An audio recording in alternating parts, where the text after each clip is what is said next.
Board members, do I have a motion to reconvene in open session? So moved. Is there a second? Second. The board is now in open session. Madam Clerk, would you please read the resolution certifying the closed session? Now, therefore, it be resolved that the school board hereby certifies that to the best of each member's knowledge, 1, only public business matters lawfully exempted from open meeting requirements by Virginia law were discussed in the closed meeting to which this certification resolution applies, and 2, only such public business matters as were identified in the motion convening the closed meeting were heard, discussed, or considered by the school board. Is there a motion to adopt the resolution? So moved. Is there a second? Second. Madam Clerk, would you please call roll on the motion? Dominique Chatters. Aye.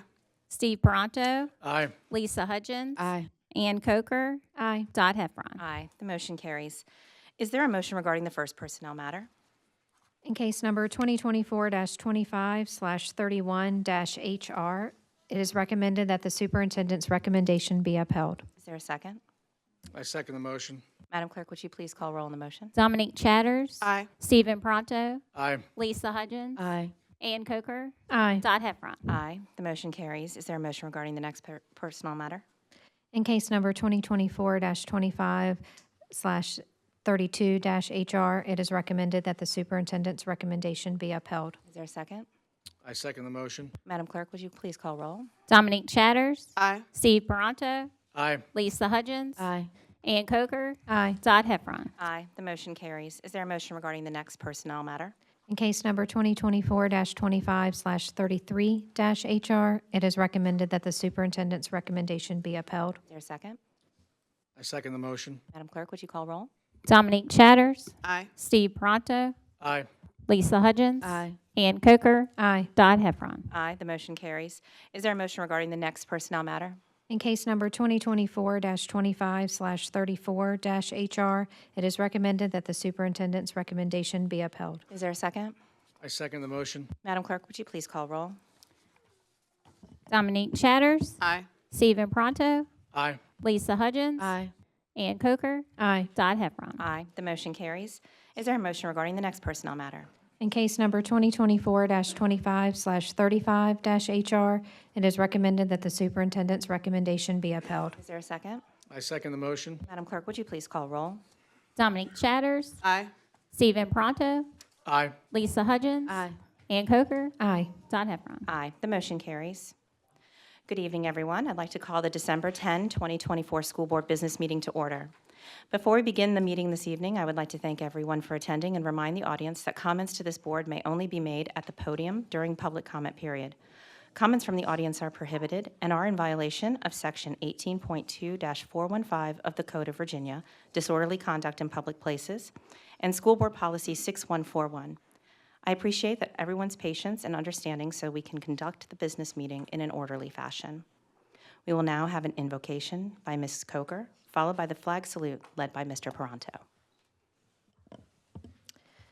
As we gather here tonight, we are mindful of the weight of our decisions and the diversity of perspectives represented in this room. We come together not as individuals with separate agendas, but as a community committed to the well-being and the education of every child in our care. In times of disagreement, may we find strength and compassion and wisdom in listening. Let our differences not divide us, but inspire deeper understanding and mutual respect. May the choices we make tonight reflect our highest values of integrity and steadfast commitment to those who depend on us the most. Grant us clarity to see the path that best serves the good for all, courage to address challenges with honesty, and grace to accept the outcomes of our discussions. Above all, may we remain united in our purpose to build a brighter, stronger future for the students and families of this community. Would you please join us at this time for the Pledge of Allegiance? To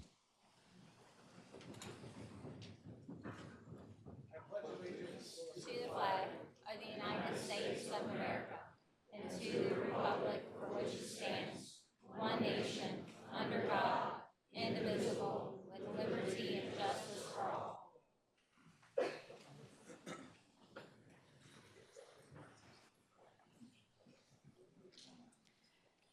This evening's consent agenda includes the agenda adoption. Approval of the minutes from the November 12, 2024 work session, the November 12, 2024 business meeting, the December 3, 2024 joint legislative delegation meeting. Memo number 161-24, recommended personnel actions. Memo number 162-24, FY 2024 acceptance of new grants. Memo number 163-24, acceptance of donation. Memo number 173-24, FY 2025 appropriation changes, elementary and secondary school emergency relief funds, ESSER 3. Are there any additions or corrections to the consent agenda? Madam Chair, there are no additions or corrections to the consent agenda. Are there any requests from a board member to separate an item out from consent agenda for discussion and individual action? I would like to pull the agenda adoption item in order to amend the order of agenda items. I propose moving the SEAC annual report, currently under the superintendent's report, to the awards and recognition section. This adjustment will allow our advisory committee member, Ms. Gleason, to present before public comment. May I have a motion to adopt the agenda as amended?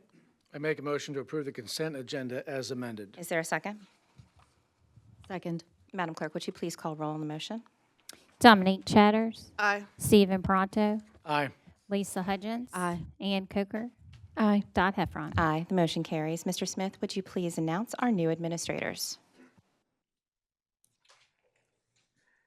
Thank you, Madam Chair. If I could ask Denise Branscombe and Akam Purdy to come forward at this time.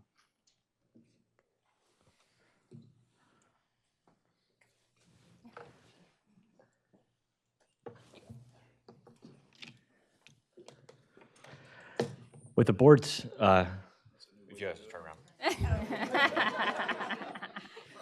The big crowd. With the board's actions this evening, you've approved Denise Branscombe as the Director of Management and Budget, effective December 23rd, 2024. Denise comes to us currently serving as Associate Director of Grants and Finance, Virginia Department of Education. You've also approved Akam Purdy as the Director of Network Services, effective December 2nd, 2024. Akam previously served as the Coordinator of Technology Services, Network Manager, Microcomputer Analyst, and Computer Service Technician with the School Division. Please join me in congratulating these two team members.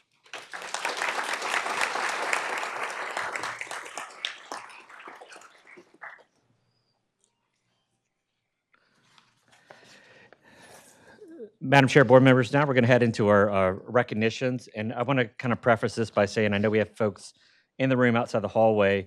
So our first couple recognitions, the first one, if I could call up our VSBA student video winner from Cloverville High School, Amy Vogt. Shortly following that recognition, we'll have our VHSL Publications Contest Award winners. And following that, we will have our Goodwill Denim Drive winners. So if I could call up Amy Vogt and Cloverville High School.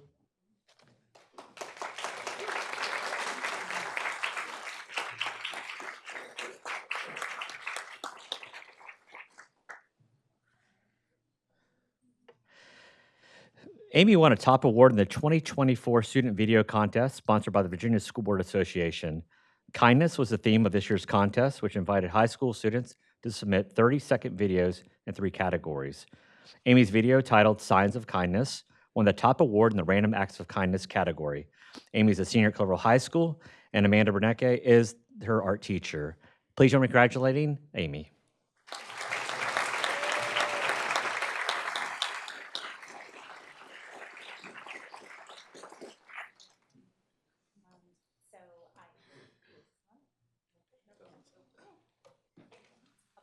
Voice on? Okay. So it's good to see you again, and we met in Williamsburg where you were recognized, and your video is amazing. And if you want to share, thank you so much. If you want to share a little bit about what inspired you, I'm so sad that we can't watch it right here, but if you all have an opportunity to see it, please do, and tell us a little bit about what inspired you in the production of the video. Yeah.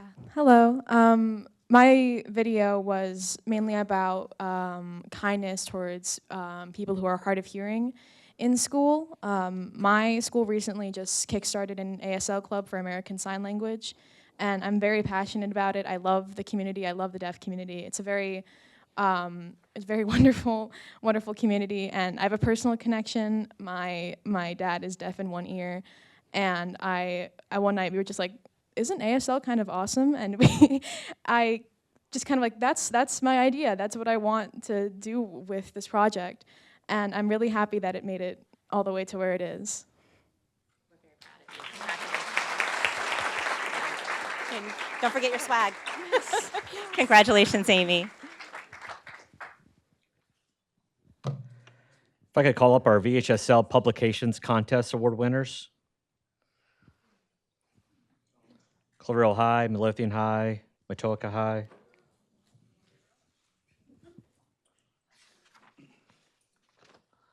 Following this recognition, we will have our Denham Drive Goodwill Partners, as well as after them, our WISE Financial Education Awards.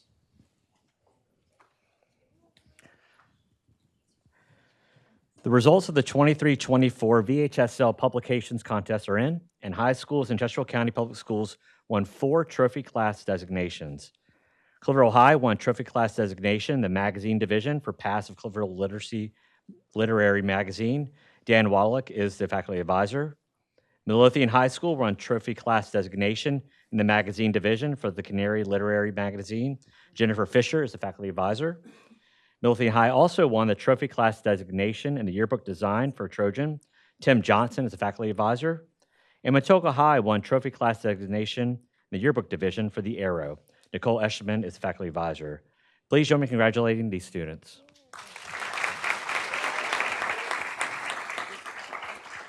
Congratulations. This is such, I'm going to trip as I walk. That would not be cool. So I'm handing your advisors goodie bags.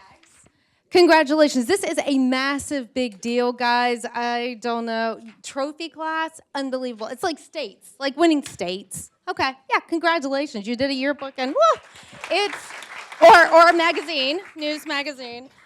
It is a labor of, I can't talk and do this. I'll do this in a sec. It's a labor of love.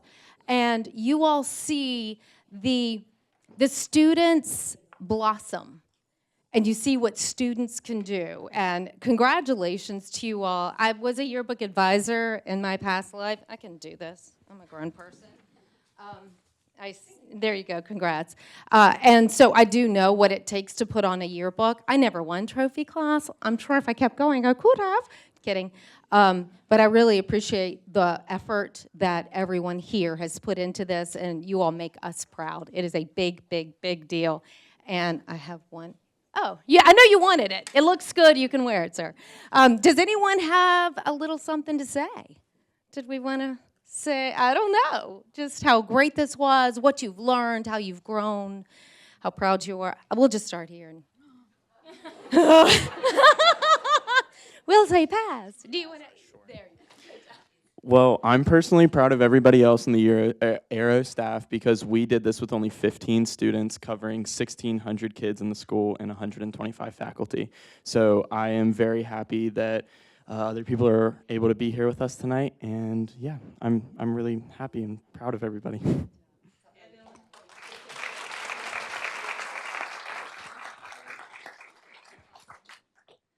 So Paths of Clover has been trying to reach trophy class for a while, and a big thank you to Mr. Wadelick for helping us to achieve that, and we are so thrilled to finally be able to do this, and we are so excited about our magazine, and we are excited about our one for this year as well. So. And just a note on that, we're coming back from the pandemic years, yeah, of course.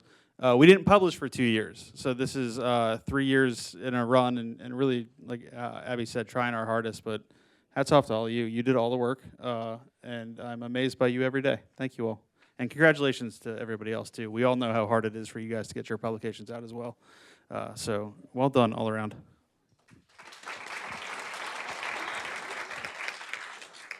At Midlothian High School, we faced some of the same challenges that Paths of Clover did. We have been trying to reach trophy class as a magazine, and we were also sort of, rebounding from the pandemic.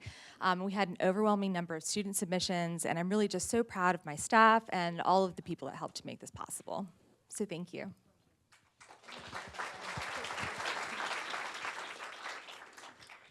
At Midlow, this is actually our 4th trophy class book. And our one previously, we had a staff of 16, and we were very fortunate enough last year that we actually had a staff of over 30 kids last year. So a lot of new ones joined, and so we're really looking forward to a lot of the ones coming back this year in our book this year too, to hopefully do it again. So if you get it 4 years in a row, 5 years, my bad, 5 years in a row, you get this big, huge thing. It's called Savage, the Savage Award. That, I don't know, that's a big deal. I think it's amazing. Congrats. Well done. Thank you, guys. And, you know, off you go. Thanks, guys. I appreciate it. Congratulations.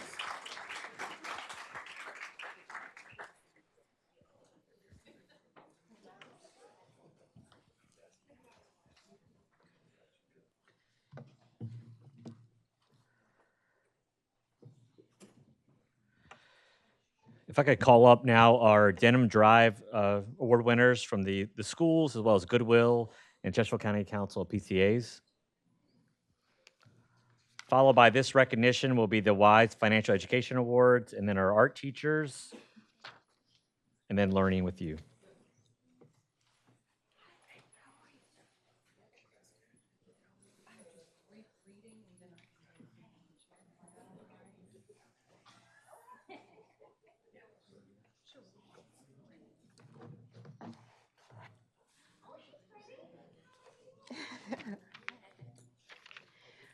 It's good to see you all up here.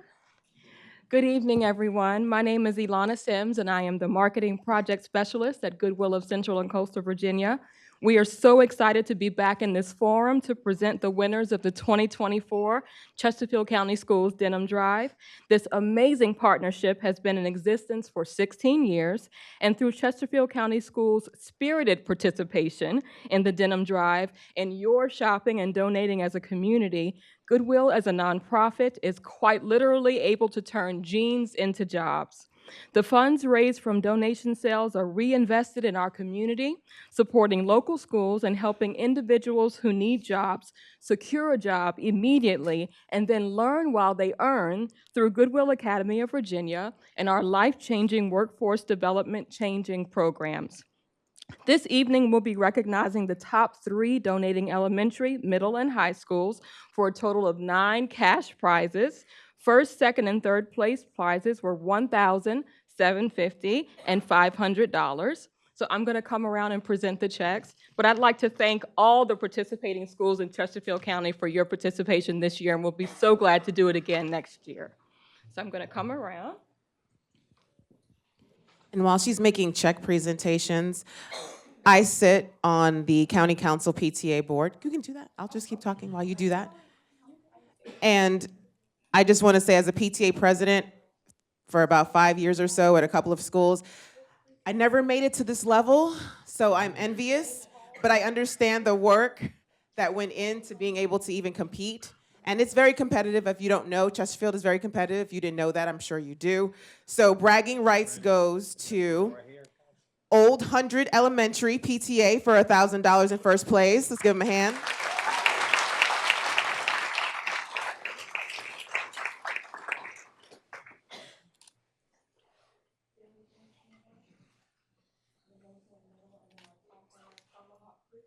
Our top middle school is Tomahawk Creek, first place for $1,000.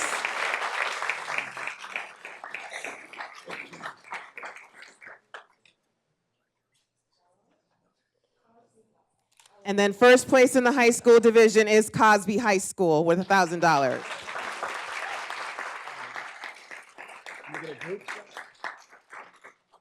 So for all the schools that didn't make it to the $1,000 level, there's a trick to that. Let's start saving jeans now, okay? Start saving jeans now, put them in a bag, put them in the garage, so that you can help your school come up here next time. Thank you to all of you. Does anybody want to say what it meant to win? Because I'm sure that's, what initiatives did you start at your school to make them give in all these jeans? Well, we have an amazing PTA that turned it into a competition for our teachers, so like you said, competitions always brings the community out. But I think it's pretty phenomenal that all of us feed into one another in some way, shape, or form. So our community is just so generous and giving. So it's been pretty amazing to be a part of this over the past few years. All right, so there was a lot of time spent out at football games beforehand trying to collect. We collect all year long. The biggest thing that I did, because we had so many parents wondering what happens with the jeans, was just letting them know how much Goodwill does with it, whether it's going back into the stores and it creates jobs and they make money, or whether it's going to get upcycled and returned into something else. And that seemed to really make a difference in a lot of people's eyes, and knowing that it wasn't just to make money. So, and then letting them know that the checks that we get go straight back into the school for the staff, for the teachers. It's an amazing program. So thankful. At Old 100, we also have a very passionate PTA that helps collect all year round. We have a drop-off box at the front of our school so people can donate at any time. And Miss Watson also comes through the car rider line. She'll send out messages that she'll be collecting through car rider. So again, just a really active PTA, and just appreciate our really generous community.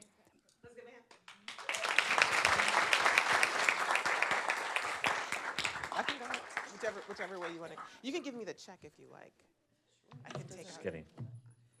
I want that. Thank you all. If I could call up our WISE Financial Education Award winners. And then we have our art teachers.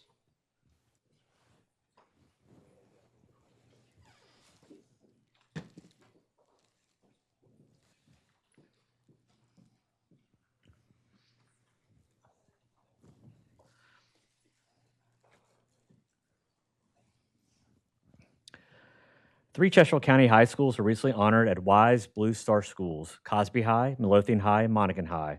Schools earned this national recognition by achieving an 80% passing rate on the WISE Financial Literacy Certification Test and having either a majority of students on grade level receive personal finance instruction, or at least 10% of all students take the test.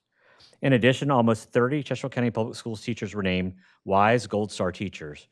For a teacher to earn this national recognition, at least one of the teacher's classes must have achieved a 93% passing rate on the WISE Financial Literacy Certification Test in the 23-24 school year.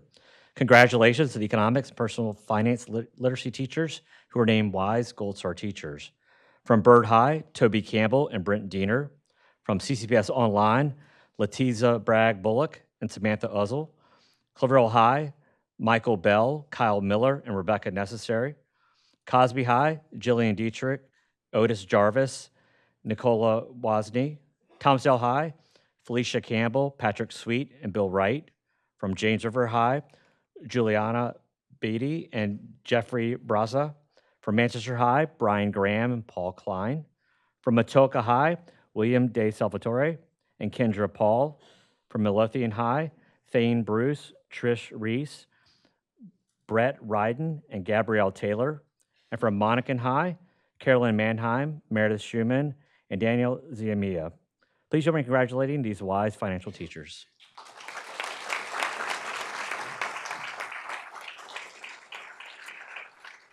Congratulations on this amazing accomplishment.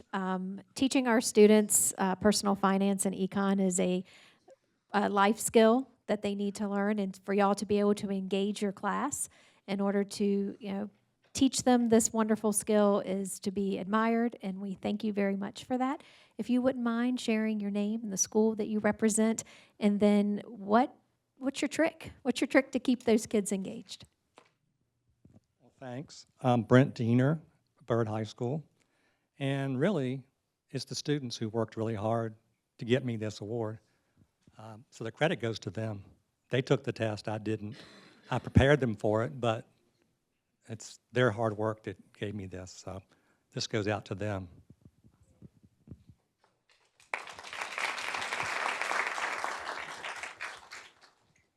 Daniel Zazamia from Monacan High School, and I echo that 1,000%. It's the students who do it.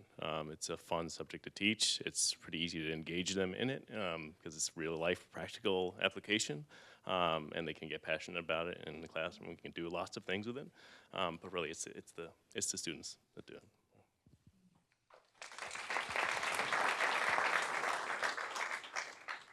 I'm Juliana Beatty. I teach at James River High School. And I just say you like money, and we all like money, and we need to learn about money. And so it's really fun to teach. It's a good, fun class to teach, and it's really important. So we have a good time.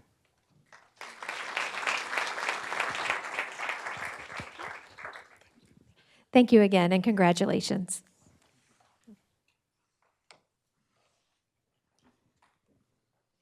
If we can now call up our art teachers, please.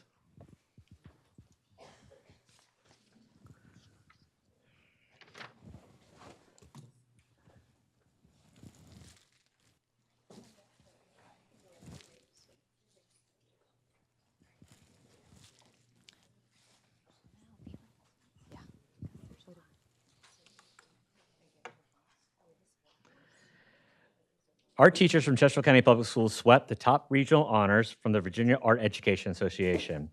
The association's central region covers 44 school districts, stretching from Chesapeake Bay to the North Carolina line to close to the Blue Ridge Mountains. Bridget Hendricks of Old Hunter Elementary was named the 2024 Central Region of Virginia Elementary Art Educator. Lydia Walters of Elizabeth Davis Middle was named the 2024 Central Region of Virginia Middle School Art Educator. And Lydia had a last-minute change and cannot be with us this evening. And Vicki Kirtley of Cloverhill High was named the 2024 Central Region of Virginia Elementary Art Educator. Please join me in congratulating these art teachers.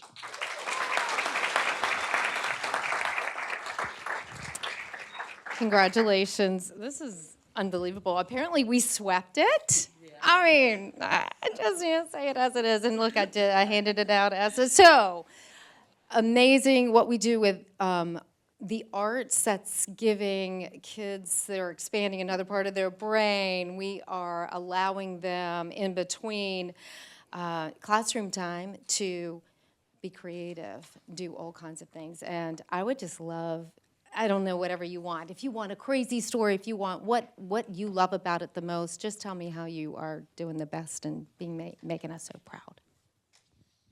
Hi, I'm Vicki Kirtley from Cloverhill High School. I've been teaching for 36 years, and I just love the arts. I teach 3D design at my school. Right now, these last 3 weeks before our winter break, I am working with 5 classes doing clay, making clay projects. This afternoon, I was definitely yawning a lot because I stay very busy with students, helping them get their projects going. But I love it. I love going around to them and helping them and problem solving. So it's just been a rewarding career. I couldn't ask for more.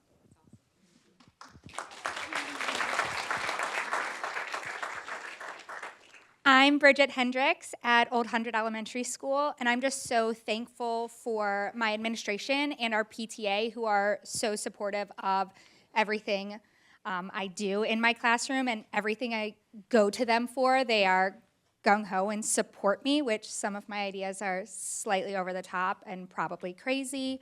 Our kindergartners are also doing clay, and I may have stirred the pot this week because they are hunting for their gingerbread men, so much so they're crawling on the floor, going into library, going near a security officer to check the cameras to figure out where they went. So it's just bringing their creativity out of my room and into the whole entire school. Congratulations. Thank you, guys.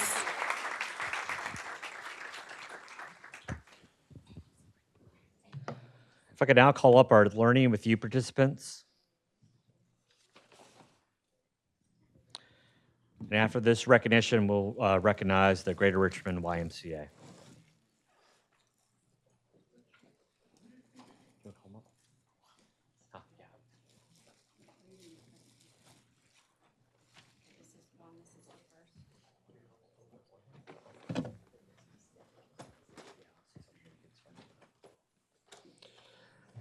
Learning with You is designed to help members of the multicultural community connect with Chesterfield County Public Schools. The latest round of this free program took place this year, offering participants information about the school division, including resources available for students and families, while helping CCPS leaders connect with and learn more about the multicultural community. This is a program that's been established through our family community engagement team led by Amy Bartolotti. And at this time, I'd like to call up Juan Santacoloma.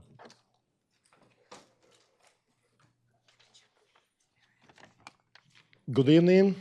And actually, we have 17 participants, but not all of them were able to attend tonight. So I'm going to call all of them, but again, not all of them are here. Ana Cadavid.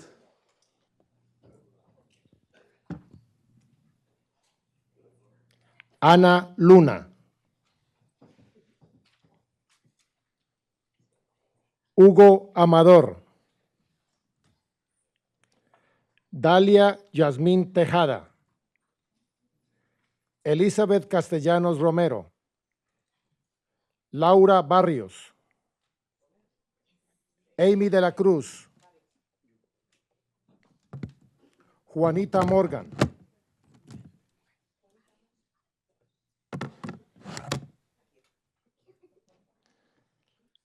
Leti Herrera.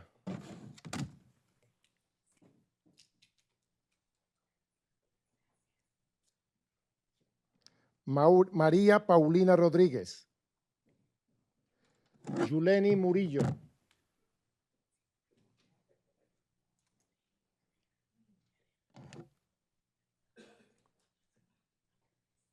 Oscar Rodríguez. Irma Tanasac y Marisol Granados. Congratulations. Thank you for attending the Academy Learning with you. And I'm more than sure that you are going to make a huge difference in our community. Thank you.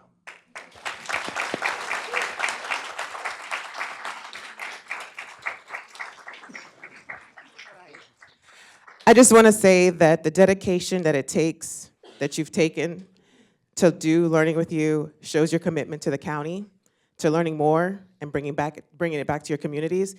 So I just want to say congratulations to all of you. Felicidades por todo, por el tiempo que se cita para hacerte clase, because it was 6 weeks, right? 6 weeks of your life that you learned all about Chesterfield. So now, tú tienes tarea. You have to bring it back to your communities. Spread the information, let them know what's going on, so they can sign up for Learning with You again. So I just want to give one more round of applause to our recent graduates.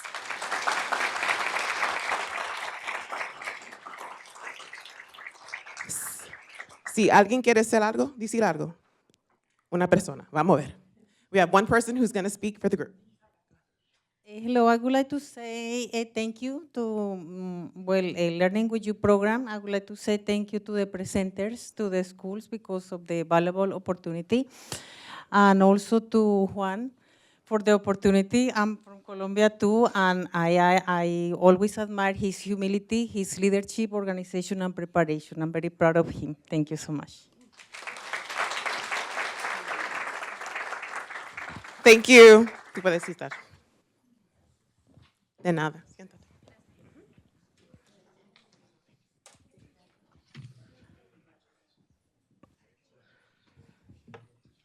If I could call up our friends from the Greater Richmond YMCA.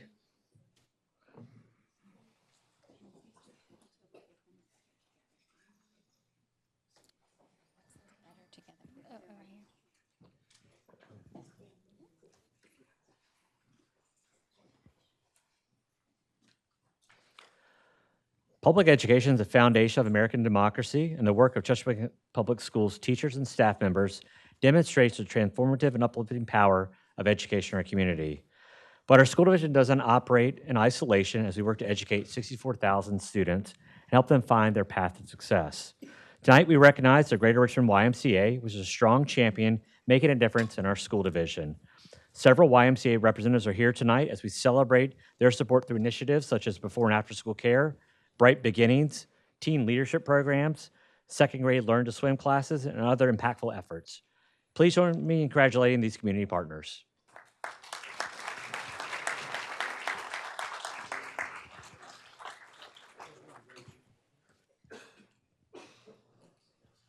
We would not be the community we are and the school system that we are if we did not have the outreach and support from businesses in the area. And what the YMCA has meant to Chesterfield County for the past years, and I hope for many years to come, is a great partnership and relationship building, that our kids are engaged not only at school but also through the Y, making friends, seeing them again at school. Oh, you go here. Oh, yeah, I went there. And I know you know those stories. But without the partnership and the commitment to Chesterfield County Public Schools, we would not be as good as we are if it wasn't for our business partners. And so with that, on behalf of our school board, I want to thank you for your commitment to Chesterfield County and, more importantly, to our students that you are impacting on a daily basis. So thank you so much for that. And a few words in regards to your passion for the Y and your involvement. Okay, fantastic. Thank you so much. You know, the YMCA, we're for youth development, and really one of the things that for us is really important is bringing families together and strengthening families. And so it takes a village, it takes a lot of people. I see a lot of familiar faces that we see at the Y. So again, thank you all for your ongoing support, and it really is our pleasure to serve the students of Chesterfield County. If we could give them one more round of applause, please. Thank you very much. Thank you.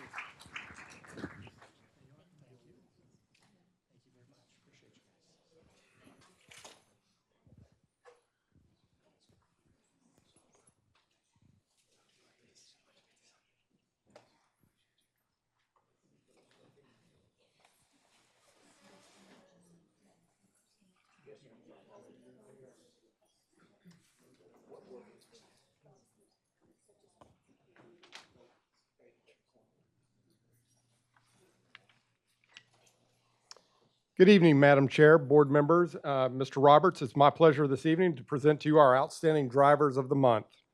There are many drivers who could be recognized this month, but each transportation area manager had to make the tough decision of selecting a single driver who exemplified excellence and dedication to represent their area. We'd like to recognize and honor the following drivers. Rashida Stokes, Area 1, Bus 290, 1 year of service. Rashida came to transportation when she heard about the driver shortage and wanted to help, and she didn't know how much she would enjoy working with the students. She's looking forward to many more years driving for CCPS.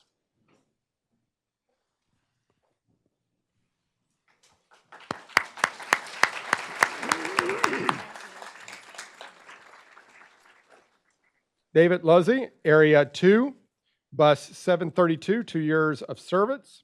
David said he's been in the service industry for his entire life, and taking care of folks is a labor of love. He also loves driving, so this is extra special.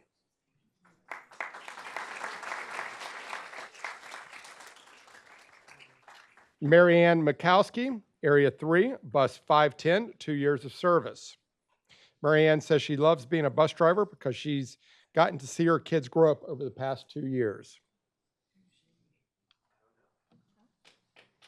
Accepting her award is Kyle Ost, an area manager.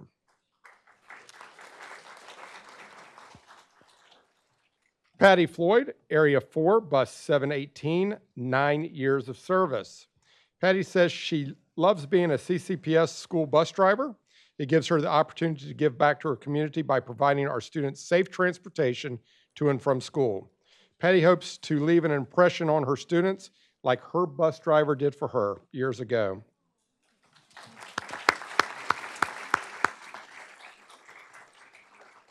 Keith Heisman, Area 5, Bus 601, 9 months of service. Keith says the people in Area 5 make the difference, and he just loves the kids and parents he gets to work with every day.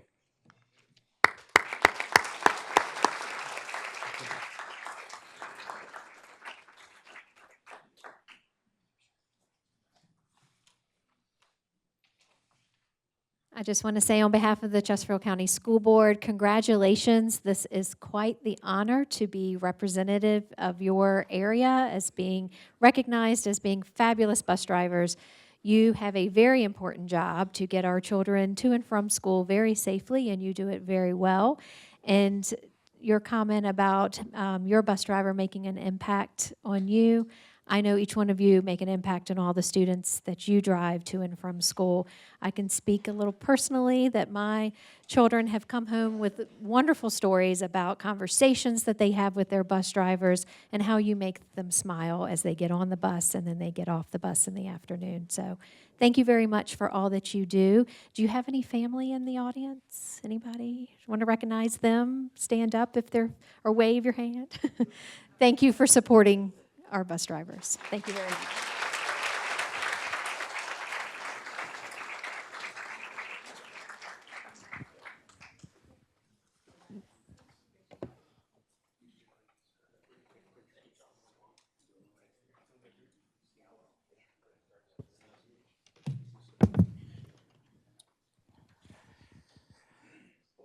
Madam Chair, board members, Mr. Roberts, Dr. Murray, thank you as always for the opportunity to recognize some of our outstanding food nutrition services team members. While preparing and serving food will always be our bread and butter, so to speak, I am continually impressed by the efforts of our team puts in to positively impact students beyond their trays. Whether it's decorating serving lines for holidays and special events, dressing up as a cow during World School Milk Day, or as an elf during the holiday season, or serving sweet potato pudding from potatoes that were grown in a school courtyard. Our team goes above and beyond to keep students engaged. They inspire excitement, not just about eating, but about the entire experience of dining in a school. We are truly fortunate to have such a dedicated food nutrition services team here in Chesterfield County.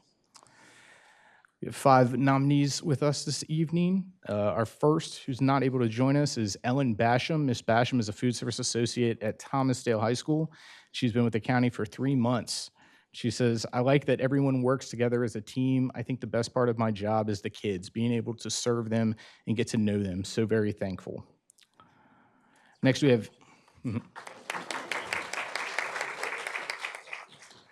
Anastasia Robinson. Ms. Robinson is a food service associate at Reams Road Elementary School, and she's been with the county for 9 months.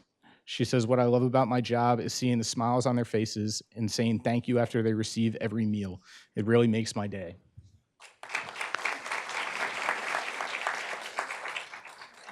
Next, we have Lily Earle. Ms. Earle is a food service associate at Swift Creek Middle School, and she's been with us for 2 years. She says, it brings joy to my heart knowing that I can help provide a meal for the students. I take great pride in my job, which shows in everything I do. It is a great honor to accept this award.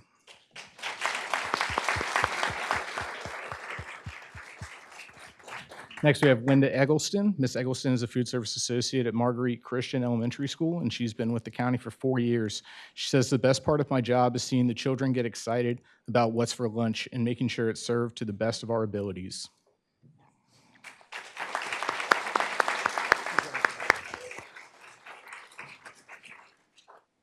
And we have Marilyn DeMarco. Ms. DeMarco is a food service associate at Robius Middle School, and she's been with the county for 3 years. She says, I like my job because I have a wonderful supervisor, Mr. Kareem, an excellent manager, Angela, and an assistant manager, Ashley, and coworkers that are so much fun to work with. And of course, I'm able to help feed the children.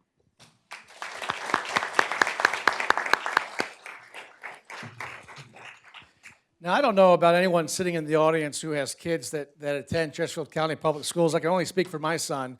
When I ask him, what was your favorite part of the day? And he says, lunch. See, you all said it. You know exactly what I'm talking about. He said lunch. And it's not just because of the food and he gets to see his friends, but it's also the environment that each and every one of you create for him and for the kids that come through those doors. And your passion for nutrition, your passion for feeding our children, because I don't know about you, but on an empty stomach, I'm not ready to learn. And so obviously a very important part of our day is getting our kids into the cafeteria, making sure they're fed. And we don't have to worry about that because we have phenomenal folks like you in there helping us out with that task. And so thank you so much for your passion and dedication to our kids in Chesterfield County. Can we please give them another round of applause?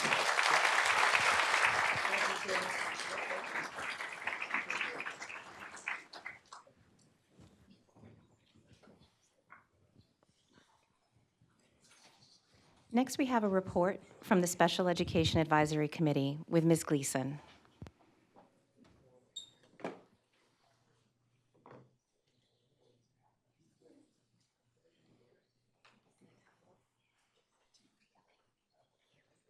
Hello. Madam Chair, Vice Chair, School Board members, Dr. Murray, thank you for having me. If we haven't met, my name's Christina Gleason. I'm a registered nurse, I'm a special needs mama, and I chair for the SEAC committee. Thank you for having me this evening so I can share a little bit about what we've been up to and what our recommendations are. First, meet our committee. Gosh, we have a great group of folks who show up month after month for special education. I love working with these guys. They bring a depth of knowledge to the table, and I hope they know that their voices are important. Last year, we had 6 business meetings throughout the year, and we talked about all kinds of things. And you're going to hear a common theme tonight in my presentation about all the things that we're talking about and even our recommendations for tonight. So last year, we talked a lot about transition needs across the continuum, transition from EI to early childhood special education, transition at the tail end when you're leaving high school, DARS. We talk a lot about transportation. We learned about all-in tutoring last year and how that relates to special education as well. We had a fantastic presentation regarding building positive relationships with law enforcement and how their training looks for students with disabilities. So it's a great year. This year, our committee has been busy writing reports, getting our budget recommendations in, some things that we are looking forward to talking about, partnering with the Special Education Parent and Family Liaison, Dr. Heather Story. In March, we will receive the annual Special Education Plan, the application for federal flow-through funds, say that 5 times fast. We look forward to partnering with Chesterfield Mental Health. We love PT. We would love to reach out and continue to involve them in some trainings. And we see a continued need for education on IEPs versus 504s. So what are our recommendations? You might see that our recommendations have a common theme from last year, and that's because we see these top 3 things in our meetings, and this is what we see as a need. So communication, training, and transition. Communication. When I see communication, I see information. So we constantly hear parents want communication. I see that as parents want information. So what does this look like? Well, partnering with Dr. Heather Story, our special education parent and family liaison, perhaps creating a special education newsletter. My favorite, offer parent training sessions throughout the year. I think the school has a great opportunity to build bridges between parents and schools and give parents that information that they're looking for. Training. We love our SPED teachers and we want to keep them. How do we keep our teachers? We do not want to see them go. When our teachers leave, we have this loss of historical knowledge and that can be devastating to a classroom. So robust onboarding, mentorship, and opportunities for professional development. At our meeting last month, we had a chance to view sort of this options online, if you will, from Ms. Manos of some professional development opportunities, and it was really great to see that. Transition services. We say this all the time, but you don't know what you don't know. And so for when a parent is coming to the table and they are planning that transition from EI to ECSE, what are their options? How can they make that best choice? Ask any parent of a child 14 and up, what is DARS? Let's get those resources into the hands of parents. What does life after high school look like for their child? Transition services, we hear constantly that we just need more and more communication, information, and engagement. Finally, I wanted to thank Rakita Knox. She served on the committee last year representing the Bermuda district. She also served as our secretary, so wanted to thank Ms. Knox for her time on the committee. We look forward to what the rest of the year brings. Our next meeting is February 5th at 5:45 at CTC Hall Street, and follow us on Facebook as well. Any questions? Thank you so much, Ms. Gleason. We appreciate you. Board members, is there any discussion or questions for Ms. Gleason at this time? Mr. Paranto? Thank you, Madam Chair. Ms. Gleason, I have the privilege of sitting on the SEAC committee with you, and under your leadership, we are making great strides, and I greatly appreciate your commitment to the committee on top of your full-time job, being a mom, and everyone else that's on the committee could most likely say the same exact thing. But the dedication to special education in Chesterfield County is very pivotal and important, and I appreciate the fact that you continue to pick up that flag and champion that. And so greatly appreciate the presentation today. Thank you for your continued efforts. Thank you. It's my pleasure. Any other comments or questions for Ms. Gleason? Thank you so much for your time and your service on the committee. We appreciate you. Thank you. Thank you. Have a good evening.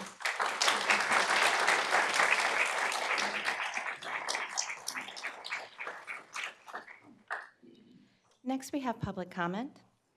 For this meeting, citizens were given the option of submitting their comments online or in person. Comments submitted via the online form were sent to the board prior to the start of tonight's meeting and will be included in full as an addendum to the meeting minutes. In-person comments will be summarized by the board clerk and included in the official meeting minutes. Documents submitted along with in-person comments will, upon request, be distributed to the board, but not included as part of the board's official minutes.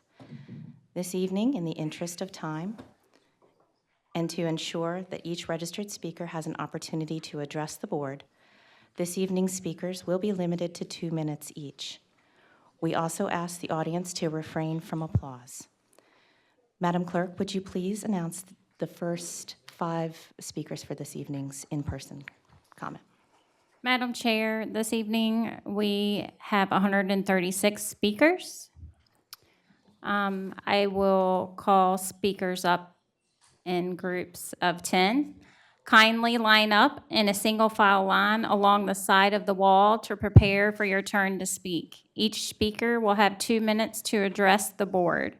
There is a timer set up on top of the podium that will turn green when you begin speaking, yellow when you have 30 seconds remaining, and red when your time has expired.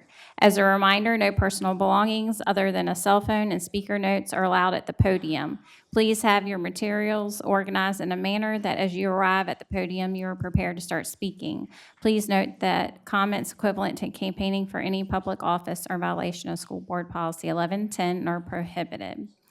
We also have a Google slide that has them grouped by 10 in case you're not able to hear. So the first 10 speakers are Joe Maltempe, Mary Garber, Christina Mahia, Randy Hahn, Glenn Johnson, Chris Jones, Donald Stroud Sr., Jace Briner, Kay Kidd, and Jason Spoon. May we have Joe Maltempe.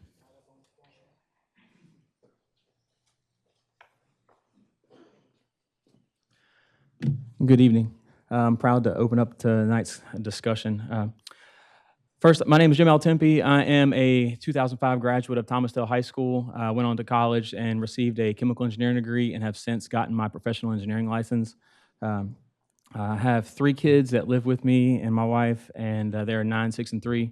And I'm here tonight because of them and the opportunities that they have in this county. And I think that those opportunities have diminished since my time in high school. And here to speak about that. The purpose of school is to learn things and to teach the truth. And one of the things I teach my kids is that they can trust the words of adults. And the thing that I have been most surprised by coming to these last few school board meetings has been the number of teachers and school counselors that have come out for the propagation of the gender confusion. When I hear that those teachers and counselors are saying those things and not willing to share that information with the parents, that erodes the trust of the parents. So there's a few things that I do so that my kids do not have to go to Chesterfield County Public Schools. I pay a lot of money every month so that they can go to private school and be where they can really be taught the truth. I also work a second hobby job from early morning hours so that I can help afford that for future costs, because costs will increase as they get older.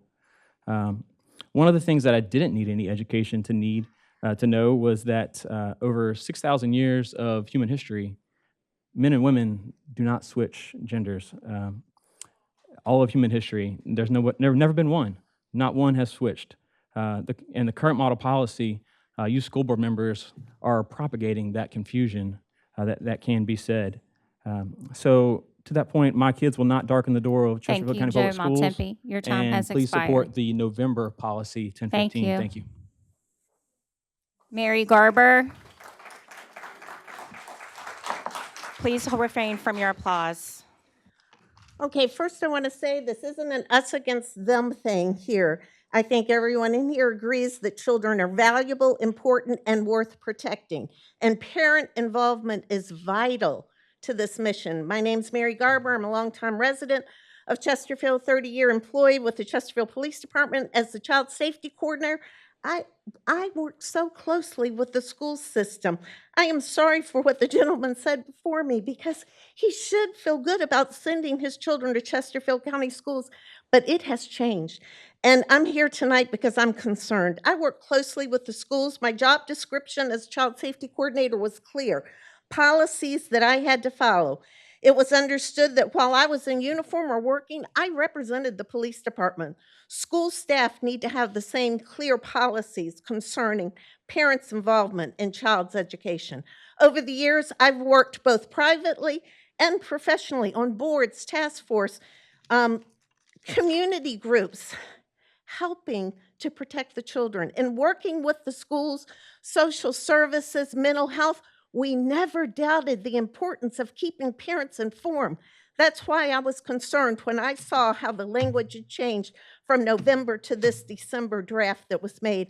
I'm asking the board to oppose the December version, to vote instead on the November version of policy 1015. Unfortunately, you as a school board cannot guarantee how all children and parents will respond to certain matters. In fact, it would be out of line for anyone to assume those responses. For example, not all parents are going to respond to a call or an email from school personnel regarding poor grades or bad behavior, but that contact still must be made. Schools should not be a social experiment. School boards must set clear policy for teachers and other school personnel to follow, so that Thank you, factual Mary Garber. education. Thank you. For the opportunity.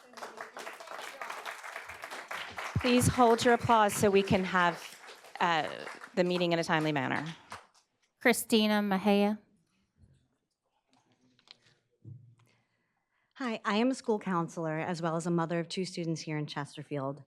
There are only 4 times legally a counselor is supposed to break confidentiality: harm to self, harm to others, if someone is harming you, or if that child gives me the choice. That is the verbiage the licensed Chesterfield requires us to have as counselors. You ask us to have a master's degree, you ask us to have a license, and your new policy would make us go against what is considered best practice for our policies.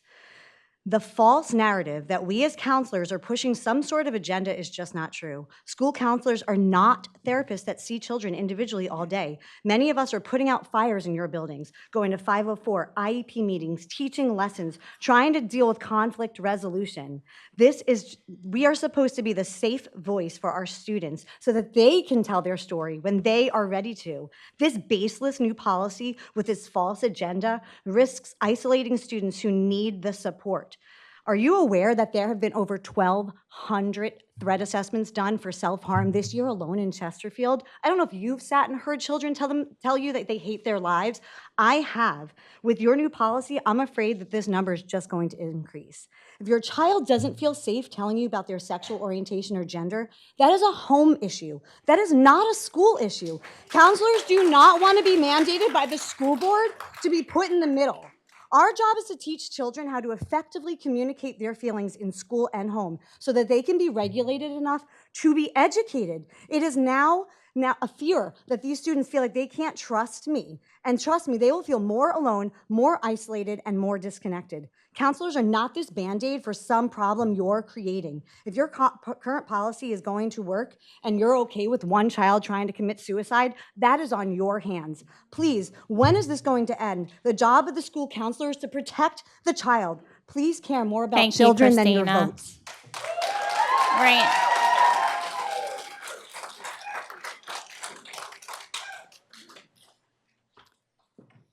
Randy Hahn.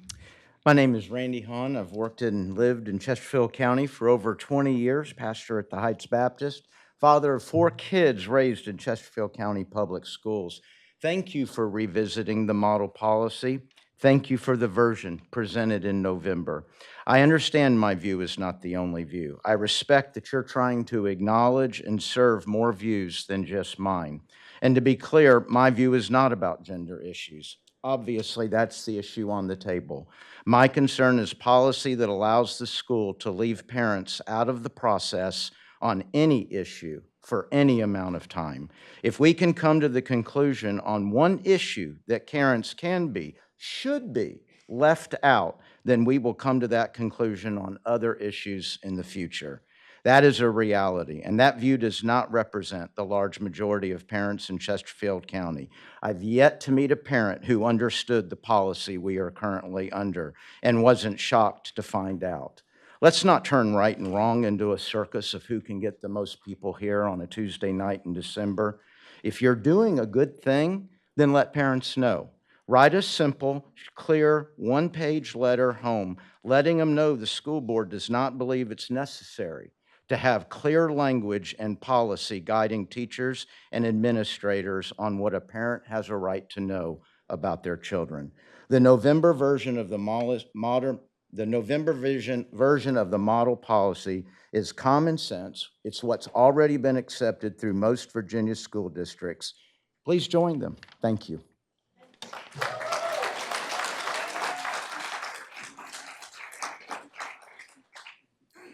Glenn Johnson. I'm Glenn Johnson, pastor of Good News Free Will Baptist Church, living in Midlothian, and pastoring, of course, church in Clover Hill District. And I want to thank you, Madam Chairman and School Board, for what you do. I can honestly say our church prays for you and the responsibility that you have. It's a great one. And I think the subject that's on the table now is resonating with a lot of people because there's a lot at stake here, a whole lot at stake. The issue has to do with expectations, almost. Really, do we expect families to be good families? Are we willing to cut the family out of the herd and say, no, we don't have expectations for home? We are going to take the responsibility. As a pastor, I pastor some good parents and some not so good parents. But I would undercut my own responsibility if somehow I thought that I could diminish the role and responsibility of the home and the family. There's going to be no winners in that proposition. If you're going to do your job as representing a part of the state, you need to help the family become what it should be and could be, and not somehow diminish the role of the family. It's a great responsibility, and we all need to be understanding of this. I was not that great a child. I confess. I did have good parents, and I'm thankful for the role, but it took a good while for me to look back and really appreciate what my father and mother meant to my life. It takes some time. If I, as a teenager, could have somehow circumvented them, I think I would have. We don't need to do that. We need the parents to be in the process. Thank you.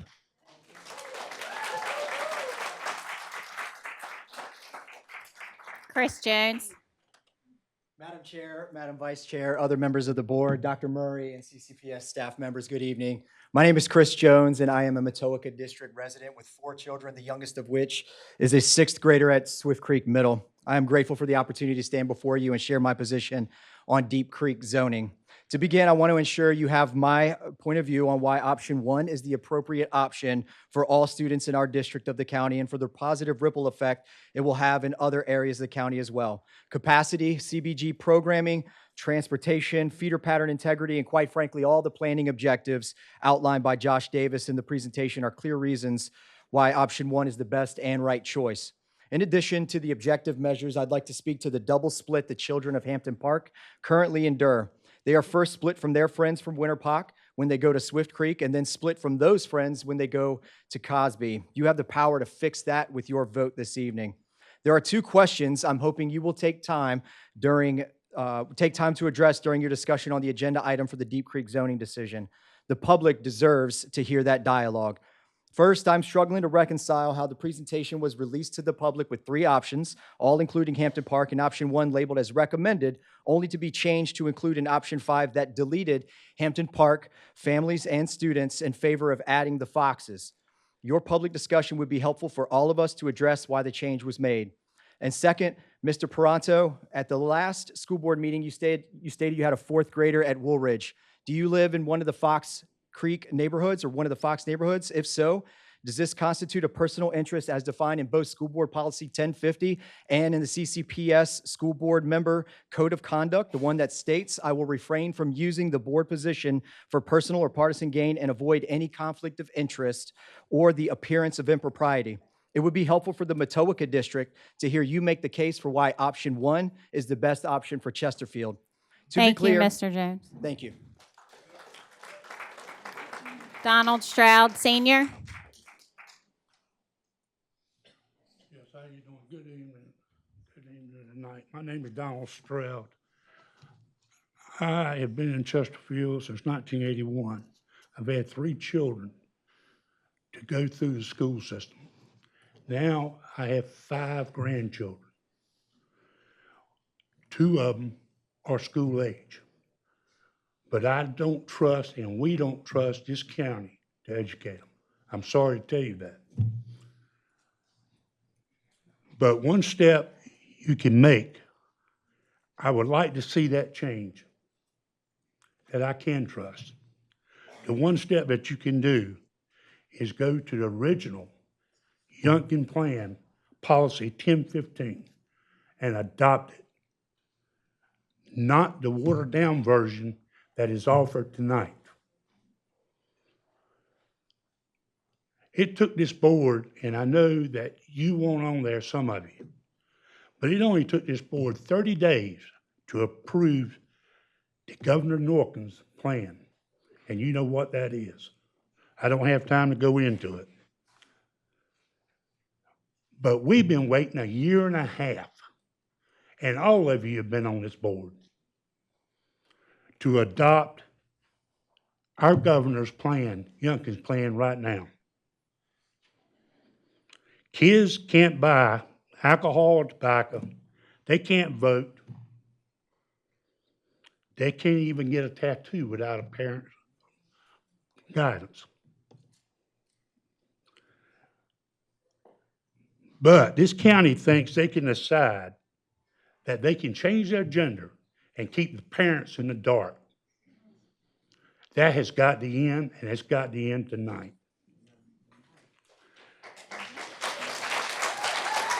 Thank you, Mr. This Stroud. nation voted. Thank you.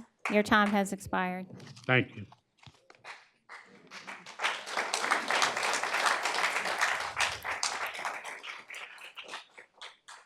Jace Briner. Hi, I'm Jace Briner, an art teacher at Meadowbrook High School here in Chesterfield. Every student deserves the right to exist and learn in a safe school environment. And right now, the school board is considering implementing policies that would put some of our most marginalized students in even more danger of violence and discrimination in and outside of school. I'm talking about Policy 1015, which seeks to target trans and non-binary children. Youngkin's 2023 policies, we already know, do not recognize LGBT+ students as a protected class, which is in direct opposition of both state and federal non-discrimination laws. These new policies create more barriers for trans students accessing counseling services and require teachers to out students who may not be ready to let their parents know about their gender identity. Forced outing can permanently damage the relationships between students and their families, potentially leading to being kicked out of the house, forced conversion therapy, physical abuse, sexual abuse, and even death for far too many members of our community. I myself have been forcibly outed as transgender, and I have many friends who have faced violence for also being outed as trans or non-binary. Rather than being made to out students, counselors, teachers, and staff should be encouraged to work with them to determine whether it would be safe to involve parents and create a plan to get parental support.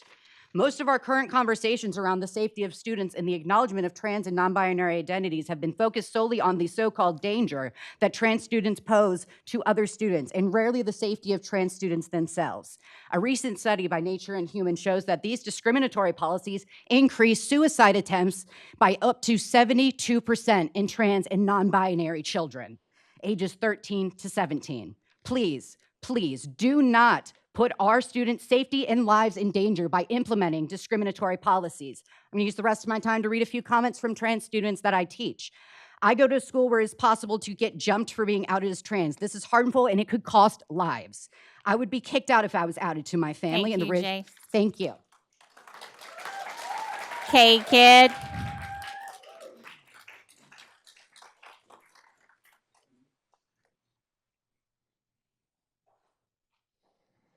I am here to encourage you to adopt the Virginia Department of Education's model policy and use the sample policy they included in it. Your December 6th revision of the 1015 policy does not follow the model policy. Why not? Your policy requires staff to, quote, inform the parent of any request by their student to assert a name other than the name in the official record, unquote. But you do not specify who, how, and when they will inform the parents. This also does not include pronoun changes. In your policy, you have removed the detailed references to school counseling of students related to gender. You are requiring the parent to contact the school and opt out of gender counseling. Why does this parent have to take the initiative here? Teachers and counselors should not counsel on gender identity unless they first contact the parent. I wonder if this is an attempt to counsel students and conceal it from parents. In your policy, you have pushed the question of gender within athletics to the student athletic associations. You know that the Virginia High School League only requires that a student exhibits as the gender identity on a daily basis in order to be approved to play in the sport of the opposite sex. You have removed details related to bathroom use to the point that it is vague, and now we don't know what it means. You are not at all implementing the Department of Education's model policy entitled, quote, ensuring privacy, dignity, and respect for all students and parents in Virginia's public schools, unquote. The governor's policy states that schools shall respect parents' values and beliefs. Schools shall defer to parents. I urge Thank you, okay, kid. Vote, Thank you. do not vote for the policy tonight. Jason Spoon.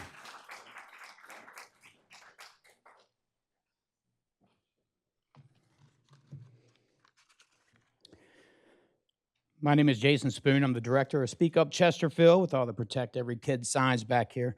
And I'm a parent of 3 school-aged children. I'd like to start by thanking you for introducing the revised policy 1015 in November. I recognize that considering policies that support parental rights is not always popular. It requires a lot of courage. It requires a lot of conviction and character, fortitude, and a spine of steel to stand up for what's right. The parents and grandparents of Chesterfield were proud to stand up with you and support the November version of Model Policy 1015. So what happened? What is presented here in December is a complete 180 degrees from what was presented in November. We went from a policy of strong conviction to milquetoast. We went from a proposed policy that brought parents back into the conversation if their child is experimenting at school with transgenderism to a policy that doesn't even address it. We went from a policy that protected bathrooms and safe spaces to a policy that doesn't even address it. Now, I'm sure you're all going to try to sell us this policy tonight and tell us how it respects parents and touches on all the things that we've been asking for. But this policy seriously misses the mark. We ask for a strong policy that gives explicit instructions to teachers, staff, and administrators. But that's not what this is. While there are some implications that parents might be made aware of some things, there is no requirement for the school system to give important information to parents. And it keeps the burden of on parents to continually scrounge for information about their children when that information should be offered freely. Look, since COVID, parents have struggled to trust the very teachers, administrators, and elected officials with whom we must entrust our children.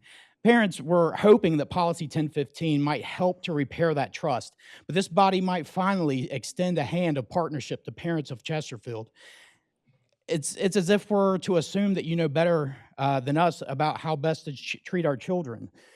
This policy is a joke. It's an insult to parents who advocated for the VVOE. Thank you, Jason Spoon. Thanks.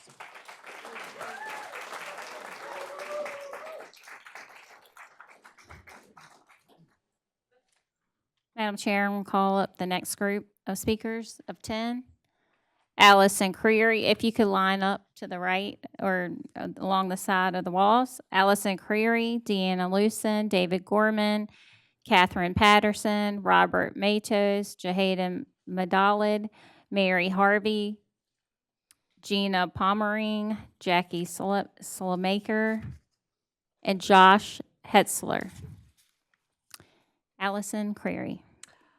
Hi, I'm Allison. I'm a teacher at James River High School with 9 years of experience and 7 years with CCPS.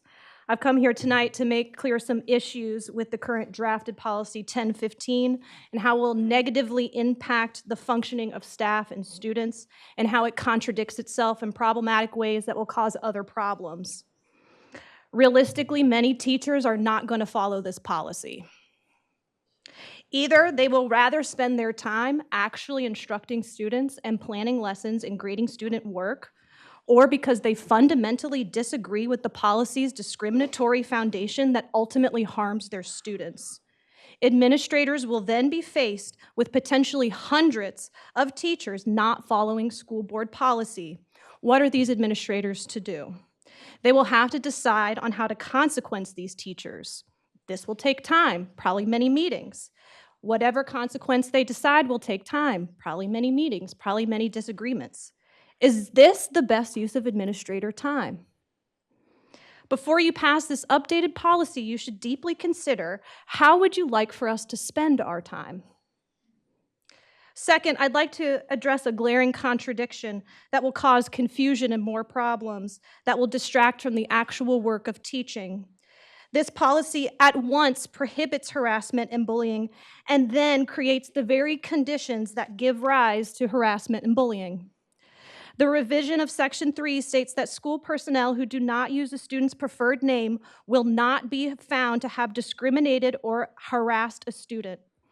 Using an incorrect or not preferred name and pronouns for a person is disrespectful. Section 1 mandates that reports of harassment, discrimination, and bullying based on a student's actual or perceived gender identity shall be handled as all other complaints, which is investigating the Thank you, incident Allison. and taking proper action. Deanna Lewson.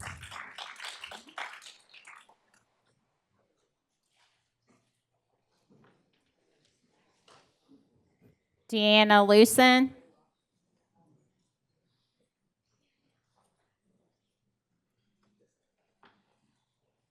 David Gorman.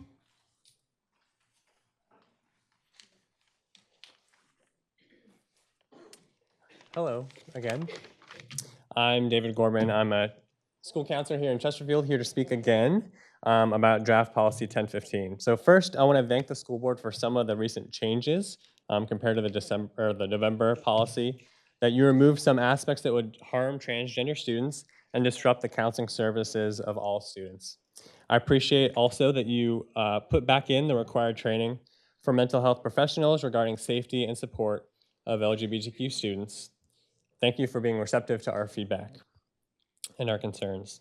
However, the proposed policy this time is still not as robust in providing support and safety to transgender students. So I'm asking you tonight to vote no and keep the current policies in place. The proposed policy states in Section 3, Paragraph 4, that notwithstanding the other provisions of this policy, the school division shall not compel school division personnel or other students to address or refer to students in any manner that would violate their constitutionally protected rights. So in simple terms, this is how I read that policy. Despite all that language about anti-bullying and anti-discrimination, if a school staff member or student wants to intentionally disrespect a transgender student, they can. And CCPS will allow this discrimination. This is a free pass to discriminate and harass transgender students. It's a free pass for staff members and students to intentionally harm a trans student by using their wrong name and pronouns because they claim it violates their rights.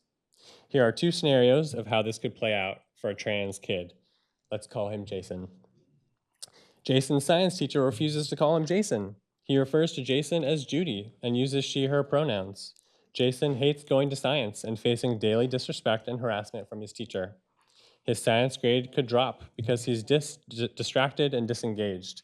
He certainly won't feel comfortable asking for help or attending his teacher's office hours. Perhaps Thank you, Jason David. even starts skipping school. Thank you.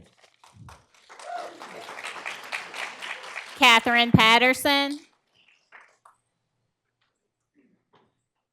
Hi, good evening.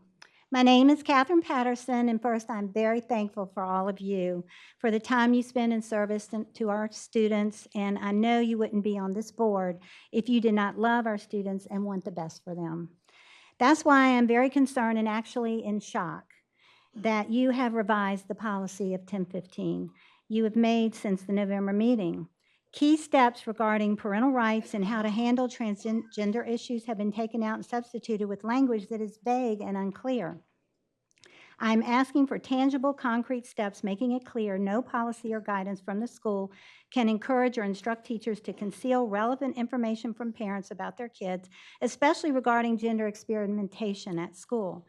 I'm advocating for all parents and for all our kids in school. We need language that will protect every kid and ensure that parents are put back in the driver's seat. Remember Sage and what happened to her when her parents were not notified of her gender dysphoria. She ran away and ended up in sex trafficking. That may have been avoided if parents had been notified. Also, I've been an educator for 42 years, 34 of them right here at CCPS. Being a teacher is more than a job for me, it is my passion. However, I also know I am not the one who should make important decisions for my students. That is up to the parents. I also know teachers are not all like-minded, have different opinions, and a few should not be teaching at all, and one I know actually put her students in harm's way. My point is that teachers, counselors, principals, and administrators should have strict guidelines for when and how they can counsel students. The revisions do not make that clear.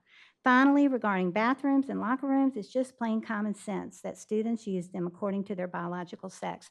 This protects every kid. I know we agree that every single student should be protected from harm. Please vote to pass the version proposed at the November meeting of Policy 1015. Thank you. Thank you.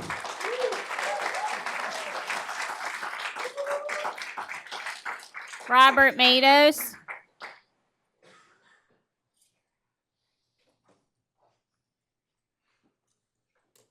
Robert Matos.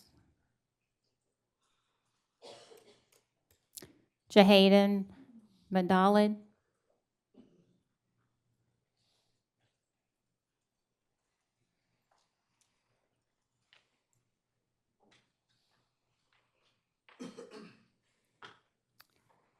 Mary Harvey.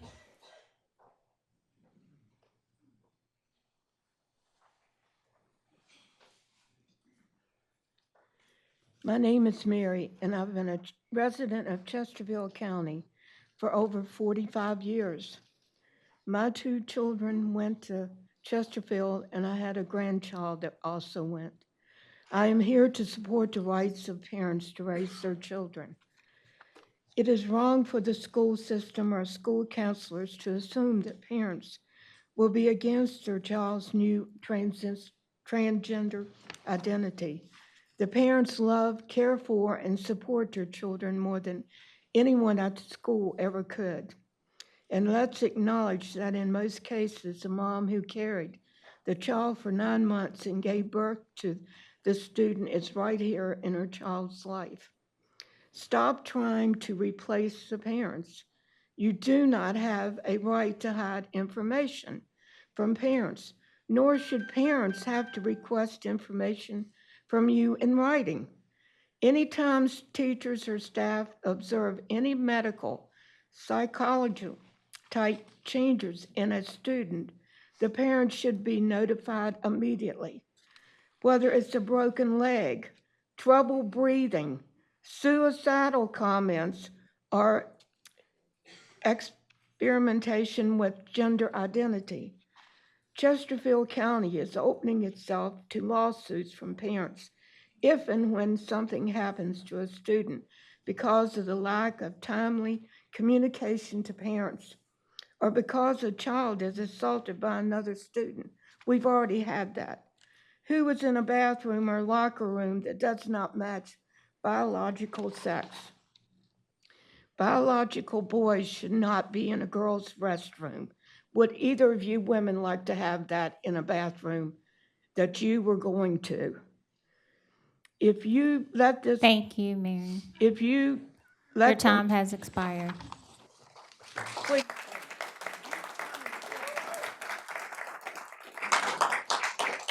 Gina Palmering.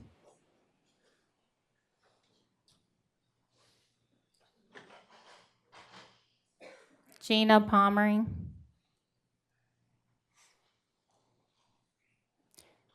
Jackie Slowmaker.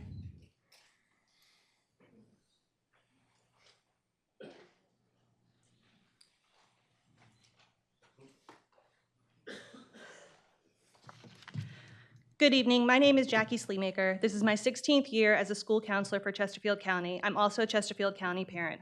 I'm here because I continue to have safety concerns about us being forced to out our students to their parents, with the only exception being that students disclose abuse at home or that students are at an imminent risk of suicide.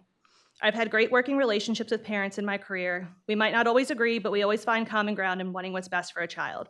I want to start this off by saying that the overwhelming majority of parents in our district are loving, kind, and supportive. They're doing the best they can with the skills and resources they have. Parenting is not easy. I'm not perfect, but at the end of the day, I hope my children feel unconditionally loved and supported because they are. However, and I'm about to take it to a dark place, not all children come from loving homes. If it's that bad, a child will ask for help. That's a direct quote from Mr. Peranto at the last meeting, and it's the reason I'm here tonight.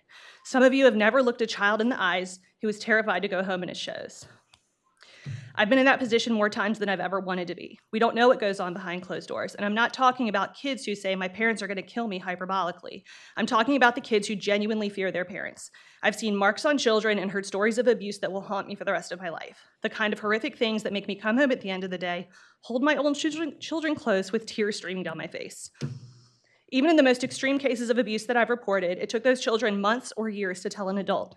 These children were operating from a place of survival, out of fear for their safety and the safety of their siblings. They were explicitly told to keep their mouths closed. They were told, if you think it's bad now, just see what happens if you tell someone. They feared that their family would be torn apart. So to say if it's that bad, they'll ask for help is heartless and completely out of touch with reality. Students aren't going to approach an adult that they've just met and aren't sure that they can trust to disclose a history of abuse just so their parents aren't notified that they asked to go by a different name at school. I've also worked with a large number of students in foster care throughout my career. A significant number of those students are from the LGBTQ community, because when some kids say my parents will disown me if they find out, they mean it. Some of those kids were physically abused. Thank you, Jackie. Josh Hetzler. Good evening. My name is Josh Hetzler. I'm legal counsel for Founding Freedoms Law Center, and I'm a resident and parent in Chesterfield County. I want to lay out a legal framework for you to think about, for you to use as you think about revisions to Policy 1015. State law is clear. The school board must pass policies consistent with the VDOE model policies. The current draft simply does not do this. For example, these policies do not protect girls from boys in bathrooms, locker rooms, or overnight lodging. They specifically say that a student can claim to be any gender without any substantiating evidence, and they do not provide adequate protections for parental rights. Secondly, as for federal law, the recent Title IX regulations on transgender students are not in effect in Virginia. A federal court suspended them in July in a case called Tennessee versus Cardona. Finally, much has been said about the Fourth Circuit opinion in Grimm versus Gloucester County School Board. I trust that you have all received our legal memo on the impact of that case. We know that this case is likely of no precedential value given the court's reasoning that led to its decision. However, even if Grimm were to apply, it only applies to a very narrow fact set. Notably, the court did not address the issues of locker rooms, overnight lodging, pronouns, parental rights issues, or athletics. The student in that case had received a medical diagnosis from a licensed medical professional, and parents were involved and in full support. The driver's license and birth certificates had been changed, and the student had undergone so-called gender reassignment procedures. Nothing would prevent this board from passing policies that align with the VDOE model policies while making narrow exceptions where it felt federal law so required. This board has no legal excuses to refrain from passing policies consistent with the Youngkin model policies, so I implore you to comply with the law. Thank you.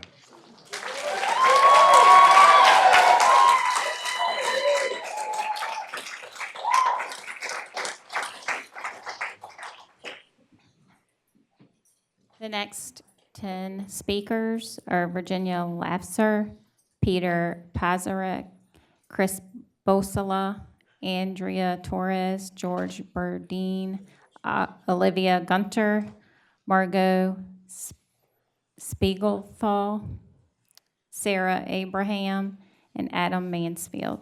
May we have Virginia Lafser?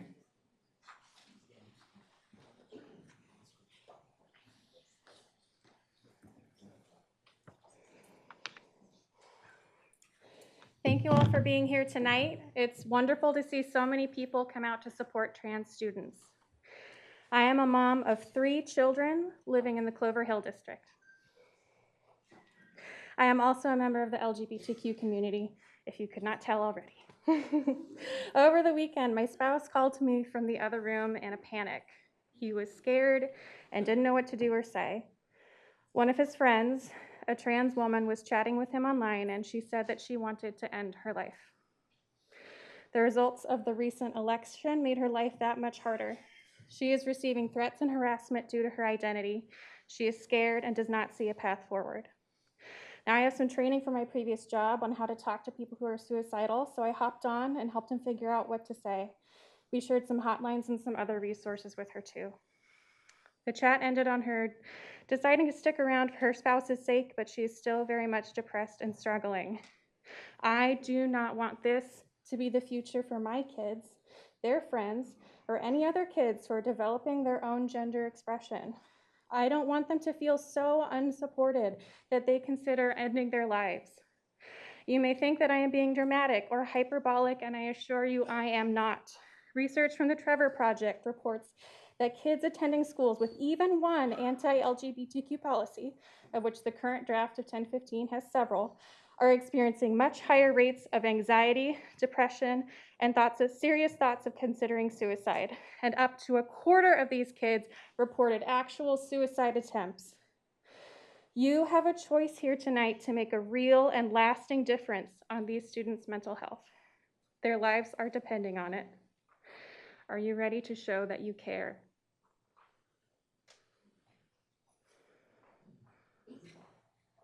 Thank you, Virginia.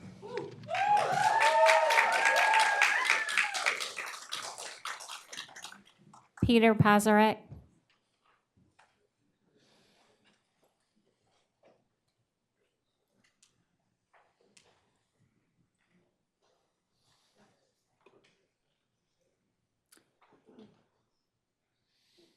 Chris Bosola.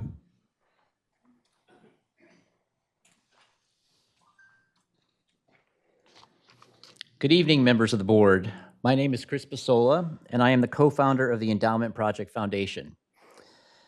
Our mission is to support public high schools through community-driven philanthropy. In the past 18 months, we have raised nearly $1 million for Virginia schools through alumni and community engagement. Across Virginia, we've created fundraising platforms for approximately 300 high schools and provided funds to 80 of them. As of April 2024, 8 months ago, we have $80,000 in donations ready to support Chesterfield high schools based on needs identified through conversations with principals at specific high schools in Chesterfield. On July 30th, 2024, we received a letter from this board's attorney requesting that we discontinue fundraising for CCPS schools. This was unexpected, especially since our prior conversations with board representatives indicated support for our efforts. Specifically, on August 10th, 2023, more than a year ago, I met with your attorney, Mr. Wendell Roberts, who shared no concerns about our work. Chairperson Heffron, you and I met on April 4th, 2024, and you expressed appreciation for our work and suggested we stay in touch. Superintendent Murray, when we met, we spoke on June 18th, 2024. You thanked us for the good work we've done supporting Chesterfield schools. Unfortunately, Chesterfield principals have been instructed not to engage with us, hindering our ability to support their schools. While we complied with the board's request by temporarily removing Chesterfield fundraising sites in August of 2024, This impasse has delayed the $80,000 in grants that we have available today and for the last 8 months to deploy to Chesterfield Public Schools, and has led to a loss in renewed and new donations to these schools that are immeasurable. We genuinely want to resolve this issue, and our goal is not to bypass CCPS, but to be a partner with you and to enhance students and teacher opportunities. Therefore, we respectfully ask the board to, one, allow us to deploy the $80,000 in grants that have been raised for Chesterfield High Schools to address needs that principals have identified to us. Allow principals to engage with us so we can continue to build the momentum we have built with the Chesterfield alumni community to address the unique needs of each school. And if Thank you, collaboration is Chris. not possible, please officially Thank decline you. these grants so Your we can time inform our has donors. expired.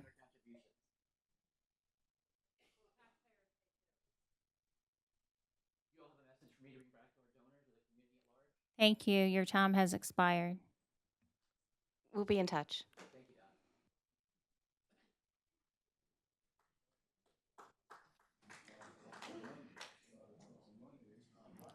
Andrea Torres.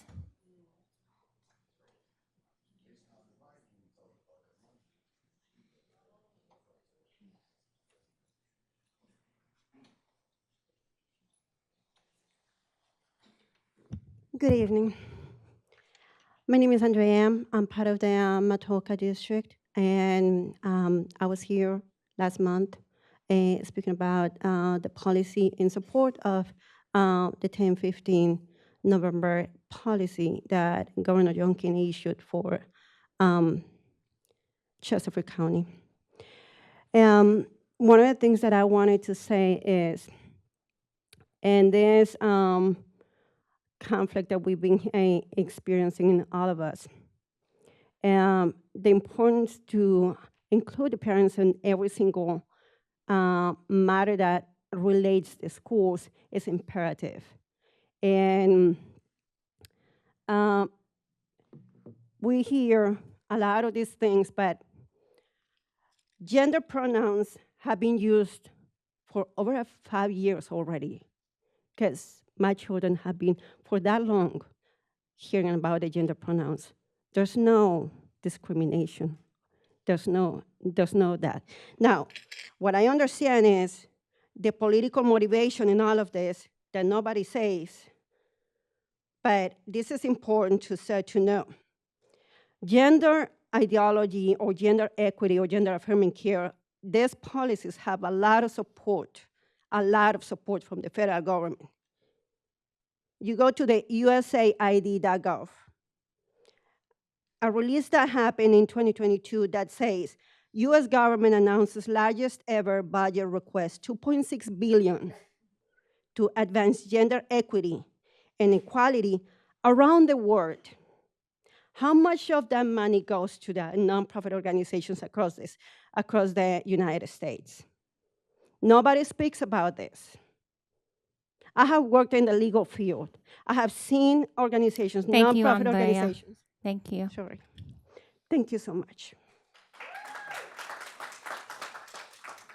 George Burdine.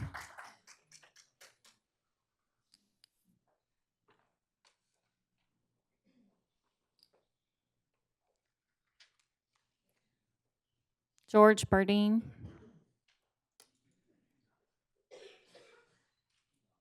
Livia Gunter.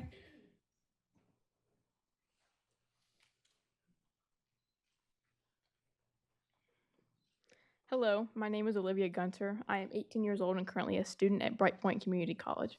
This past summer, I had the privilege of participating in a mission trip to Ethiopia, a village in Ethiopia called Gendatesfa, located in Dire Dawa.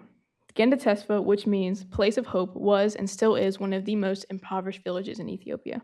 But with lots of help and resources, we are working to bring hope to Gendatesfa. I traveled with a team of teachers and teacher assistants, and one of our primary goals was to help students prepare for an English exam that is critical for their access to higher education, which this includes high school. As part of our mission, we have brought essential school supplies, including 50 Chromebooks over the past 2 years to Gendatesfa Primary School. However, despite the generous donation, the school still faces challenges. With over 1,200 students ranging from grades 1 through 8, the 50 available Chromebooks fall far short, requiring about 24 students to share one device. In the summer of 2023, Chesterfield County Public Schools donated 30 Chromebooks, and with that incredible donation, we were enabled to open the first ever computer lab in Gendatesfa. This past July, we brought an additional 20. These donations have already begun to noticeably transform the learning environment for both students and for teachers, as they no longer have to rely solely on the very limited English skills of the teachers. I'm reaching out to you to ask for your support in providing additional Chromebooks to Ginda Tesfa Primary School. These devices will ultimately enable them to pursue higher education and break the cycle of poverty in which so many of them are currently trapped. In the Deir Dawa metropolitan area, home to over 750,000 people, these are the only there's two computer labs in any public school in the area, making this donation even more impactful. The conditions in which these children live in are extremely difficult. Many families reside in incredibly small tin or mud houses that lack basic necessities such as running water, electricity, or plumbing. The financial hardship is so severe that many students cannot even afford the required school uniforms. Yet, despite the challenges, the children are eager to learn and make the most of their limited opportunities. I kindly ask for your consideration in donating additional Thank you, Chromebooks. Olivia. Thank you.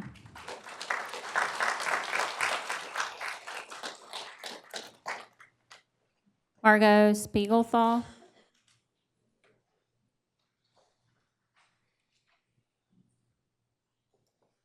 Margot Spiegelthal.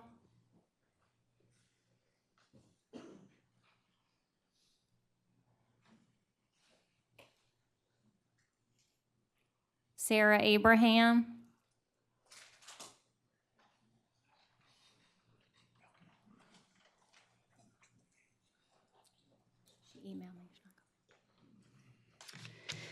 Good evening. My name is Sarah Abraham. I am the counseling coordinator at Salem Church Middle School. I have been a school counselor in Chesterfield County since 2015 and in the education field since 2008. I'm also the proud parent of 3 CCPS students, 1 at each level. I'm here tonight to address the possible changes to School Board Policy 1015, the treatment of transgender students in CCPS, particularly Section 2, student privacy. This states, in regards to a student's transgender status, the school personnel shall only disclose to other school personnel with a legitimate educational interest and to a parent or guardian upon request. For so many reasons, disclosing this type of sensitive information before the student is ready could result in catastrophic consequences. In fact, I fear it would do the exact opposite of what you're hoping to achieve. When a student comes to a school counselor or a social worker or a school psychologist, they are told that what they tell us is confidential. And the only time that we break that confidentiality is if they tell us that they want to harm themselves, someone is hurting them, or they want to harm someone else, or if they have knowledge of any of those happening to another person. This helps to build trust. And is very often, it's that trust that allows us to teach them the skills to advocate for themselves and empower them to have their difficult conversations with their parents when they are ready. I feel that students will no longer confide in us if it's mandatory that we inform parents when they disclose information about their gender. I feel they will turn to other ways that could be possibly unsafe or unhealthy in an effort to cope. And I fear that all students will no longer see the student support services as an ally, regardless of the information they want to share. And to the parents who are concerned that they are being left in the dark, I encourage you to reach out to your child's school counselor. I can assure you all, we're on the same team as you and have the same goal in mind, and that is the social and emotional well-being of your child. Adam Mansfield.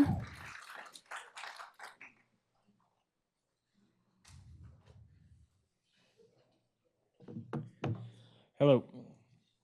Am I audible? Good? Yeah, cool. I'm a teacher from CCPS. Governor Youngkin has said to our queer students to trust their parents because they love you. While we like to rely on these platitudes and thought-terminating cliches, the reality is more complicated. According to studies by Gallup, a charity with a focus on LGBTQ abuse, 43% of trans people surveyed had experienced higher levels of abuse at the hands of a family member or members. If you as a parent would react positively when I call home to tell you that your child is trans, then your child would likely have already told you. If you as a parent would react negatively, then you're asking me to out your child, and you should reflect on why that would be necessary if you're doing your job as a loving and supportive parent. There are many present that would argue that policy 1015 is necessary to keep children safe, but no student is made safer by a policy of forced outing. Best case scenario, I've told a parent that already knows and is supportive of their child's identity. Worst case scenario, I put this child on the direct path of danger. Allowing students to socially transition, which means going by different name, pronouns, and or using the bathroom that aligns with their gender, harms no one. On the contrary, allowing students to transition socially does a tremendous amount to protect trans students from the nightmare that is having to pretend to be someone that you are not. If a student comes to me and says, I know that my student account says Jonathan, but I go by Jenny, then that student is Jenny as far as I'm concerned. And if that student begs me not to tell their parents, I'll be asking why that is, not handing them over to those that they trust less than the adult they've only known for a couple of weeks. Despite the misunderstandings of many present here tonight, these children are people, not property. I am beholden to them before I am beholden to you. Thank you.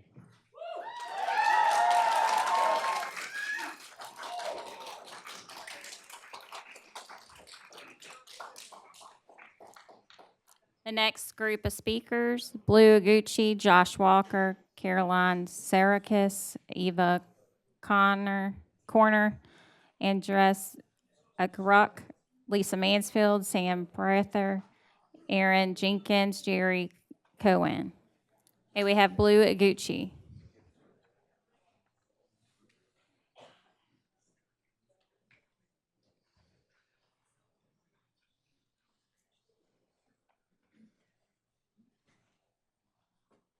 Blue Aguchi.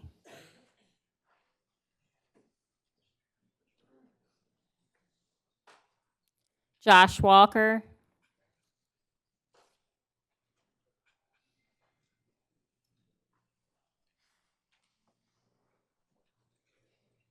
Josh Walker.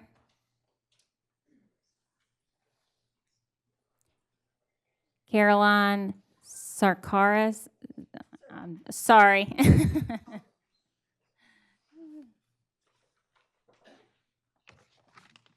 Hi, I'm Caroline. I'm here to ask each of you to vote against the extremely harmful proposed change to Policy 1015. Maintaining equal rights and protections at school for Chesterfield County trans students is, under the current policy, is extremely important for both their academic success and for their mental well-being. This proposed policy change, both versions, both November and the new one in December, destroy these protections and would demonstrably worsen the lives of trans students. Despite the fear-mongering and outright lies pushed by anti-transgender activists and the openly pro-theocracy Family Foundation organization, equality and confidentiality rights for trans students harm absolutely nobody. They only help trans students. Let's be clear about some of the specifics of what this proposed policy change would do. First, it would force all teachers and staff to out transgender students to their parents against their will. When a student needs a safe adult to confide in at school about who they are, they will find that no safe adults remain, including school counselors.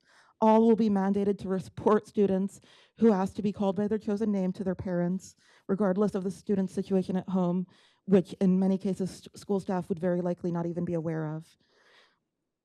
A peer-reviewed study published on this exact topic in 2024 by researchers at the University of Connecticut showed that trans students who were outed to their parents reported higher levels of depression and lower levels of family support.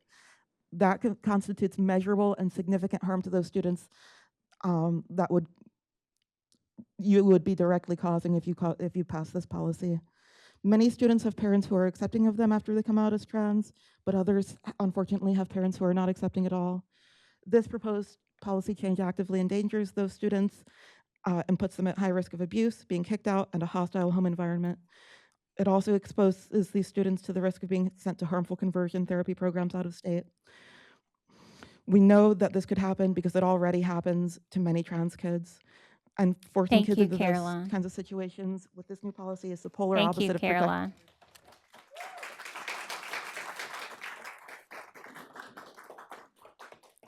Eva Corner.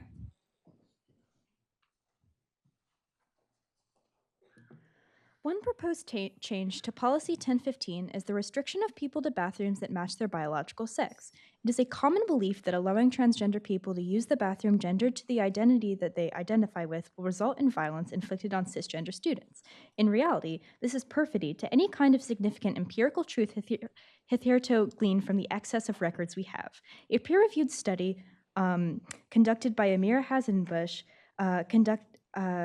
compared regions with and without legislation like 1015, and it concluded fears of increased safety and privacy violations as a result of non-discrimination laws are not empirically grounded. While this is one study, it is far from the only one like it. Indeed, not only do studies not show that there is a link between policies like 1015 and a decrease in safety, they show that transgender people are far more likely to face the brunt of violent victimization than cisgender people. USLA researchers found through data from the 2017 and 18 National Crime Victimization Survey that transgender people were victims of violent crime 4 times more than cisgender people and experienced 86.2 violent victimizations out of 1,000, in contrast with the cisgender 21.7. Again, these are not the only statistics surrounding this issue, but I found literally dozens, and it would take up far more than the allotted time. Furthermore, while trans girls are often the ones perceived as predatory, in reality it can be very dangerous for transgender girls to go into male bathrooms, no matter what level of social or visible transition they have undergone. It is difficult for boys deemed as feminine to feel accepted by their peers, often being victims of taunting or even abject violence. For transgender girls, a lot of these struggles are faced to the extreme, especially in such an enclosed, unsupervised, male-dominated environment. I personally know more than one transgender girl, and I can say that I would not feel unsafe with any of them in an accompanying stall. Revised policy changes state that while people will be required to use the bathroom accompanying biological sex, bullying and harassment will be prohibited. Bullying and harassment doesn't stop because a policy states Eva. they're prohibited. Thank you. And Zach Afrock. Hello, board. My name is Andrzej Achruk. Thank you to the board for offering this time to hear my voice and the voice of the community. I come from a place of patience, tolerance, and love. With that said, I would like to speak in support of the changes made to Policy 1015, the Governor Youngkin revision, because it is a common sense revision. We as parents need to be informed about our children.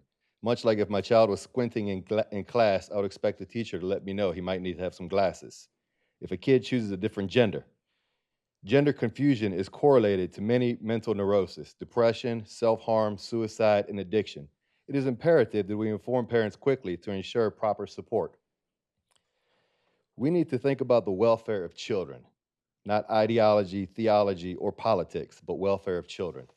The First Amendment of the United States Constitution forbids government actors from requiring individuals, including children in public schools, to adhere to or adapt particular ideological beliefs. Furthermore, we are confusing our children. I fear that without these amendments, there's a clear path to indoctrinate our vulnerable children with our own ideology. It is our duty to ensure an education to all the kids and put aside any agendas.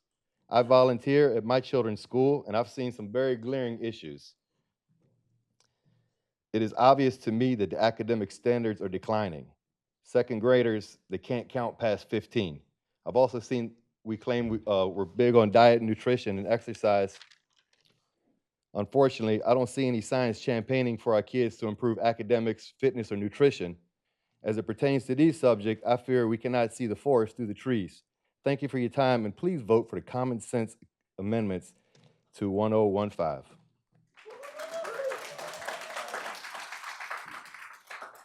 Lisa Mansfield.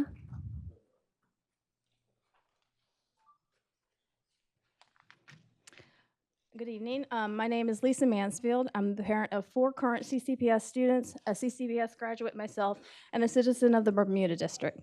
Last month, I was unable to come to the school board meeting, but I did get home in time to watch the majority of public comments. What I witnessed was a lesson in intimidation at its finest. I watched as citizens spoke in favor of protecting parental rights and protecting their children on the playing field and in bathrooms, only to be mocked, harassed, and interrupted both during and after they spoke. And this was just what I could hear on the TV. Not surprisingly, these actions were not reciprocated when citizens spoke in favor of keeping the current policy. This country was founded on the presumption of innocent until proven guilty, yet the current policy automatically assumes that a parent or family will not be supportive, and by some of the comments last month, would immediately turn to abuse should the school notify them about gender identity situations. That assumption has the potential to cause permanent damage to a family's ability to be included in this life-altering period in their child's development, a time when parents could be an advocate but are never given the chance because of a fear, unfounded or not, of rejection or physical or emotional abuse. What right do our schools have to make that assumption? The idea that I would be denied the ability to be involved in any situation my child is experiencing is terrifying. And while my children have been fortunate to have phenomenal teachers, the idea that a teacher, counselor, administrator, or any other adult at my child's school would be allowed to deny my involvement is comical, given the number of teachers who are dismissed every year for inappropriate relationships with minors. At my child's high school alone, there have been 3 teachers fired or dismissed in the last few years because of inappropriate relationships with or activities involving students. That's 3 at just one school. The revised policy changes not only pave the way for those relationships to occur, but it actually encourages them. We all advocate for parental and family involvement in every area of our kids' education. We encourage parents to read, volunteer, donate, check parent view for grades, and meet with teachers. Someone make it make sense to me why this would be the only area where we throw that ideal out the window. Thank you. Sam Prather. Madam Clerk, I will just remind members of the audience to please refrain from any applause and allow the speakers their opportunity to have their 2 minutes. My name is Sam Prather, and I'm the artist in residence for the Office of Equitable Transit and Mobility and an art teacher. I'm also a trans man who's been transitioning for the past 2 years. I want to acknowledge the fears of the parents concerned about Policy 1015. Parents have natural expectations of success for their children and fear that they'll face hardship or rejection because of their gender. That's why I'm sharing my story. I grew up in Baton Rouge, Louisiana, where policies like this didn't exist. I didn't choose to be trans. People around me knew I was queer before I did. I was bullied, called slurs, and barred from the girls' bathroom. At home, my mother beat me for not being feminine enough. I ran away often, and by middle school, I was suicidal. In high school, I turned to drugs and alcohol to numb the pain. At my lowest, I realized that ending my life would just be giving everyone what they wanted, and that didn't sit well with me. But not everyone gets that realization. My friend Henry didn't. After his father found out that he had a crush on another boy, he attempted suicide and passed away in the hospital. Eventually, I left Baton Rouge and found refuge in Richmond and finally began transitioning. Today, I'm the happiest and the most stable I've ever been. In 2022, I worked with Thomas Dale's GSA on a mural project and met queer students who found their school to be a sanctuary, a place of support and acceptance. But others feared being unhoused if their parents found out about their queerness, and I empathized with them deeply. Policy 1015 protects queer and trans kids by creating a safe environment and allowing them to share their identities with parents on their own terms. Changing this policy would violate Virginia's Education Code 22.1 and harden students' trust and well-being. As a trans youth who survived without protections, I urge you to consider my story. Keeping this policy intact is about the livelihood and survival of students. If you want your child to talk to you, love them for who they are. And if you're not ready yet, let schools be a safe place for them to express their identities. Thank you.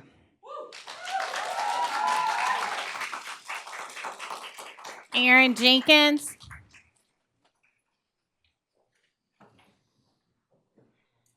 Hello, let me lower this a little bit.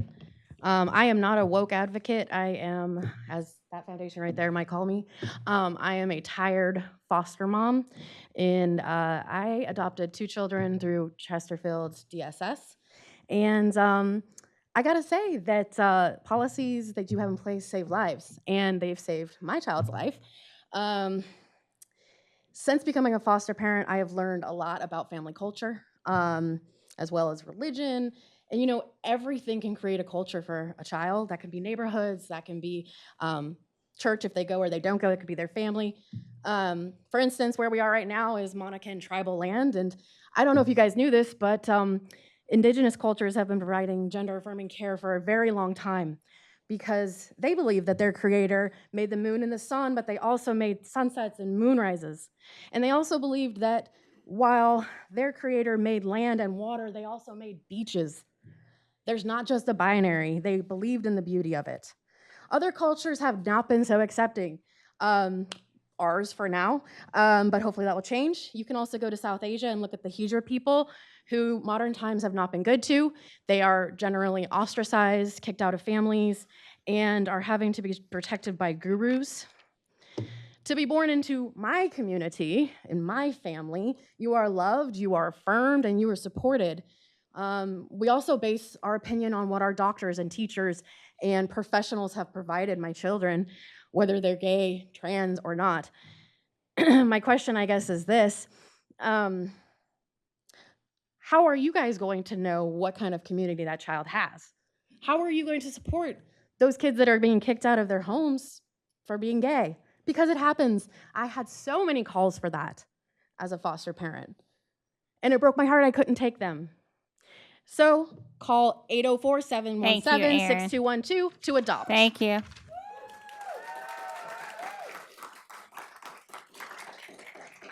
Jerry Cowan. Thank you. I'm Jerry Cowan, and I'm pleased to have the opportunity to address this board. I reside and vote in Chesterfield County. America just voted overwhelmingly to reject the woke agenda embodied in the December draft Policy 1015. The day-to-day issues in children's lives are the responsibilities of the parents, not the responsibilities of anybody on this board or any employee of Chesterfield County, Virginia. Therefore, this board must reject the diminution of parents' rights that are embodied in the December draft and adopt the November draft so that parents can be made aware of and involved in life-changing issues regarding their children. As for the private places of our girls, I am reminded of the situation which occurred in Loudoun County only a couple of years ago. I strongly urge this body to reject the December revision of Policy 1015.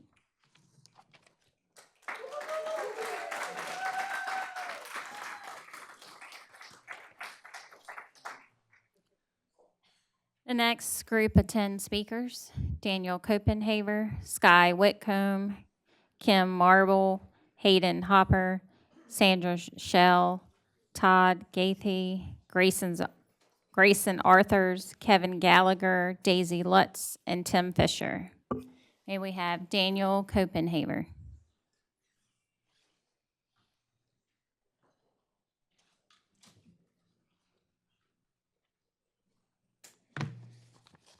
My name is Daniel Copenhaver. I'm a local small business owner. I am married to a CCPS teacher, and we currently have 6 children attending 4 different schools in the county, from preschool to high school. I'm here tonight because I believe strongly in the God-given responsibility parents have to love, guide, and nurture their children. I want to stress that this is not a discussion about hate or intolerance. I believe we are all made in the image of God, and as a Christian, I believe we are commanded to love one another. This is not about denying anyone their identity or dignity. It's about ensuring that parents are involved in the major aspects of their child's life, because no one else cares more for their child or is more equipped to guide them than their parents. Parents must be notified if their child wishes to be called by a different name or present as a different gender at school. That's not an attack on trans rights, it's a recognition of parental rights. Schools already require parental consent for so many things, including matters far less serious than a child's identity. Now, I understand that some are concerned about children who might face rejection or harm at home if they come out as transgender. Let me be clear, if there is abuse, we already have systems in place like Child Protective Services to intervene and protect those children. But withholding critical information from all parents because of what might happen in a few cases undermines the foundational trust between schools and families. The truth is, schools are not equipped to take on the role of parents. That is not their function. Parents have the ultimate responsibility for their child's welfare, and that includes being informed about significant changes in their lives.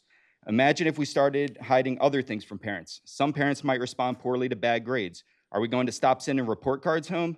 Of course not. Parents must be involved even when the news is difficult. Finally, I want to emphasize that I am not here to tell anyone else how to parent their child. If a parent chooses to affirm a name or gender change for their child, that's their decision. But every parent has the right to know what's happening in their child's life and to make those decisions themselves. Thank you, Daniel.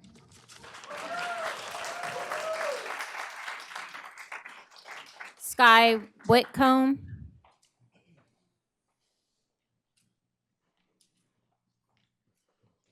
Good evening. My name is Sky Whitcomb. I'm a teacher at James River High School, and I've been an educator for 23 years. I'd like to speak with you regarding the proposed changes to Policy 1015.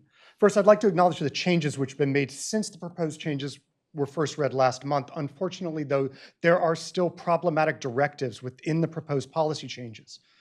Directives which, intended or not, place our students at risk, allow school personnel to bully students, and pose a logistical nightmare on an already strained system.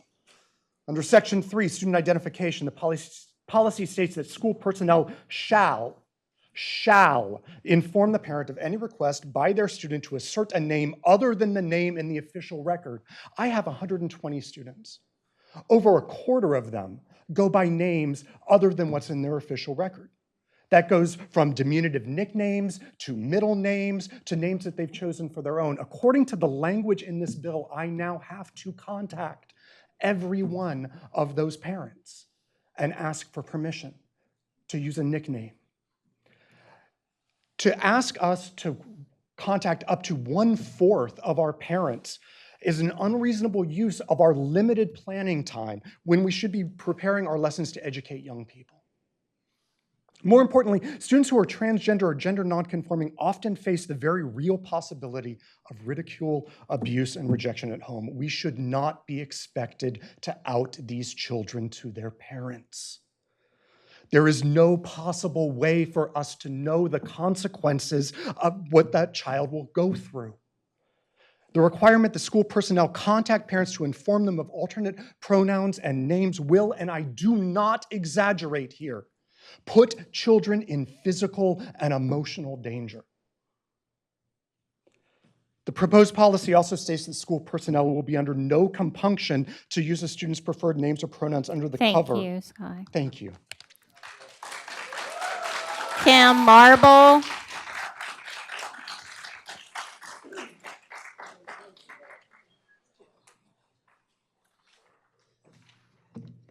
Good evening.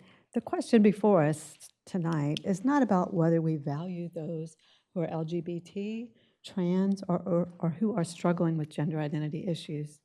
We value and support kindness and compassion and love for all students all the time. I have advocated for vulnerable people in Chesterfield for the past 12 years. We cannot support the current version of your policy revision. We did support your previous proposal of policy changes, and we ask that you supplant the current version and go back to the previous version from November. Parents are the first and ongoing long-term instructors and educators, teachers of their children. This is a God-given directive. Families are the bedrock of all society. Schools were established to assist parents in training their children. Over the years, schools tend to forget their role and have encroached on parental rights and roles. We must return to a team approach which supports, honors, respects, and empowers parents, especially those who are not doing such a great job. We all have work to do. No amount of money spent, no cutting-edge curriculum, no program can replace the role of a parent. I think we all really know that. Let us as educators, and I include myself in that, be content to be a valued member of the team. We, the community, commit to joining with you to empower and equip parents to do a good job.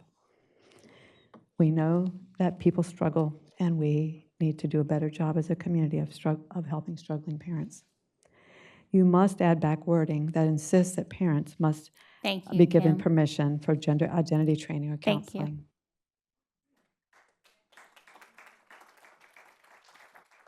Hayden Hopper. My name is Hayden Hopper, and my pronouns are they, them. I am transgender. I grew up going to school in Chesterfield County, and I was valedictorian of the 2009 graduating class at Manchester High School.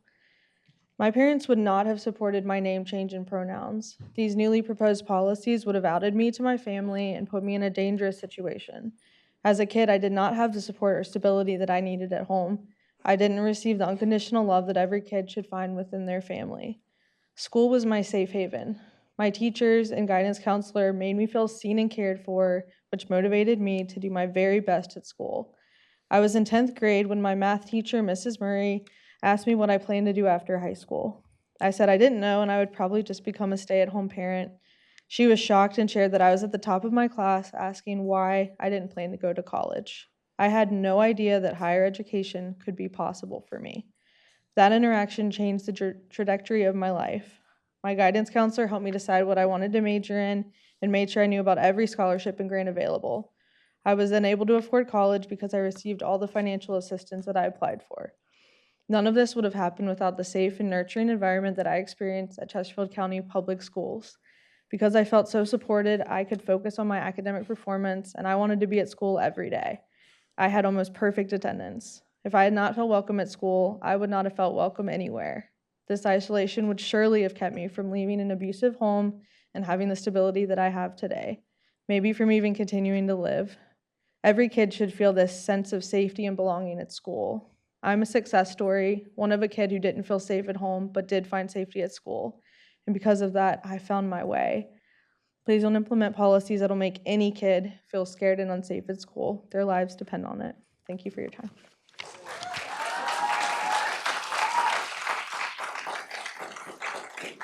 Sandra Shell.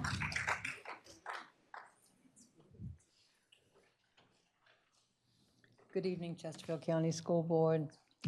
Thank you for allowing me to speak tonight. My name is Sandra Shell. I live in Chesterfield County for the last 46 years. My granddaughters are 9 and 10 years old. The thought of my granddaughters sharing their private spaces in girls' rooms and locker rooms with males is frightening and alarming to me. They're so naive, such sweet girls. I'm asking all in this board to please oppose the December 10th version of Policy 1015 and instead vote to pass the version proposed in November. I'm extremely concerned that Chesterfield has not aligned with Governor Youngkin's policies to protect every child. I'm putting you to sleep. These common sense parental rights protections, which align with the Department of Education recommendations and backed by our Attorney General's office, have already been implemented by most Virginia school districts, including Newport News and Virginia Beach. There should be no secrets, no lies between children and parents. We love our children. And when my children went to school, I remember being in a meeting one time and they tell me, "We appreciate you coming in. We just love you being involved." We love involved parents. That was 30 years ago. Did we change that much? Where'd we go? And Kim, it seems like the young person that just spoke in front of me made it through the system. So let's don't throw the baby out with the bathwater. Thank you all for your time, and you're all in our prayers for all of your decisions. God bless.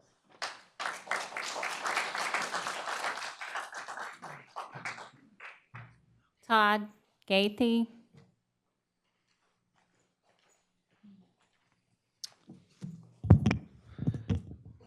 Good evening, Madam Chairwoman, members of the school board. My name is Todd Gackey. I serve as Vice President of Government Relations for the Family Foundation.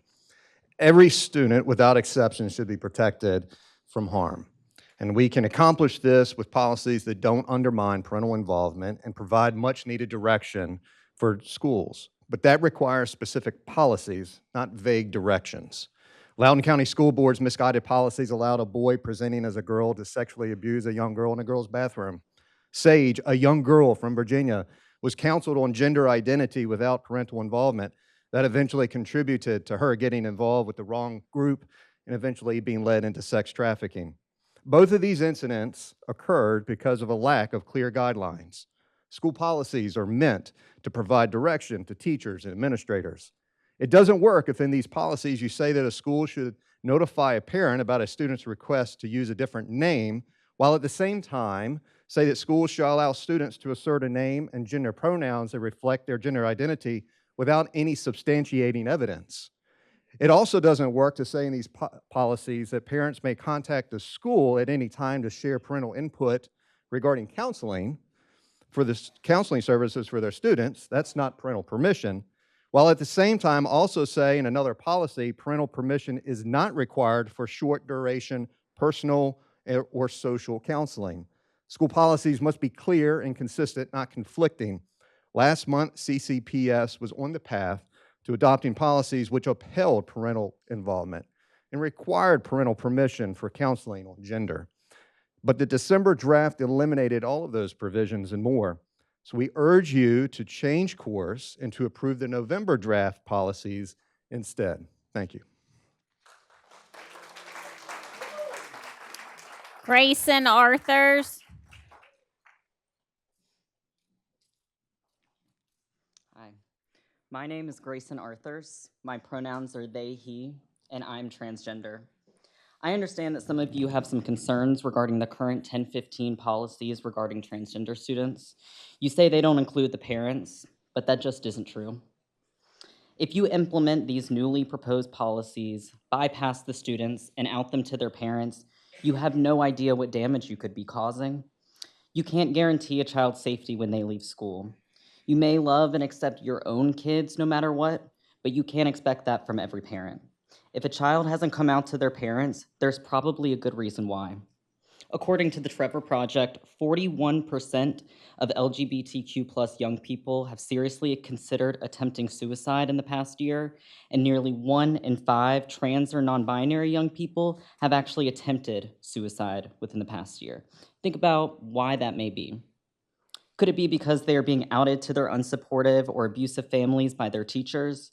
Do you think it may be because their school board is implementing policies that are putting them in harm's way? So you have a choice to make tonight. You can choose to implement these harmful policies and out kids to their families, where they could become part of that 41% that consider suicide, or the 1 in 5 that actually attempt suicide. Or you could vote no, and you could keep the current 1015 policies. You could protect trans kids, and you could actually save lives. Now, you may think I'm being dramatic, that a policy like this isn't a matter of life and death. And trust me, I wish I was just being dramatic. I wish trans lives weren't on the line.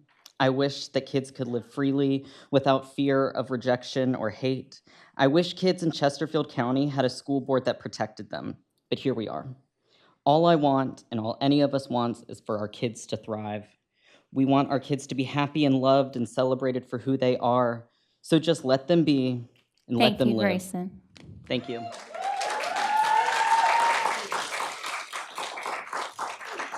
Kevin Gallagher.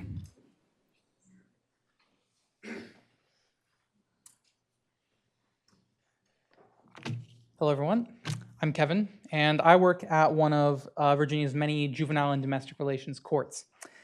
Over the course of my job, I have seen many children in very tough circumstances. Now, obviously, I can't give any specifics, but I do believe that I can shed some light on some of the statistics that have been brought up tonight. We've heard a lot about statistics of abuse, but I don't think that does much to actually give policymakers an idea of what's really going on.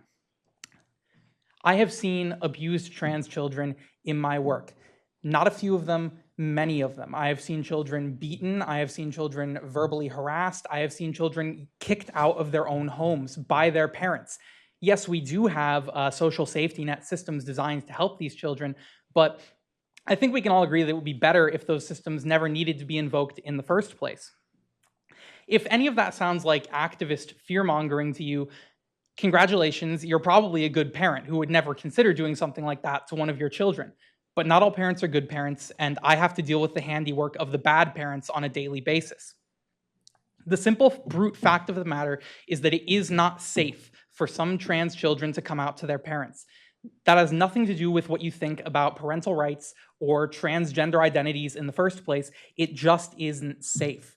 If you wanted to design a policy specifically designed to hurt as many trans children as possible, it would read almost identically to the proposed revisions to Policy 1015.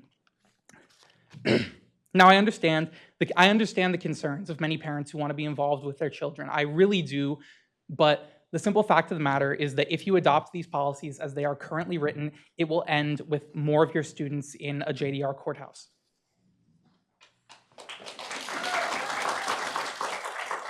Daisy Lutz.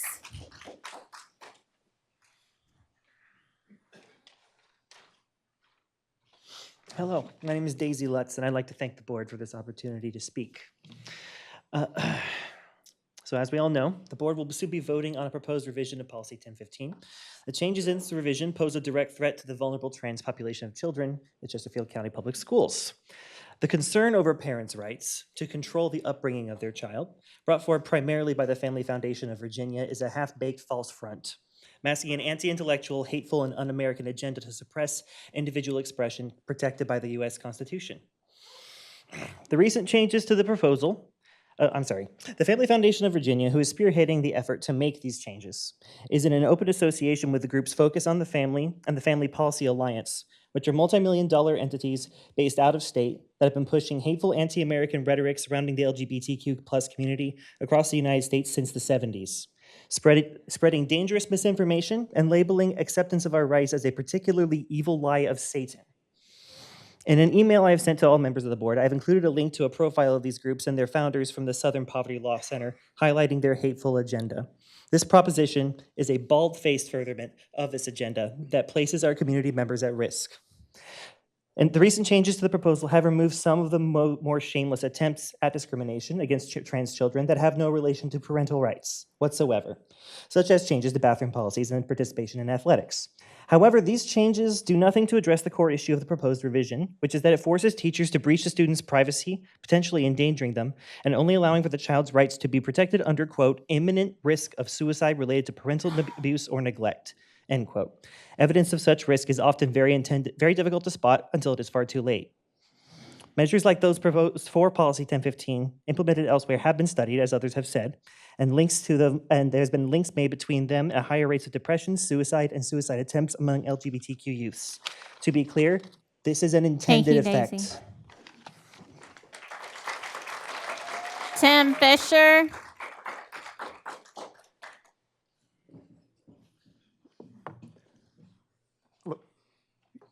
Hi, I'm Tim Fisher. I graduated from Dale and still live nearby, so this is close to home in a literal sense. I hate being redundant, so I wanted to talk about Policy 1015 in more broad strokes about some of the dynamics that go around it. I believe it can really be seen at its core about a sort of power struggle between the more public institutions of the school and the private institutions of the family. Now, this comes down often to parental rights, as it's put. But one of the most damning criticisms I've heard about that stance is that many who take it, whether they realize it or not, whether they intend it or not, go about treating children less as people and more as property, where they are not independent human beings capable of their own decisions, aware of their environments. They are rather extensions of their parents who are expected to follow suit. This should raise some further questions about who these parents are. No, really. If I were to ask about teachers or administrators or counselors, they have been vetted. They are held to written standards. They are there voluntarily as part of their work. And most of the work they do is out in the public. It is open and open to scrutiny. If they violate policies, they can be fired.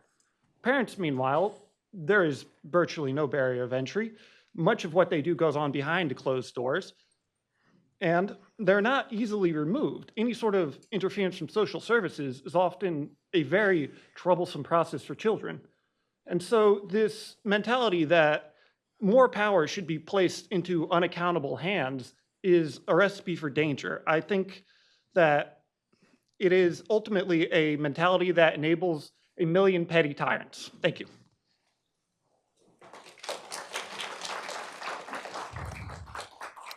The next group of 10 speakers, if you could line up against the walls. Elizabeth Schultz, Ren Proffer, Karen Hahn, MJ Tater, Leo Creighton, Michael George, Benny Pendleberry, Kristen Marks, Ambeta Coombe, and Am Basing. May we have Elizabeth Schultz?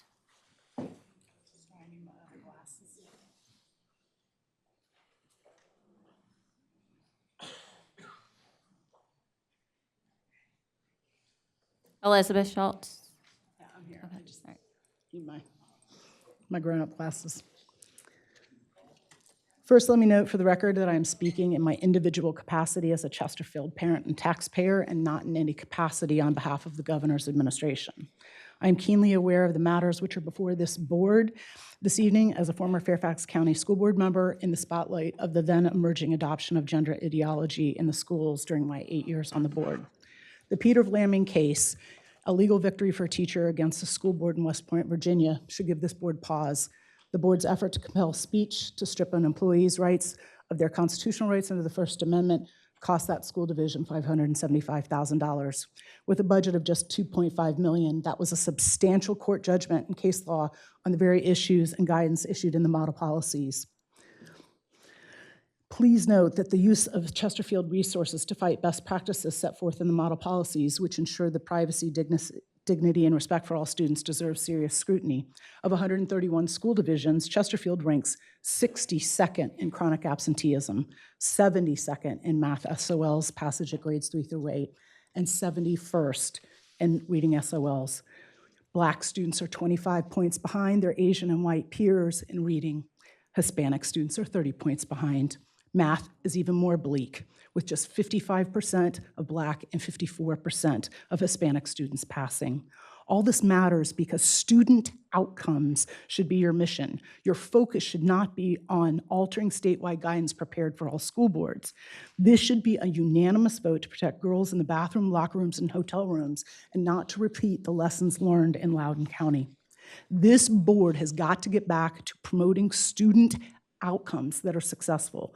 Protect constitutional rights of teachers and students, respect the dignity, values, and beliefs of parents, be honest and transparent about the needs of students with their parents, pass the model policies provided as statewide guidance and best practices as turnkey policies for the county without Thank you, Ms. alteration, Schultz. moderation, or evisceration.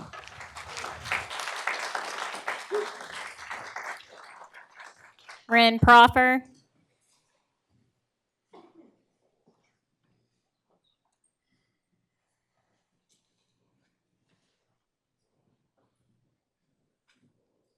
Good evening. I know we're all tired, ready to go home. I know we're all tired of this being an issue. And personally, I'm super tired of having to show up here against all the people intending to bully children. I'm extremely concerned about the degree of focus that they're willing to expend on ensuring children conform to patriarchal gender roles that, frankly, children shouldn't have to concern themselves with. I came out as trans in my senior year of high school, well before there was a policy about this, and I was able to access community through the fledgling GSA that was forming prior to the next year. I started talking to get my head on, or to my teachers to get my head on a little bit straight. And I wasn't ready to talk to my parents about this. The idea, frankly, scared me shitless. The idea that any of my teachers would talk to my parents probably would have prevented me from coming out. The transphobes in power in this room and among you, including those pretending to care about parent rights, know of this fear, and they know about that community. And they want to use that fear to snuff out that community in the name of control, using that fear to bully children to adhering to a cowardly ideology. To the trans children who are watching this, you're amazing. To the parents of these children supporting them through fear and uncertainty, you're amazing. Shame on every transphobe, everyone standing up to defend the right of parents to be among their children's bullies. If this policy comes to pass, you will also be among those bullies. Other children will be worse for it. Your children will be worse for it. Thank you, Ren. Karen Hahn. Hi, my name is Karen Hahn. I am a current employee of Chesterfield County Public Schools. I've been working for Chesterfield County for 18 years as an educator. I'm in a different school every week. And one of my principal friends at Matoka High School, we have a running joke. I'll ask about a student that's graduated, and she'll say, you know what I always say, once they're gone, they're gone. And then we laugh a little bit because we move thousands of kids through the county school district. But you know who never says once they're gone, they're gone? The parent.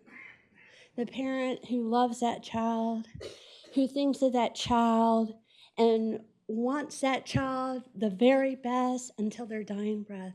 Is that what the parent wants? and they think and they pray for that child. You know, that was always God's plan, is that the parent is the foremost lover of their children, that loves their children. And so God says in the 5th commandment of the 10 commandments, you honor your father and your mother. That word honor in the Hebrew means you make weighty, you make heavy what the parents say.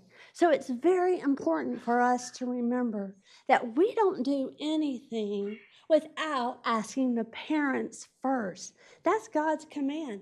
That's part of our society, and what our foundation of our society is built on, is that we honor the mother and the father in the home. Whether they're in good times or bad times, we still honor them. And we make what they say weighty. That means we don't do anything without their permission. And I want to remind all of you, and I want to remind even myself, we work for the parents. Did you know that? The parents are our boss ultimately, not the teachers, not the principals, not ourselves. We work for Thank the you, Ms. parents, Hahn. and that's very important for you to remember. MJ Tater.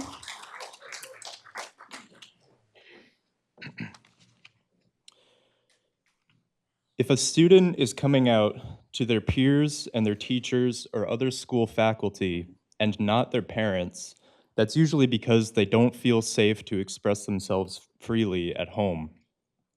Every student has a right to explore and express their identity on their own terms and with dignity. This process is essential to a truly well-rounded education. It's not enough to simply learn about the world around oneself. One must also have the freedom to explore and discover who they are going to be and how they will interact with that world. By removing students' autonomy in these decisions, you are at least stripping them of their rights to free speech and therefore minimizing their educational potential.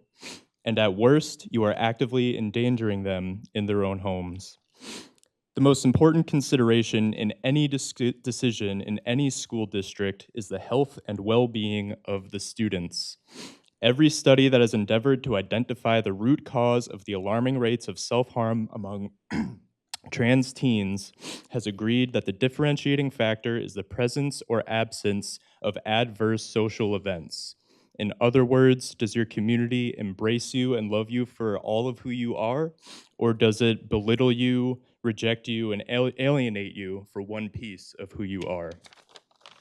The data is clear that these policy changes, if implemented, would manifest in real physical harm for students in this district. The weight of that harm would rest directly on each of your shoulders if you choose to move forward with these changes. And by the way, thank you for using my chosen name without question or hesitation. Wasn't that easy? Thank you.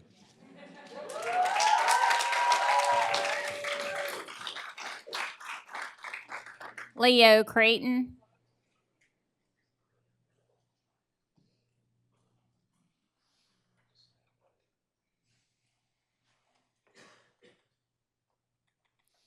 Leo Creighton.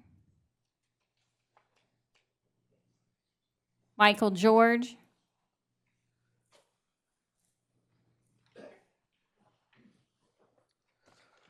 I have come tonight to ask the board to adopt the 1015 model policies as written by the Department of Education, not the amendment policies that you're putting forth tonight. What are we talking about here? Teachers keeping student secrets from parents? Who do you think you are? Any adult conspiring with children to keep secrets from parents is up to no good. With this matter especially, one thing we can all agree on is the suicide statistics for trans-identifying people is much higher than average. So if our children are going towards an ideology, we should be informed. It is not only a professional duty, but a moral one. What happens if one of these students, God forbid, commits suicide, only to find out that the school has kept this information from the parents? I have 3 children. My eldest went to CCPS from K to 12. My daughter's a freshman at James River, and my son is 7th grade at Robius. For 3 years at Robius, my daughter dealt with gender ideology being pushed on her. I offered to contact the school many times. She always begged me not to. She didn't want to make waves. She didn't want the teachers and administrators to dislike her. So when she came to me in September and told me there was a boy in her locker room and she wanted me to act, I knew it was a big deal. I contacted the teacher who tried to play dumb. I talked to the assistant principal who put it all on this board. I was told that the girls were uncomfortable, then they could change elsewhere. the whims of one boy outweighing the wishes of many girls. I watched the November meeting and heard lots of comments about how we need to respect all students, make all students feel comfortable. Does that not include our female students? Do they not deserve to have their privacy, their sports? There's a reason we have sex-segregated bathrooms, locker rooms, and sports. It's not to protect the men, it is to protect the women. This is not about trans rights, this is about women's rights. So I'm asking you to protect our girls and get the men out of their spaces. Thank you.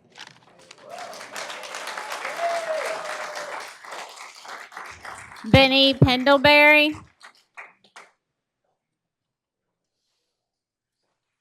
Benny Pendlebury.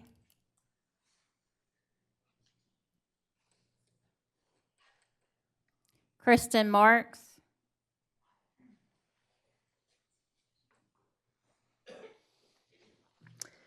Good evening. My name is Kristen Marks, and I'm speaking in strong support of option 1 for the redistricting with new Deep Creek Middle School.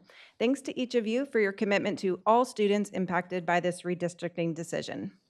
It is clear that option 1 is the only logical and equitable option that accomplishes all the planning objectives defined by the county. Option 1 is the clear option that best serves our students and our county as a whole.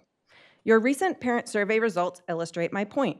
Of the 4 options presented, option 1 has the overwhelming majority of first choice votes, indicating it is the most desirable. It's important to also note that option 5 has the largest percentage of last choice votes, meaning the most people think option 5 is least desirable. The survey results also indicate that option 1 has broad support in a multitude of neighborhoods, while option 5 support is almost entirely concentrated in the Fox Creek neighborhood. The survey data speaks for itself, but I'd also like to address how option 1 supports your planning objective to minimize transportation times. I live in Hampton Park and witness daily the dangerous traffic on the congested Hull Street corridor between Hampton Park and Swift Creek Middle School, and it's only getting worse with the massive development happening right now. Option 1, which includes Hampton Park in the new middle school, is an opportunity to minimize transportation times for many families and school buses that would otherwise be driving kids in traffic and risking more vehicle accidents on Hull Street. Next, I'll speak to the planning objective to keep neighborhoods intact, since this has huge impact on student wellness and success, and again minimizes transportation challenges for families. Option 1 keeps Winter Park friends together in Hampton Park and Harper's Mill, and it keeps all the Fox neighborhoods together at Tomahawk Creek Middle School. Please don't split up our Winter Park community. Additionally, I understand that the CBG sites, that the county fully supports 2 CBG sites and has a deep bench of gifted trained teachers and resources to offer this opportunity to many more students in their home middle school. Thank you. Your time has expired. Please vote option 1. Ambata Coon.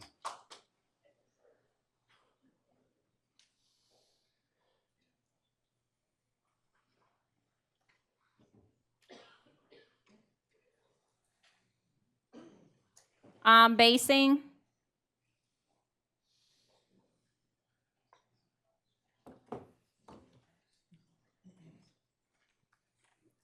The next 10 speakers: Hitomi Wood, Scarlett Ruffiner, Carter Wilkinson, Carson Pendleton, Abby Smith, Elliot Ruffiner, Chad Creighton, Donna Michaelis, Gloria Randolph, and Don Polo.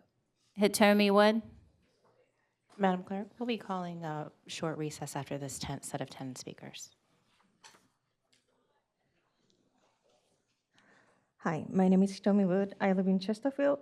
I've been working at one of the schools here, and I'm a parent. I'm very concerned about the possible changes to the policy regarding treatment of transgender students. This is coming from me, who has a transgender family member. The current policy is working on protecting transgender students. Parent involvement is essential, but parents' right to know should not come before students' safety and well-being. School should be a safe place for every student. I know a transgender child. Her family had a rainbow flag in their front yard, but still it was very difficult for her to come out to her parents. She was afraid her sibling may lose some friends. She was afraid she may have to give up playing the sports she loved. She didn't want her parents to know that she was going by a different name at school because she knew her parents gave her her original name, thinking that was the best name for her when they thought she was he. Fortunately for her, the current policy protected her. Each transgender child's transition can be very different. It's very personal, private, and can be really complicated.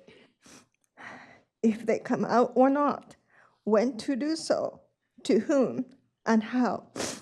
It's really all up to each child.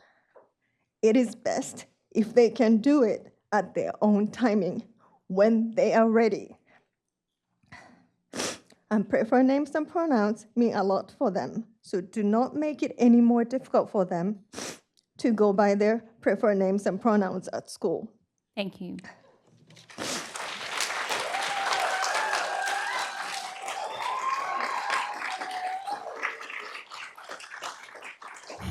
Scarlett Ruffiner. Good evening, members of the board. My name is Scarlett. I'm a Chesterfield County resident, a voter, the parent of a CCPS student that is non-binary, and I'm a transgender woman. Tonight, I'd like to take a slightly different spin. I completely concur with all the statistics and comments about the risk of increased harm to trans students, but I'd like to share with you my transition experience at work, as I think it's illustrative of how these types of policies can either enable, hopefully, or inhibit the success of trans students. Up until very recently, I served in the intelligence community for about 12 years. I worked on Russia, China, Africa, counterintelligence issues. I practiced law. I've given briefings at the White House, the Pentagon, and every three-letter agency you can think of. I've made significant contributions to US security, efforts against foreign intelligence actors, many of which you've probably read about in the news. About halfway through that 12-year period, I transitioned. Fortunately, federal government policy is much like the current Policy 1015. These policies created a supportive environment and helped reduce my worry, and there was a lot of it. I was nervous about being squeezed out of important projects. I was scared the relationships and the career that I had worked so hard to build would be in jeopardy. But those supportive policies helped me feel confident and comfortable transitioning and living true to myself. Most importantly, to my employer, it allowed me to focus on my work and continue performing at a high level. Similarly, the education of the students at your schools will be impacted negatively by the proposed change in this policy. It may be subtle, it may go unnoticed by you or other school administrators, but it will affect them. It will be detrimental to how safe and comfortable they feel at your schools, our schools, and whether they flourish and can go on to achieve great things and contribute to their communities like I've been able to do. Thank you for your time.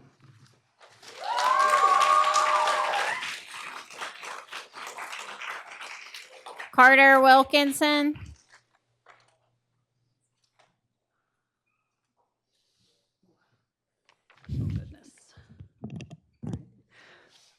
Hold on. Okay. All right. Good evening. My name is Chuck.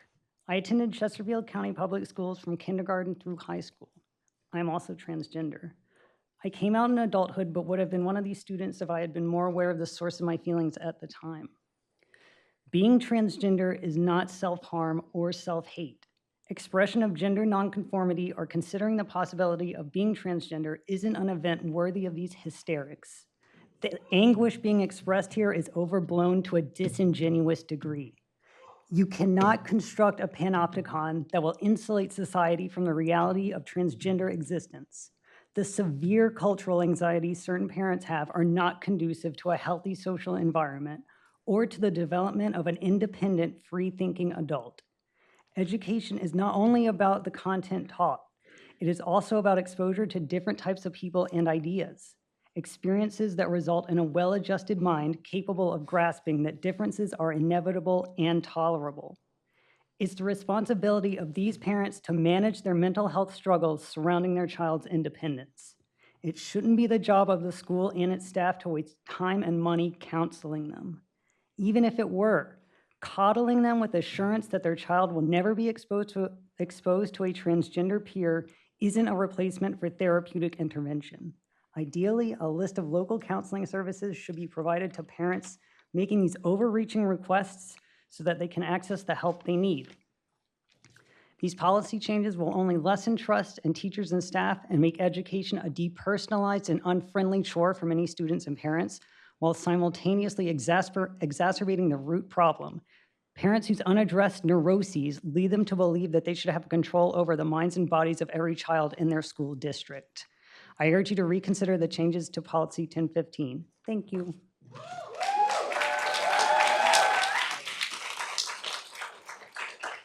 Carson Pendleton.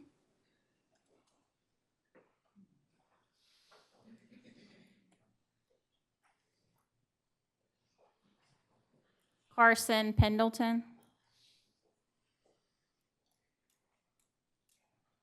Abby Smith.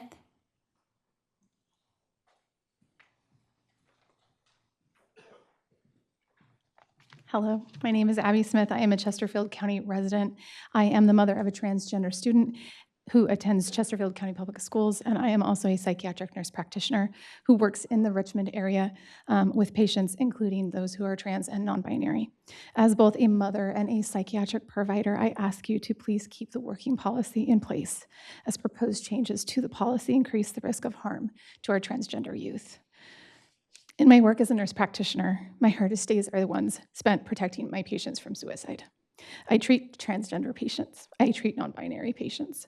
The levels of anxiety, depression, and suicidal thoughts that they experience are exponentially more than patients who are not transgender. That trans individuals bear this burden because they do not fit a mold that society promotes is something I hope that none of us who are not trans or non-binary ever have to experience. The anxiety, depression, and thoughts of ending their life stem from many things, one of which is the rhetoric around how they should live their life and policies about what they can or cannot do. It is my professional opinion based on psychiatric research, which I have emailed to all of you a few days ago, that policies like the proposed changes will affect trans students negatively. These changes risk worsening the existing depression, anxiety, and suicidal thoughts that they have at baseline. I ask that we please consider the harm to our students that will certainly occur if we do not keep the policy as open and inclusive as it is. My hope is that we as parents who do have these concerns, and I validate the concerns that so many of the parents on the other side have as a parent who has a trans child, that we foster a loving home where our children come to us when they have issues and when they are questioning, and that we not place that responsibility on our schools. Thank you. Elliot Ruffiner. Elliot Ruffiner.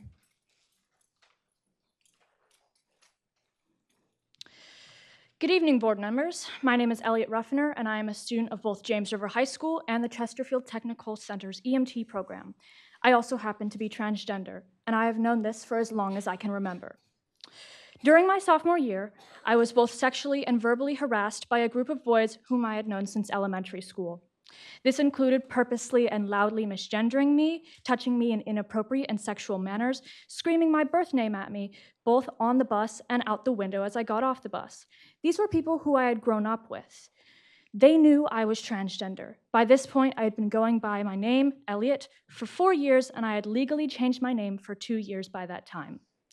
Thankfully, due to the quick response of my school's administrators and the current policies in place, we were able to nip this problem in the bud before it became a major issue.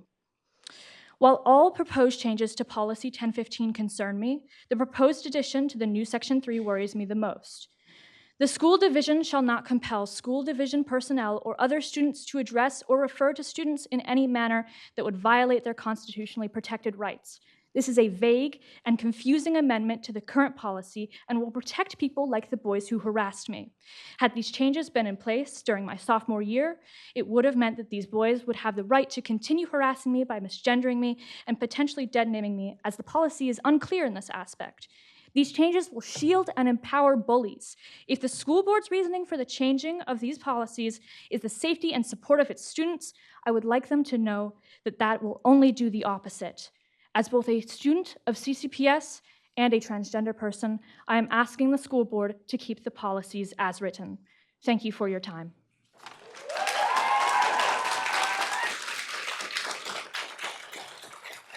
Chad Creighton. Chad Creighton.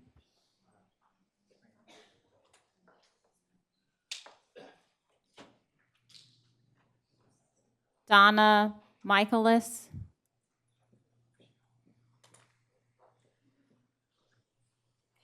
Good evening. My name is Donna Michaelis. I am the proud parent of 4 grown children. All of them graduated from Chesterfield County Schools. They are successful professionals, homeowners, and tax-paying residents of Chesterfield County. For 39 years, I have served as a public servant here locally in Chesterfield Police and at the state level. I fully understand your role's weight and the immense responsibility. It is a task that requires wisdom and discernment. As public servants, we must always strive for transparency. Government exists for the people, and it must remain open to the light of day. However, the proposed policy promotes secrecy, asking teachers to withhold information from parents. This is not transparency. One of the fundamental principles in teaching children personal safety is that adults should never ask a child to keep a secret. Some secrets can be harmful, particularly when the parent does not have the opportunity to address it. Teachers must inform parents about significant matters such as disobedience, conflicts with other students, academic failures, and even snacks served in class. Yet under your proposed policies, teachers are not required to inform parents if their child requests to be called a different name or use different pronouns other than those registered by the parents. Additionally, Virginia's age of consent is 18. There's almost nothing a minor can legally do without parental permission. The proposed policy is not congruent with current law and practice. A teacher has no legal authority to give student permission to get a driver's license, go on a field trip, or get a library card. Yet this policy grants school the authority to circumvent parental consent. This presents a troubling contradiction. Schools operate in loco parente, which means you're acting in place of the parents during school hours. However, this role does not grant teachers the authority to make decisions beyond the scope of the parents' rights and directions. School personnel are entrusted with temporary guardianship during the school day, but they are not the child's parent. Without parents' consent, you cannot decide about a child's health and mental well-being. The school does not replace the parent. It is only temporarily steps in while the child is at school. When public servants assume parental authority, it is wrong. It can lead to confusion, unintended harm, and lasting consequences. Thank you. Gloria Randolph.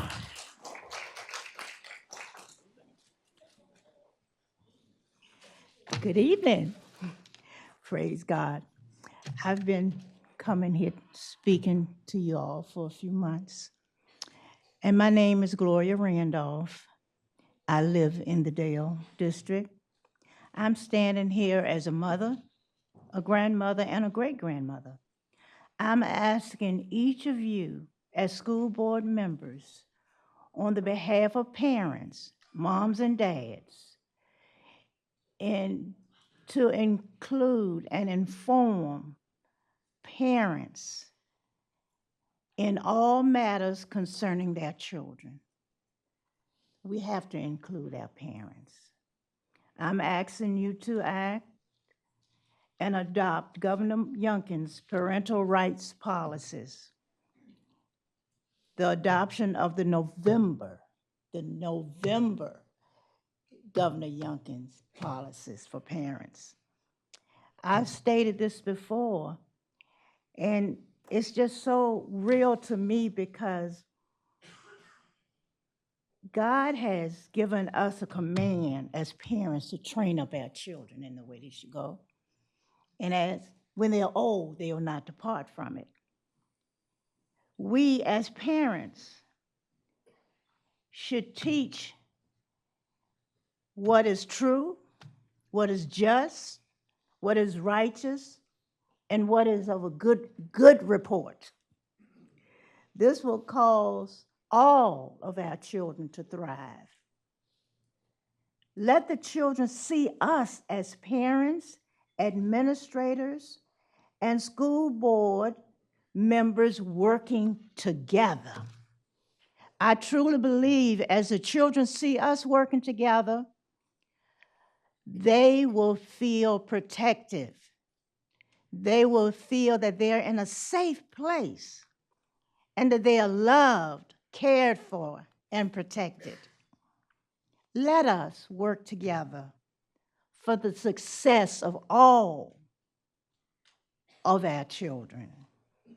I'm asking you to adopt the November Governor Youngkin's parental rights policy, and I'd like to thank you for giving me this Thank time you. to share. Bye now. Don Polo.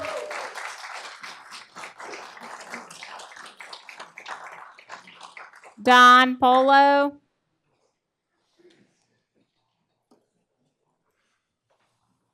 The board will take a short recess and reconvene in approximately 5 minutes.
y'all ready?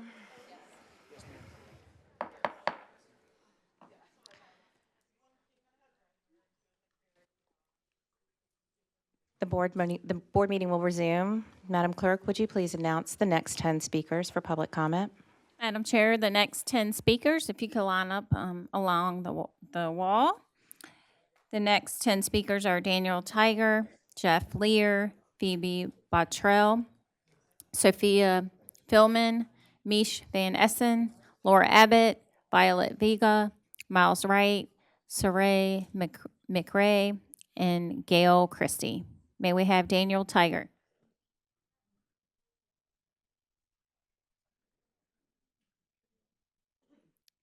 Daniel Tiger.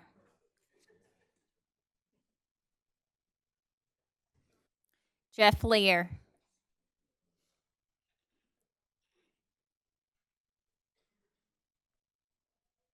Jeff Lear. Phoebe Bottrell.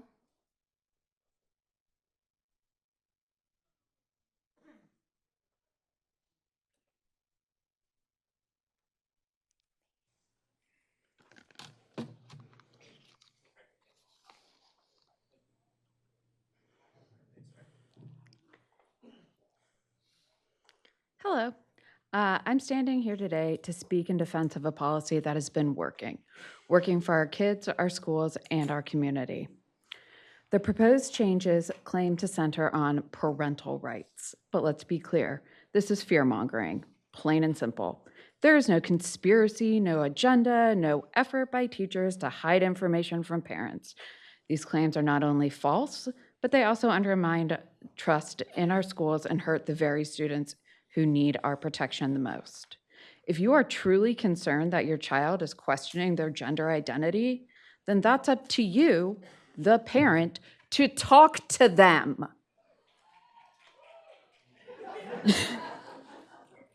When my child began questioning their gender identity, it was a gradual progression. They did not wake up one day and declare this change. Some of those early conversations were tough, but I made one thing very clear. I believed him, I loved him, and I will always support him. And we kept talking, and I eventually sought professional advice on how to help support my child.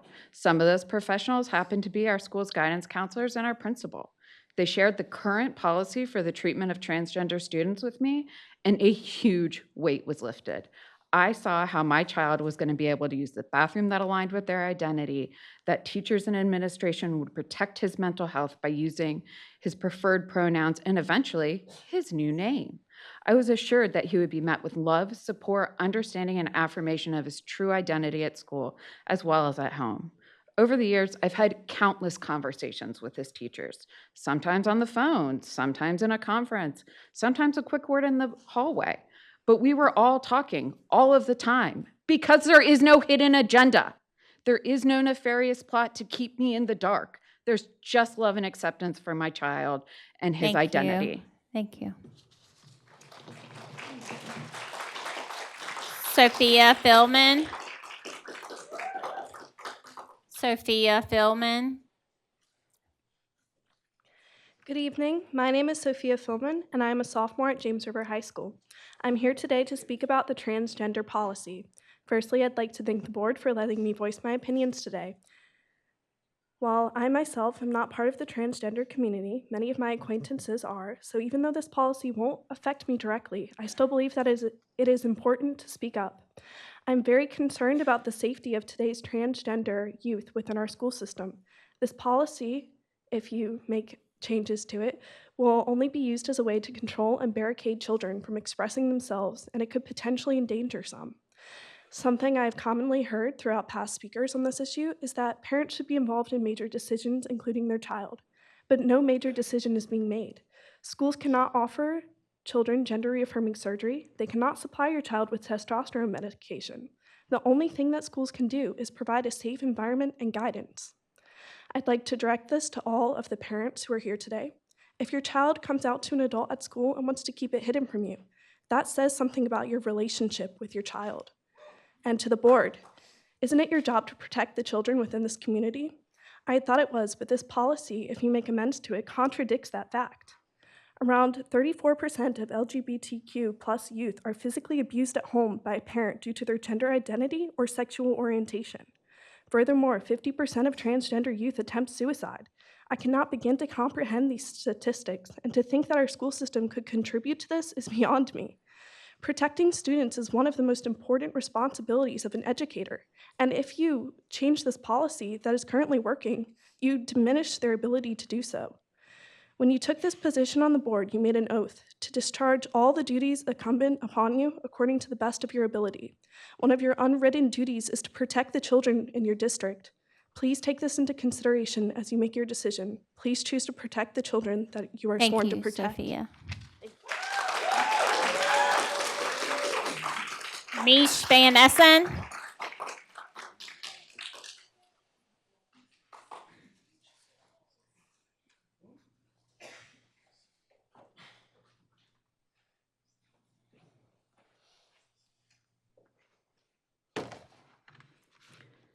Good evening.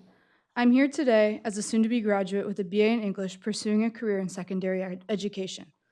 Recently, I applied for the positions of both middle and high school English teacher in Chesterfield County because I believe in the potential of this community and its schools to foster a welcoming environment that encourages student success. However, I am deeply disgusted by the proposed changes to Policy 1015 and what they would mean for our queer youth. Currently, Policy 1015 ensures critical protections for trans students, including the right not to be outed, the right to be protected from bullying based on their gender identity, and the right to be addressed by their chosen name and pronouns, and the right to present as their authentic selves. These protections are not just words on paper. They are lifelines. They create an environment where students can feel safe, valued, and respected for who they are. The revisions proposed would undo these protections in profoundly harmful ways. They would force staff to out trans students to their parents, regardless of the potential harm or risk to the student. They would allow deliberate misgendering of trans students by both faculty and peers. They would punish teachers who respect their students' chosen names and pronouns without explicit parental permission. They would mandate segregation by sex instead of gender identity during school events and sports. These changes are not only cruel, but dangerous to an already incredibly vulnerable population. Studies consistently show that policies like the proposed revisions lead to higher rates of depression, anxiety, and student among LGBTQ+ youth. When trans students are denied the right to exist authentically, it sends a clear and devastating message that who they are is not valid, not valued, and not welcome. Is this the message we want to send in Chesterfield County? If so, I am horrified and disgusted. As someone who is very passionate about the future of American education, I could never stand with such policies. Educators should be allies and advocates for their students, not enforcers of harmful policies that compromise their students' safety and well-being. Chesterfield County, like so many others, is in desperate need of dedicated teachers. How can you expect to attract and retain educators? Thank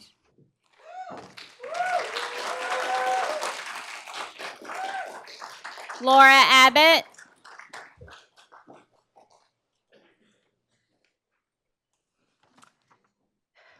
Hello, my name is Laura Abbott, and this is my 21st year teaching high school in Chesterfield County, and I urge you to keep the current policy. A major reason that teachers leave the profession is due to a lack of planning time and an ever-increasing list of responsibilities, a list that this policy will add to. Teachers are required to document contacts for failing grades, behavioral and personal issues, teaching sensitive materials, and missing assignments. And the new proposed policy would add to that burden by requiring teachers to verify each student name variation, contacting home and documenting a successful contact for every Madeline who wants to be called Maddie, every Zachary who wants to be called Zach. As school officials likely know from the difficulties they have had trying to verify student transportation and collect emergency cards, contacting every single parent for a student that wishes to be called something than their given name would create a mountain of new tasks for teachers and would most certainly drive more teachers out of the classroom. As a teacher, I am also concerned about the negative impact this policy would have on classroom atmosphere. The beginning of the year is a time period in which teachers try to create a safe and comfortable learning environment for their students. One of the first things that happen in a classroom on day one is the exchange of names, and this process should not result in a student feeling uncomfortable or dreading the very first day of school. We know that there is a mental health crisis happening with our children, a crisis which has already produced a spike in anxiety and chronic absenteeism in many students. The last thing we should consider doing is to make a student feel worse by putting them through an inquisition over the name that they go by, resulting in them not wanting to return to what should have been a welcoming learning environment. Schools should be a safe and accepting place for all of our students. Thank you, Laura. Thank you. Violet Vega.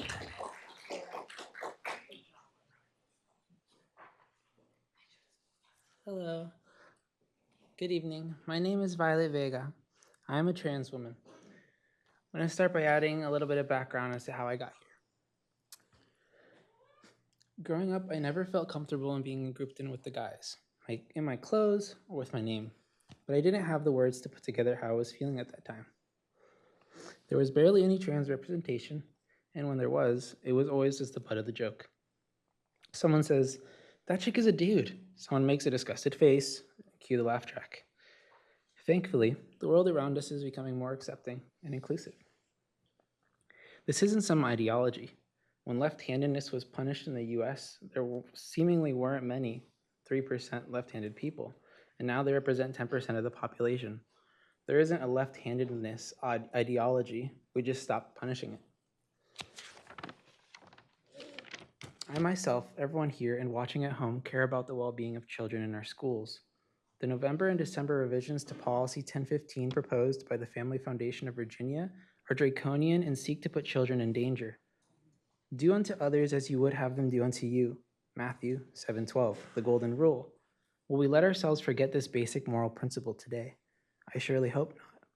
Children in our schools are deserving of dignity to be addressed how they like, the same way students are expected to address their teachers and superiors in the manner they would like, and the way staff addresses staff in the way that they would like amongst themselves.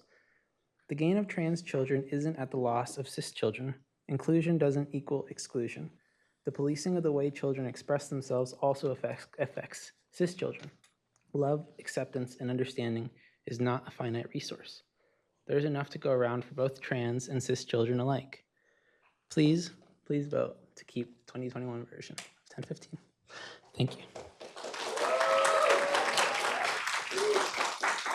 Miles Wright.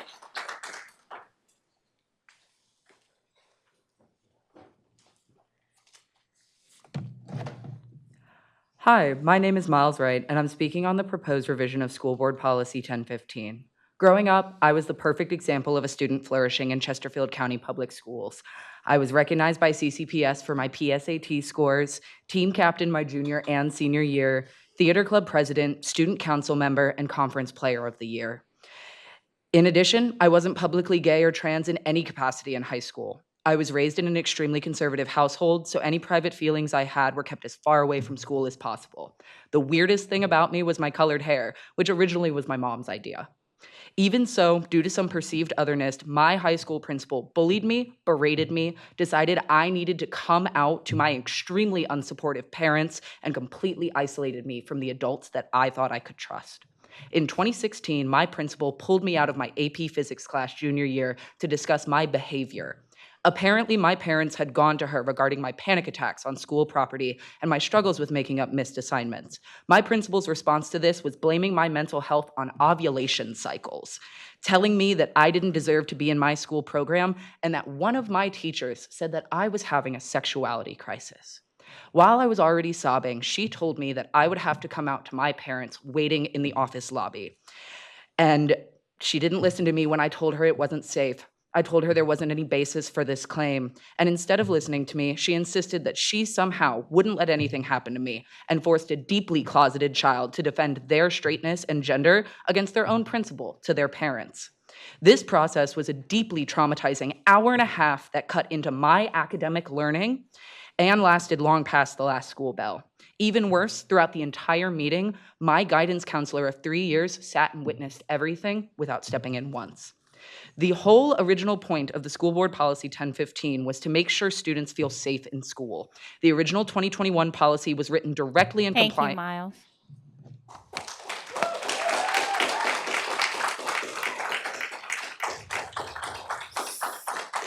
Saray McRae.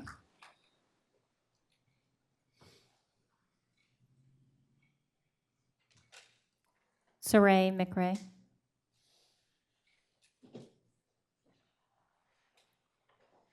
Gail Christie.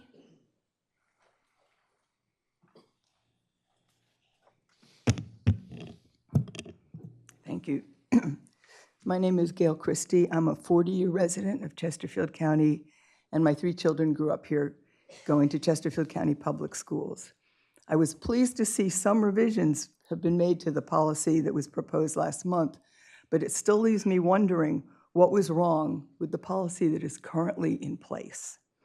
I've sat through now hours of testimony last month and this month from both sides, hearing parents concerned about parental rights, hearing many parents, trans students, counselors, teachers, and allies concerned about the damage that the new policy would do. And one group that's been noticeably absent from this testimony is cisgendered students who feel threatened by the current guidelines. This is simply not an issue of concern to the majority of our students, and the current policy harms no one. I keep hearing certain parents referring to gender identity as a choice or as an ideological belief. Gender identity is not a choice. Gender dysphoria is a biological reality, and it's nothing new. Our strictly gender-based Western culture has been very slow to acknowledge the biological basis of gender fluidity. In many cultures, a third gender that is neither male nor female, but something in between, is commonly accepted and has a name. These include South Asia, Tonga, Thailand, Mexico, Nigeria, Albania, even some parts of the US. Both the Native Hawaiian and Native American cultures recognize a third gender. So while non-binary people may challenge the cultural beliefs of some in this room, they are part of the normal spectrum of human sexuality and deserve to be treated with the same dignity and respect as anyone else.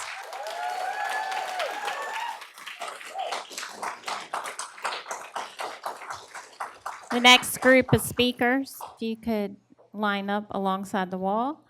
Andrew Geis, Colleen Joseph, Michael Hara, John Kwapitz, Sonali Gulati, Michaela Shields, Bakira Shabazz, Kiana Johnson, Edwan Whitehead, Ikado Graves Bay.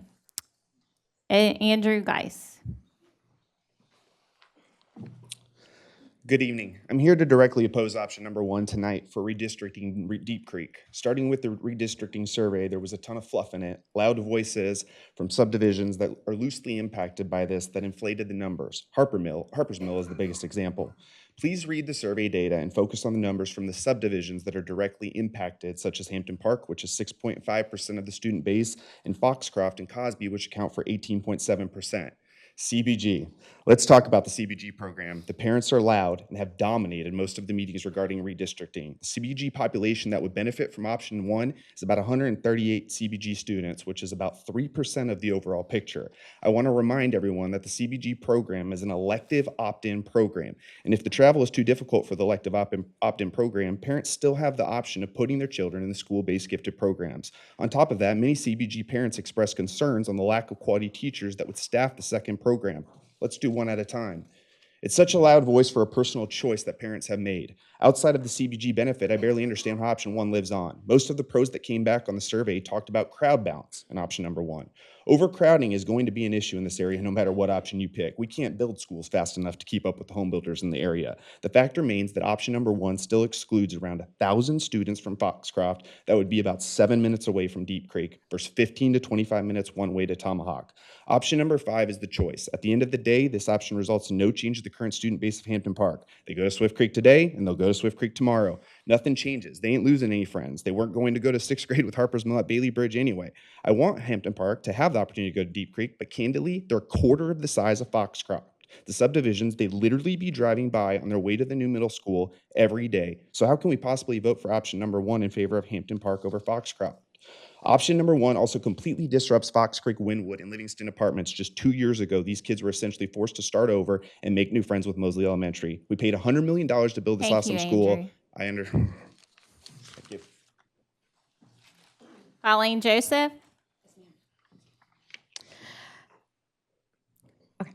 Hello, my name is Colleen Joseph. I teach in this district and I am dedicated to the health and safety of our kids. To that end, I would like to address the board regarding the revisions to Policy 1015 on the treatment of gender identity. I am adamantly against the proposed changes.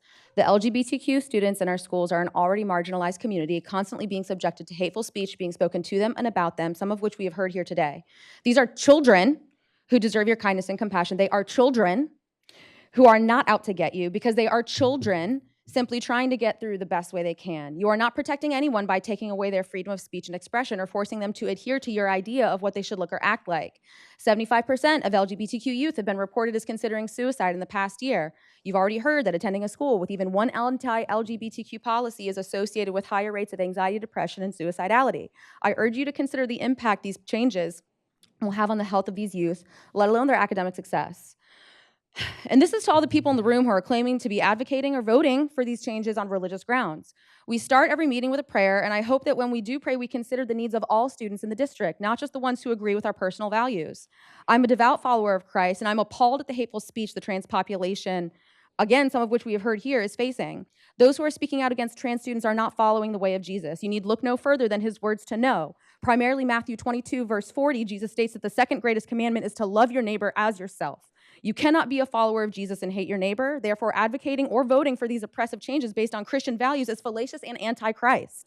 Additionally, in Matthew 23, verses 27 through 28, Jesus says to the Pharisees, which are what you guys are acting like, on the outside you appear to others as righteous, but on the inside you are full of hypocrisy and wickedness. Where is your compassion? Where is the love for others that is commanded of you in your speech or in how you vote? Whether you agree or disagree with certain lifestyle choices is irrelevant. Chesterfield is not just for one group of people, it is for everyone. Please see reason, love your neighbors, even if you don't agree with them. Thank you, Colleen. Thank you.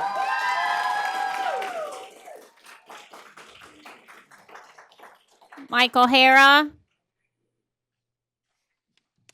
Good evening, Dr. Murray, members of the school board and Chesterfield County community. My name is Michael Hara, and I'm a former scout leader of 13 years, an elder in the Presbyterian Church, and a 27-year veteran of teaching in the Chesterfield County school system. My son and daughter-in-law are also both teachers with CCPS. My wife is a veteran teacher as well. And we also support Chesterfield County Public School leaving the current policy 1015 regarding transgender and non-binary students as it currently stands. All students everywhere deserve a welcoming school environment in which their very existence is respected and their sense of belonging and self-worth are nurtured. Only in this environment can a child achieve academic success, make social connections, and maintain their mental health and overall wellness.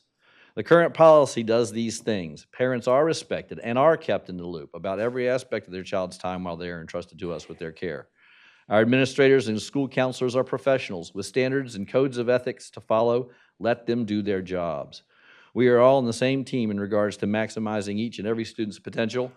This is a working system for our students. Restricting use of facilities and rejecting inclusion and equity puts all of our students at a risk for depression, anxiety, health issues, and even suicidality. This topic is hard. It requires one to educate oneself. If you are making prejudicial assumptions based on emotion, you need to check your head.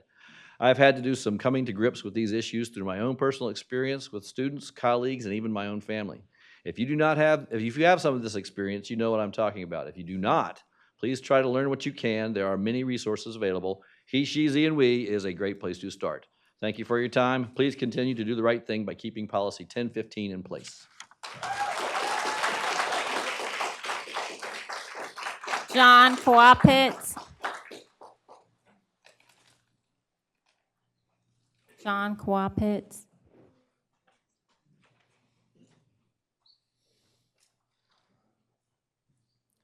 Sonali Gulati.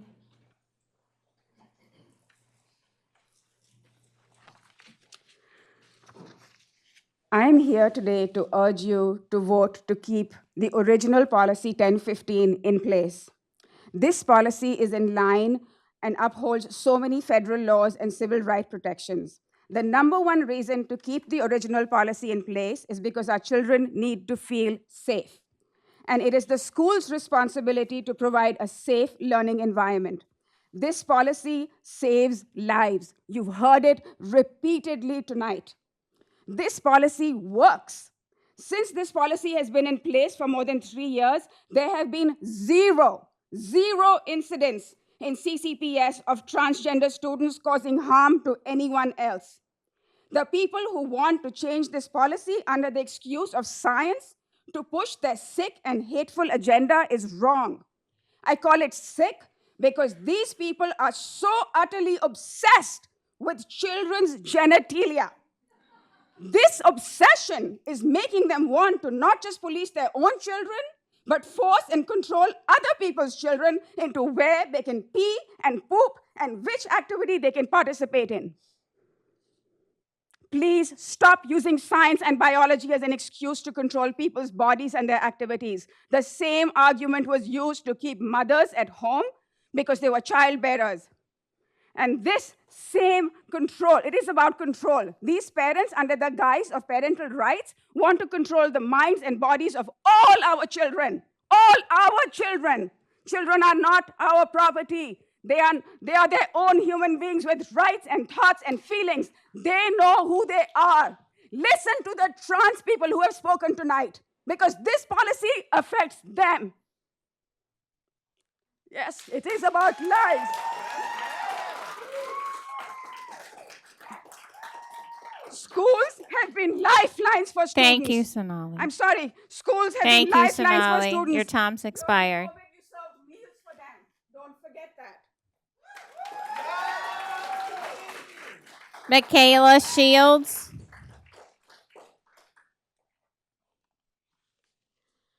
The world feels much different now than it was 10 years ago when my brother was in high school and originally came out to my family. Although society has perhaps become more aware of trans issues in the last decade, in recent years they've also become a target. In 2024 alone, 48 anti-trans bills were passed in the United States, and those are just the ones that were successful. 669 bills altogether were proposed, and 139 are still under consideration for the 2025 legislative session. Many of these restrictions have advanced under the guise of parental rights, and today I am here to implore board members to reject this Trojan horse for what it is, a vessel to malign, dictate, and erase trans lives from the public sphere. By stripping Policy 1015 of the protections in place for trans students, the end result is an atmosphere of fear that pushes trans students into the shadows and rewards bigotry. It is the latest example of government overreach into the private lives of young adults, their parents, and their livelihoods. Governor Youngkin's administration advises children to trust their parents, and parents have the right to raise their children as they desire, but they do not have the right to forcibly out the children of other parents. Of this, I implore all of you today to trust your children. Trust them to come to you when they are ready, as my brother did with me and my own family. Trust them when they say that these policy revisions harm them. If you have raised them to share your values of love and acceptance, then there is nothing to fear. English poet John Donne once said, "No man is an island, therefore send not for whom the bell tolls, it tolls for thee." The loss of one is a loss to the many. An attack on one of us is an attack on us all. Our children, parents, teachers, and loved ones are begging to be heard. Will you listen to them? Will you prove to them by rejecting these unnecessary and cruel policy changes that their lives matter? I implore you to consider that the violence inflicted by a pen stroke is just as violent as the violence inflicted by a fist. And to every trans student, please know this. You are okay just as you are. You belong here, you are loved, you are worthy, and you are resilient. Thank you.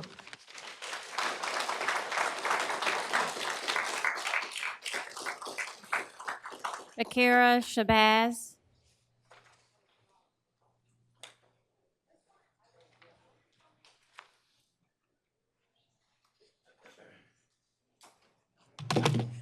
I wish I could say good evening tonight, but today I had to sit in a courtroom with my daughter, who has been falsely accused and charged with assault and battery for protecting herself. We listened to the judge talk about protecting the victim in this case when the so-called victim is a violent predator. While we speak about suicide tonight, my daughter, after being pressured by her previous attorney to take a plea agreement stating that he could not protect her from going into system, said to me, "Mama, if I have to go, I'm going to commit suicide," while telling me her plans on how she would carry it out. So tell me, Who of you are here to protect my daughter tonight? It definitely isn't any of you on this podium right here. You all have continued to erase her entire existence and experience. Good job to all of you. Every last one of you should resign. When I attempted to go get the records that we reported that the young man had subsequently attacked my daughter again, this man, who you see right there, y'all see him, Mr. Stephen Fetch Wendell, told Dr. McLaurin, my daughter's principal, not to give me the records so that I could protect my daughter. None of our children are safe, whether they're straight, gay, lesbian, non-binary, queer, whatever, none of them are safe in this school district. We are here calling for the immediate resignation and or termination of Mr. Wendell, Ann Coker, Dr. McLaurin, and the removal of SRO Brandon Rosenthal, and the termination of the MOU that exists between CCPD and CCPS. We will no longer tolerate our children be in unsafe spaces while the state mandates that we send our children to school and they not be safe. If my child cannot protect herself in school, one of y'all better start, and I'm not playing. All of you should resign. Thank you.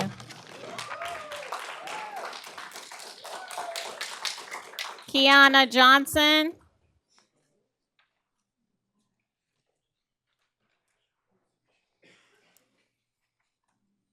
Kiana Johnson.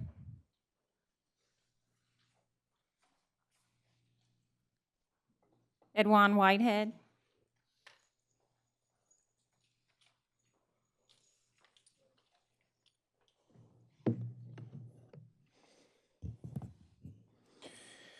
Good evening, Madam Chairwoman, Vice Chairwoman, members of the board.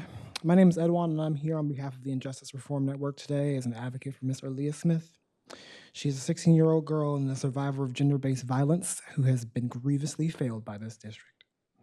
Erlia was assaulted and harassed at Thomasdale High School. Instead of being supported as a victim, she has been suspended, criminalized, and continually undermined.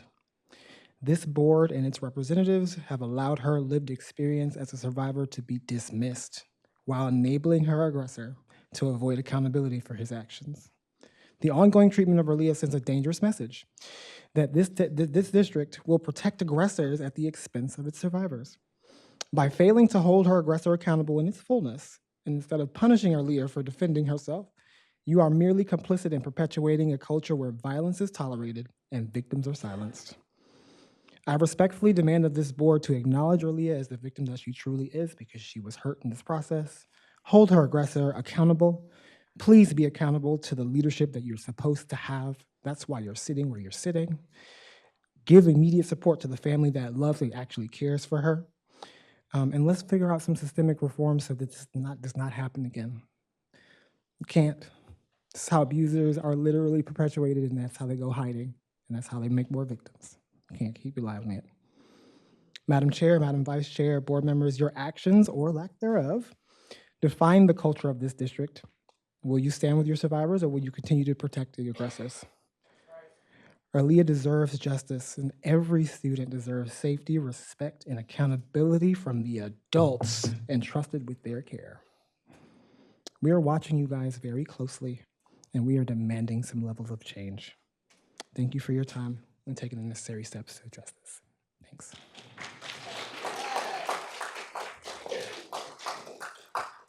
Aikido Graves Bay.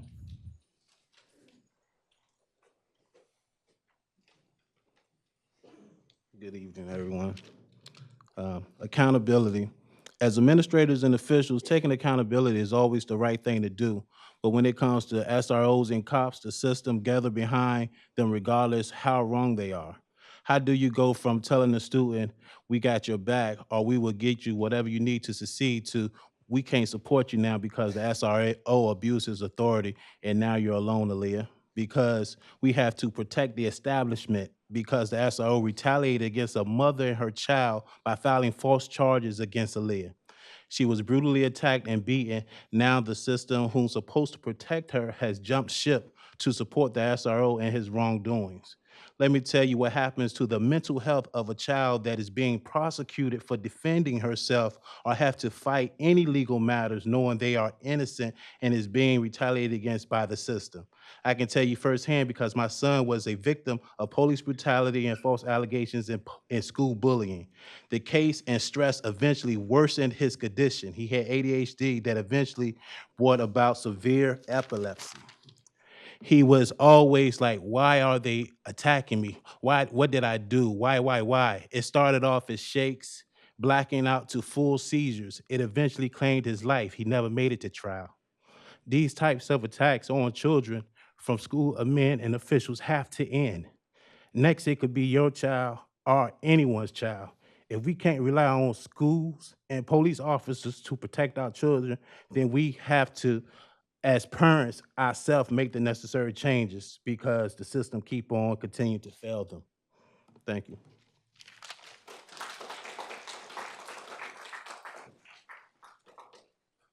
Next group of 10 speakers, if you could line up alongside either wall.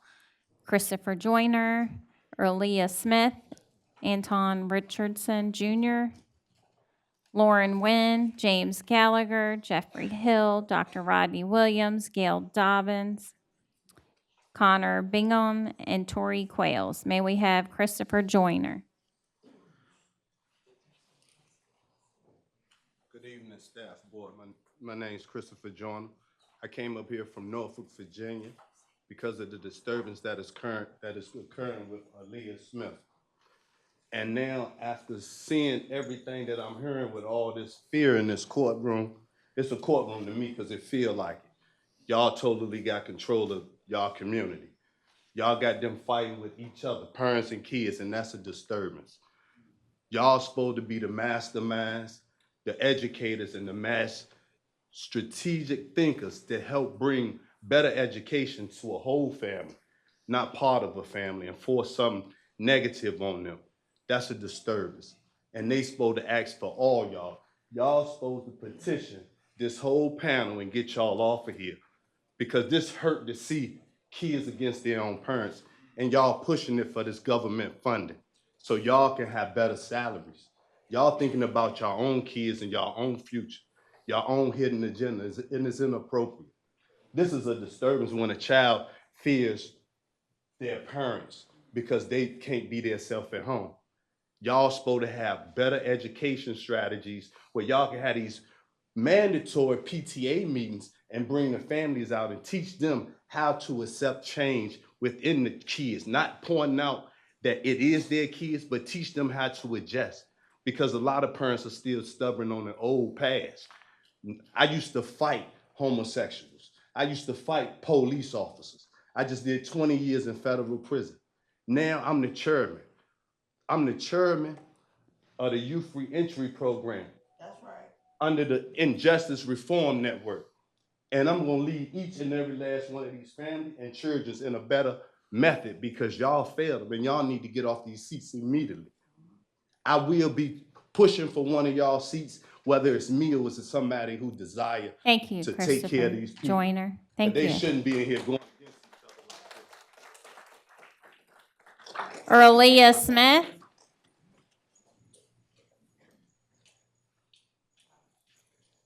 Hello, my name is Erlia, and I'm here to stand for what's right. I was brutally attacked from behind in my cafeteria at Thomas Dell High School by a whole football player with these noise cancellation headphones on. He was twice my weight. He punched me in my eye repeatedly, and I was rushed to the ER. I have permanent disfigurement in my right eyebrow from this horrific incident. And Ms. Croker called me aggressive in this situation because I decided to defend myself instead of letting this young man take my life on the school floor.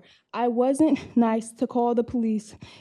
I wasn't nice to call people names, especially when that was false too. No one was there to save me but a couple of school friends while a teacher stood there just watching this play out instead of helping me. A petite young woman no more than 115 pounds soaking wet. I find this very crazy coming from a whole woman who is supposed to care about the well-being of me and other students. I feel like Ms. Croker erased my existence and should not be a school board member.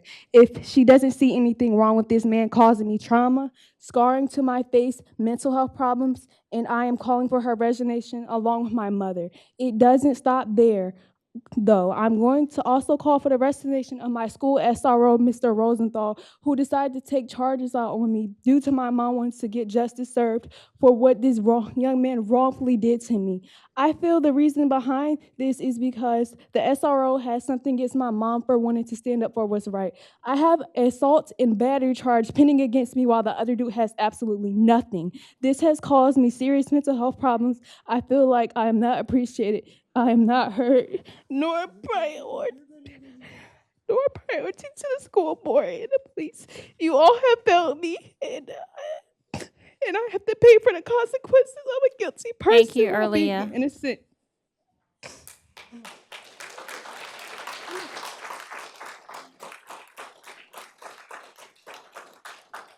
Anton Richardson.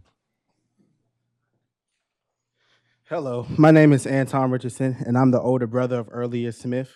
But first, I want to start off on we need to relocate. It doesn't make no sense how at the beginning, because y'all want to do awards, that it's about at least 50 plus people outside waiting, and then we still have people waiting to talk at 10, almost 10:30 at night. Y'all have almost $1 trillion budget next year. We need to find a better place to have more, can seat more people, and we need to have a day where parents are only the ones speaking. We don't need to do the awards. Y'all can do them awards on separate, but but that's a different issue. Now, in regards to my sister, I'm trying to figure out what are you all doing, because it looks like nothing. I'm in college. I just finished a semester. I started coming to these school board meetings like in July or August, but I haven't been able to because I have class Tuesday night.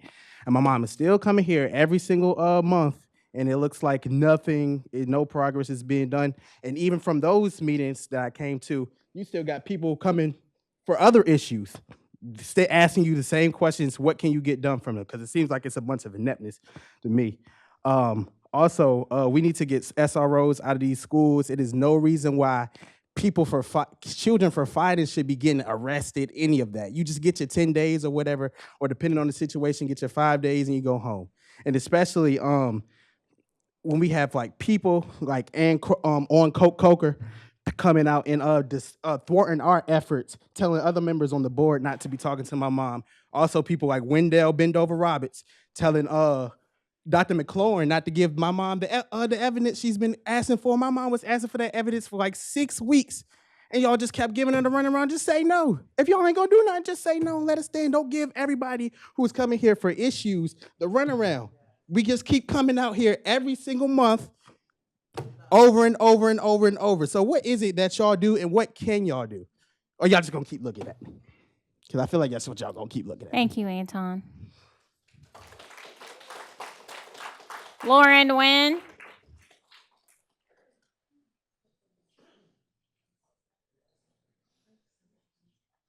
Good evening. Thank you for taking the time to hear all of us tonight. My name is Dr. Lauren Nguyen. I'm in my 27th year as a school counselor and have worked at the elementary, middle, and high school levels. I'm also a CCPS parent with a recent graduate and a middle schooler who look to me daily for how to treat people well. For these reasons, I feel compelled to add additional information to the discussion of how we do and don't want to treat our students. At no point in my career did I ever learn that outing a student is best practice. To the contrary, I learned that outing a student is dangerous and disrespectful of their autonomy. The American School Counselor Association ethical standards describe best practices that are followed by school counselors nationally. A query of the document yields 21 references to gender identity and gender expression. All of the references go on to encourage school counselors to show respect for, include, advocate for, and protect the safety of students who identify in this way. No standard encourages school counselors to out students. As written, the November and December versions of the policy 1015 are not aligned with school counseling ethics or best practices related to working with transgender and non-binary youth. The current policy is working and is aligned with school counseling ethics and best practices. In closing, I would encourage parents, as I always do, to open doors of communication with their children, just as we encourage children to open doors of communication to their families. If a family feels like they have enough information to ask us what's happening, they probably need to talk to their student. It's also an important moment for them to say to their child, "I love you forever, no matter what. Your health, happiness, and well-being is my most important goal as your parent. I want you to know Thank there you, is Lauren. nothing you could say or do that will ever change that." Thank you, Lauren. James Gallagher.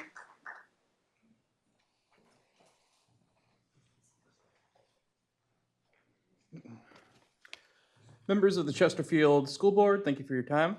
My name is James Gallagher. I am a teacher in a different county, and I'm here to speak at Chesterfield as I have found that I cannot remain silent when the rights and well-being of trans folk are at risk.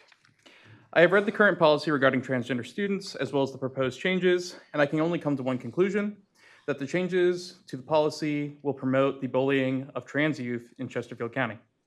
The current policy is complex and robust. It ensures that the rights of both trans students and cis students are respected, as well as the rights of parents. The proposed policy would revoke these complex protections and allow bullies significantly easier time harming our youth. What I find particularly egregious is the proposed exceptions to respecting a trans student's identity on the basis of belief and the forced outing of students. Forcibly outing trans students to their parents, as has been mentioned multiple times today, puts them at significant risk and does not do anything to improve their safety. It puts them at risk of bullying by their community when they are allowed to hide under the protection of belief, justifying their bullying under that basis. And it also puts them at risk of bullying by their own parents in the situations that we have discussed multiple times today. There is a student at my school who I have witnessed have this exact problem. They were outed prematurely, and they have been verbally abused. They've had their personal possessions confiscated and destroyed in front of them, and they've been locked out of their own house. All of this was done in the vain effort to untrans them. Had the student not been outed, it is highly likely that without support from home, they would have come out when they had felt safe or discovered that they identified with their assigned gender at birth and put the issue to rest without the harm caused by their parents. I'm here today because I'm an advocate for youth. When I took this career, I vowed that I would put the best interests of students and young people first. I'm here because I believe that the honorable members of the school board have the same obligation, and I needed to make that said. Thank you for your time, and Merry Christmas.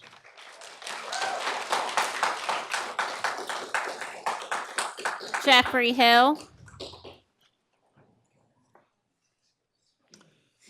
Hello, school board. Appreciate your time tonight. Thank you for listening to all of us. My name is Jeff Hill. I have 4 children, ages 20 through 13, and I'm here to speak and advocate and ask that you would consider adopting the November version of the 1015 document policy.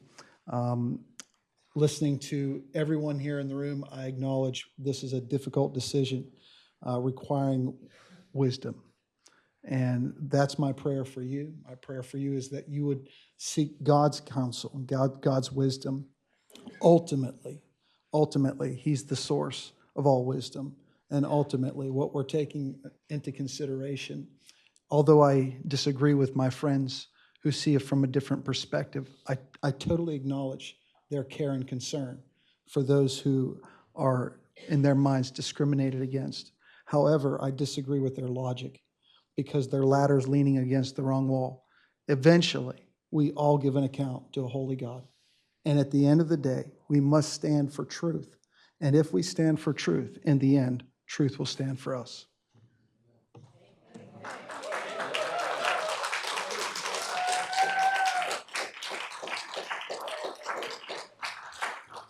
Rodney Williams.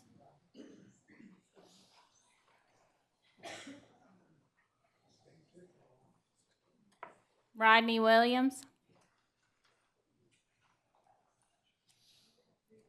Gail Dobbins.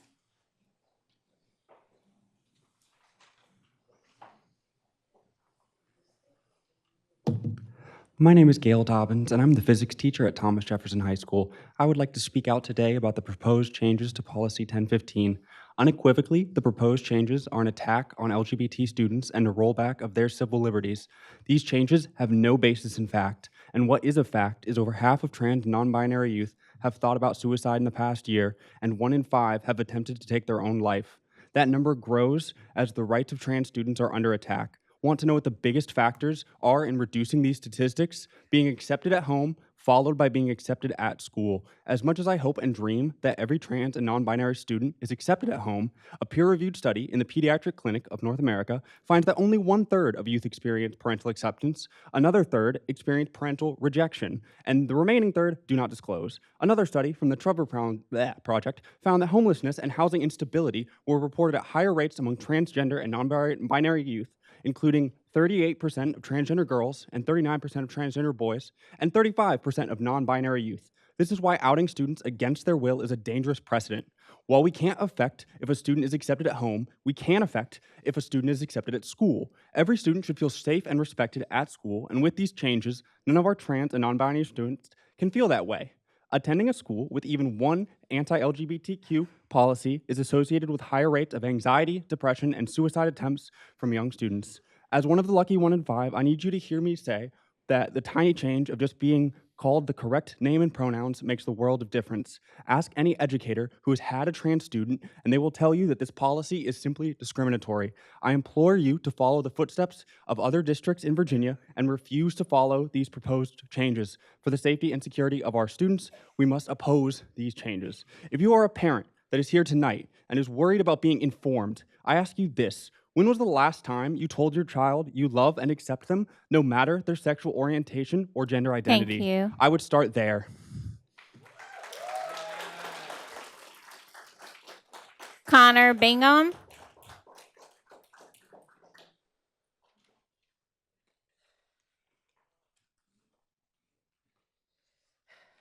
Last year, the FBI released a report, a public service announcement called "Violent Online Groups Extort Minors for Self-Harm and Produce Child Sexual Abuse Material." Going further down the document, it states that the FBI is warning the public of violent online groups deliberately targeting minor victims on publicly available messaging platforms to extort them. They use extortion and blackmail tactics such as threatening SWAT or doxing the minor victims. If they do not comply with the group's request, they manipulate and extort minors into producing CSAM and videos depicting animal cruelty and self-harm. These self-harm activities include cutting, stabbing, or fan signing, and members of these groups threaten to share sexually explicit videos or photos of the minor victims with their family, friends, and/or post to the internet. The groups control their victims through extreme fear, and many members have an end goal of forcing the minors they extort into committing suicide on live stream for their own entertainment or their own sense of fame. Why am I talking about this? Let's continue. These groups target minors between the ages of 8 and 17 years old, especially LGBTQ youth and those who struggle with a variety of mental health issues, including depression and suicidal idealization. This policy is not going to do what you want it to. This is not going to connect students to parents. What this is going to do is this is going to separate students and isolate them from their teachers and reasonable, rational adults who can direct them back into developing a healthy relationship with their family. I have spent my entire, when I was in high school, I spent my entire time around LGBTQ individuals, as you should know. And I can tell you that they will not talk to the teachers after this policy is enacted. And when they are not getting their emotional support from their teachers, they are going to seek elsewhere. In the best case, it is going to be their friends. In the worst case, it is going to be predators. Ms. Hudgens, when... Thank you.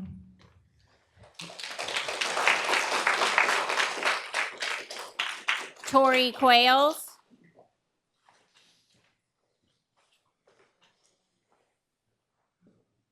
Howdy, y'all. Thank you for your time. There's much to be said of the precedent of Grimm versus Gloucester County School Board. It's very personal to me, as I'm a proud transgender woman who came out my senior year at Gloucester High School. Policy like that proposed here tonight provably causes heightened depression, anxiety, and rates of suicide among trans youth. It's been proven with study after study showing serious evidence that the result of transphobic legislation like this is the process of social murder of people like me. One of my best friends was also a transgender student at Gloucester High School with me.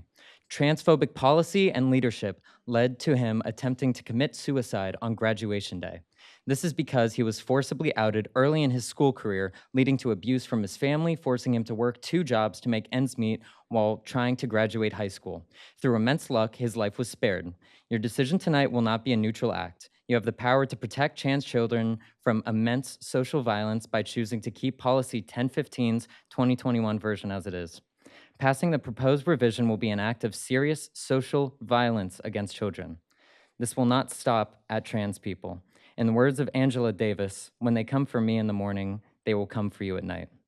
My name is Natalie Hoskins with the Party for Socialism and Liberation. Trans rights are human rights. Thank you.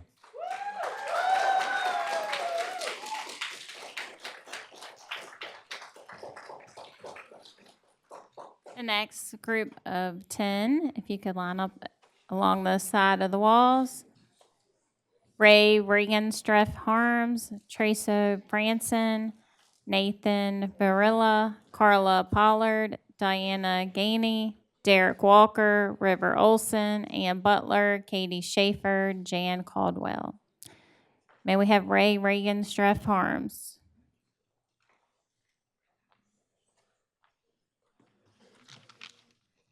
Good evening.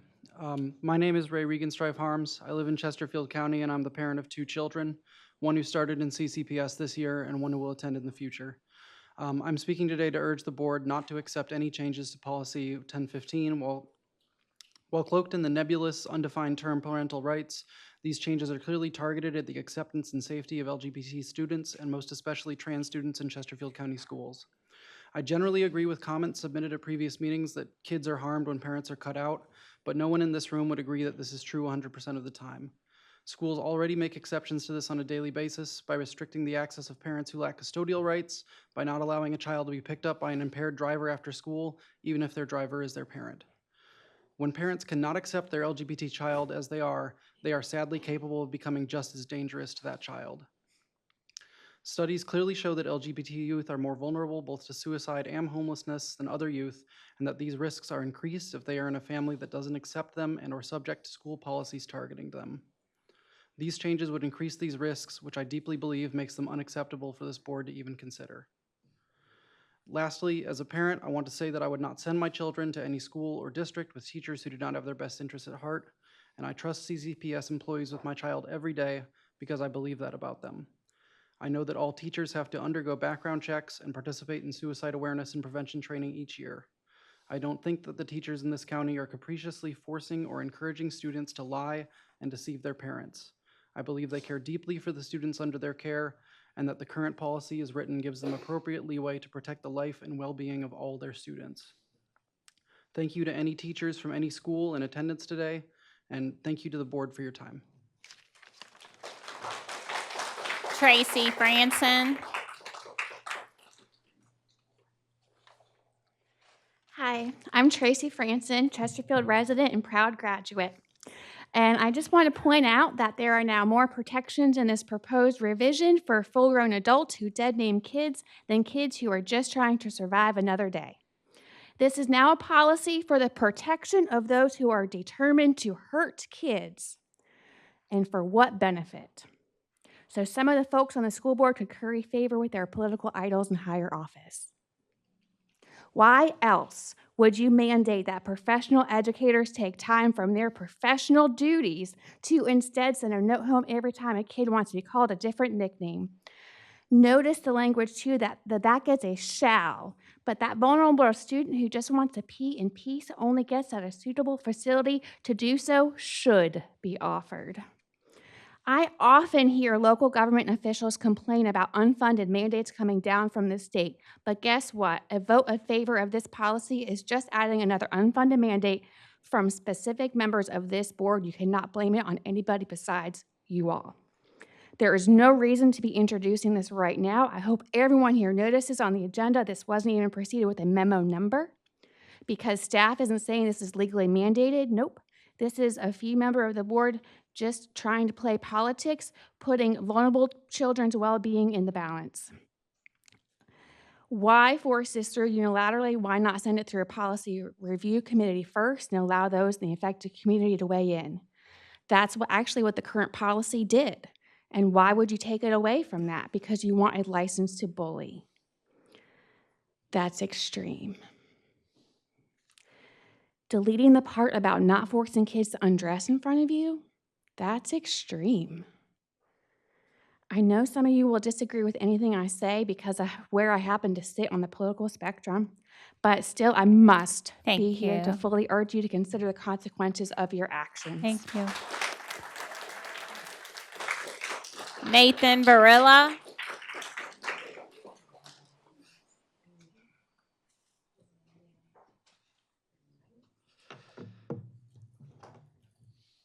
The question that I asked the board to bear in mind regarding the proposed policy change of policy 1015 is, who does this help? Because it's certainly not the students targeted by the change, and it's not the faculty and staff who actually want to help this vulnerable student population live, thrive, and live their most authentic lives. Removing this inclusive language helps bullies and it helps abusers. This is poorly written, mean-spirited policy that benefits no one except the rotted people who want to make the difficulties that the LGBTQ+ students face even worse. Not a single justification stated by the supporters of striking the inclusive language from CCPS policy holds water. Adults who would seek to attack LGBTQ+ students for living their authentic lives are despicable human beings, whatever these adults tell themselves to convince themselves that they are not monsters. God knows how much harder life is going to get for the LGBTQ+ community over the next 4 years. This school board does not have to choose to actively make the lives of student members of this community worse. I urge you in the strongest possible terms to reject the proposed changes to policy 1015. Thank you.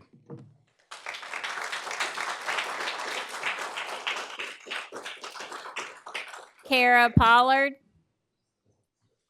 Carla Pollard.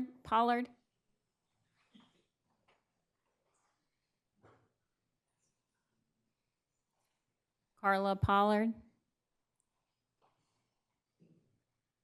Diana Gainey.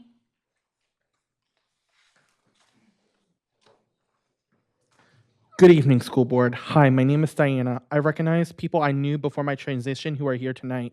Enacting policies that hurt trans kids is costing lives. I was a trans girl who was verbally abused by my family and other peers. My teachers made sure, and they still make sure I'm all right to this day.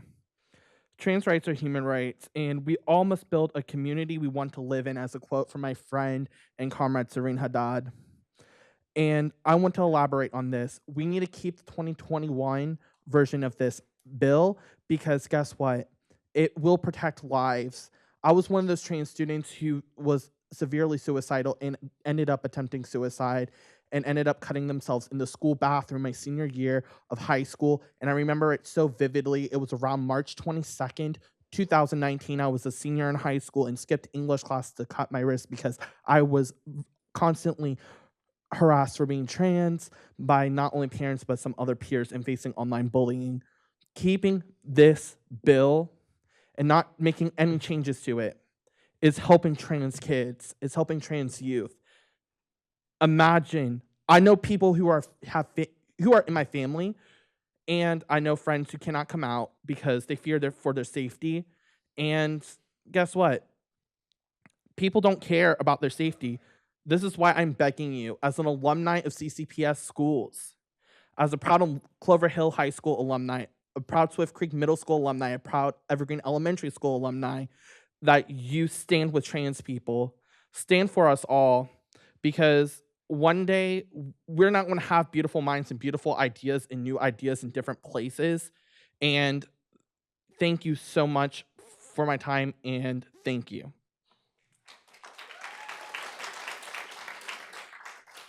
Derek Walker.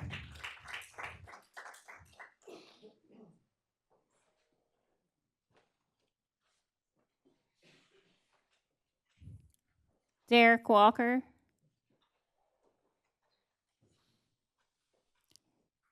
River Olson,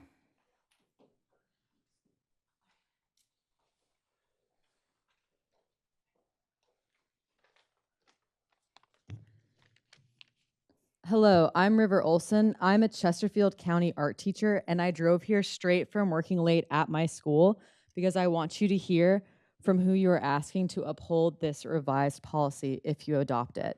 This policy does not allow students to safely share who they are, but instead lets parents tell them who they are. Quote, the staff may use the name asserted by the student until otherwise directed by the parent. Staff and students are also not compelled to use students' names or pronouns. To tell someone who they are instead of listening goes against the values we teach every day at school: respect and empathy. Outing someone instead of letting them tell their family on their own time robs them of their autonomy, could cause a mental health crisis, and breaks their trust, regardless if their parents are accepting or not. Trust and relationship building are crucial for teaching. A student who doesn't trust us won't want to learn from us, and all students deserve to feel safe, feel seen, and respected in their schools. Tonight, I'm thinking about the trans students in Chesterfield, but also of my mother who served on the West Point School Board. I understand deeply the challenges that come with serving on the school board and serving your students even under national scrutiny. My mom chose to protect and respect the students' pronouns. I'm so proud of her and the other school board members for standing united in support of a student's well-being and dignity. And to set the record straight from a comment earlier tonight, the settlement with Peter Blemming is coming out of insurance, not school budget or taxpayer wallets. My mother does not regret her vote. I hope you vote for the good and safety of all of Chesterfield students. Thank you.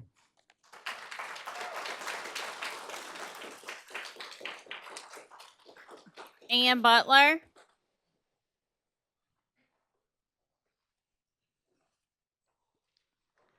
My child's first day at Curtis Elementary involved a gun scare, her first day. It's been normalized. It's so normal, her last day had one too. I wish guns were regarded with as much terror as gender affirmation, support, and care.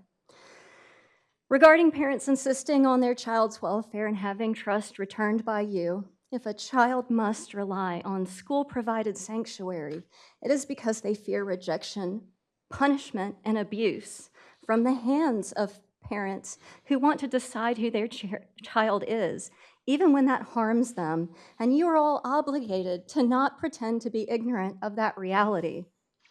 I was raised by parents who thought that way, and I do not speak to my family today. Fortunately, my husband was raised better. So when my kid and her friends are afraid of being physically shot, it's confusing to hear about policies to protect them from gender-variant youth, especially when those policies hurt all children, heteronormative and gender-variant alike. My daughter is not confused by how she is one person and her bestie is another, and we are all different people who don't often agree. She understands people can be very different. But a public preoccupation with acceptable gender traits and the institutionalizing of our children's sex is already negatively affecting her. She has, in kindergarten, been told she looks like a boy, that girls can't drive trucks, and that one of her favorite games is only for boys too. This is really unhealthy, and as a child, I was subject to it also, mocked for looking like a boy despite the dresses I wore, and being told that I was too flat, that I didn't have big enough boobs before I was 8. That left me confused and very hurt. I was very much a girl, but was made to feel sexually unacceptable before I was sexually fully aware. Your policy protects people doing that, and not our children. I should not have been forced to think about my body each day when I wanted to learn. Katie Schaefer,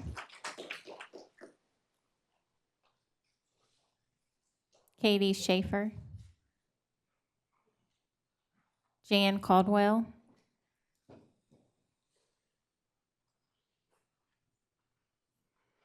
Hi, I'm Jan Caldwell. I currently live in Dale District, and I've lived in Chesterfield County 29 years now. In fact, I came to Chesterfield County from out of state on the recommendation of a Henrico principal at the time. She said, Chesterfield County is where you want your kids in school. All three of my sons graduated. The third one was a miracle because of the tech center. I'll always be so grateful for that. I wasn't planning to come speak, but as a mother and a grandmother, I worry about the bathroom and change areas being shared by biological boys. It just doesn't seem like common sense to me. And so I just here to ask about that. I also find it interesting that my son and my daughter-in-law, who are both graduates from the county, have decided not to let their child attend Chesterfield County schools because it's changed so much. Thank you for your time.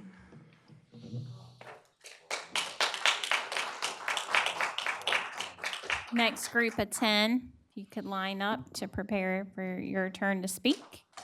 Laith Chevalier, April Davis, David Talton, Bear Lumpkin, Amelia Bailey, Christopher Shore, Denise Meredith, Robert Ebereth, Andrew Robbins, and Joseph Krasinski. Laith Chevalier. Hi, my name is Laith Chevalier. I have two teens, one that graduated and one that currently is in a Chesterfield Public High School. I'm a very concerned citizen of Chesterfield County. I had a neighbor who has since moved away from Chesterfield County. Her daughter was questioning her identity, going through puberty while also being heavily influenced by her peers in the height of COVID. She started using pronouns and told her teacher she had another name she wanted to go by. The teacher obliged. It was only when her mom caught a glimpse of her daughter's text group chats did she realize her daughter really needed her. By the grace of God, the mom made important, critical decisions that helped her daughter through her growing pains. Today, she is excelling in a Virginia governor school and enjoying her important high school years. You would have never even known just a few years ago she wanted to be a boy. This is just a cautionary tale of how important it is to give kids the support they need without drastically resorting to testosterone or medical surgeries that are doing incredible harm long term. It is absolutely critical to have parents involved, especially in regards to gender experimentation at school. Had my neighbor not followed her concerns, things would have drastically been different for her daughter. Please vote no to the current revisions and yes to November's meeting drafts of the revised policy 1015. We need parents in the driver's seat and informed in situations of gender experimentation. We also need parents notified before there is any counseling on gender discussions. We must allow protection of employees and students' constitutional freedoms regarding compelling speech that goes against their faith or conscience. Furthermore, we must protect the students' privacy in locker rooms, bathrooms, private spaces, and girls' sports. Thank you for your time. April Davis.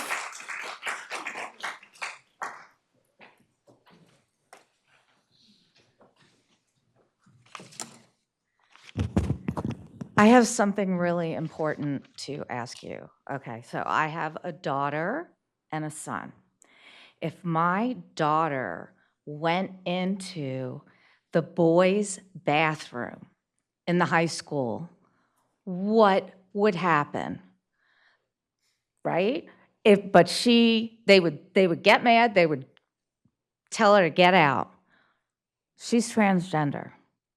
Okay, she belongs with the girls. She looks like a girl, she feels like a girl. When my baby was 3 years old, she told me that she wished she was born a girl because she feels like a girl, and I believed her. I took her shopping, and she immediately picked out her own clothes from the girls' section. She wanted to live as a girl. It's always been her choice, and when people were mean to her and insisted she wasn't or called her a boy, she stopped going to school.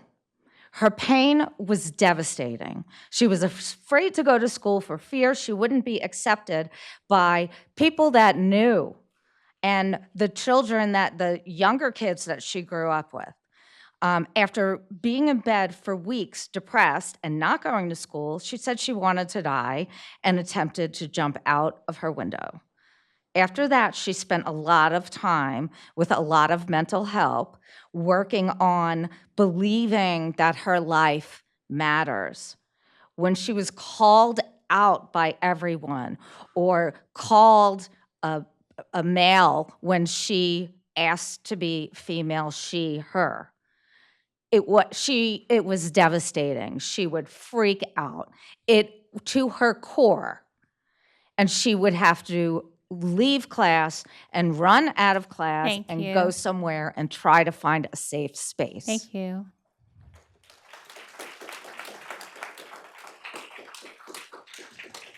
David Talton.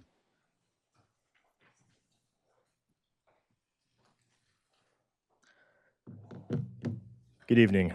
I join you tonight as a father whose children live and play in Chesterfield County, but do not attend school here. That decision was made because my wife and I were unwilling to subject them to the deficiencies of the county's public schools. Chief among those deficiencies is an emerging and pernicious ideology that tears at the fabric of families by first and foremost undermining the role of parents in their children's lives. Regarding the specific issue at hand, from a legal and moral standpoint, the matter is clear. Chesterfield County must fully comply with state policy established by Governor Youngkin and can no longer act as an impediment to the full flourishing of families.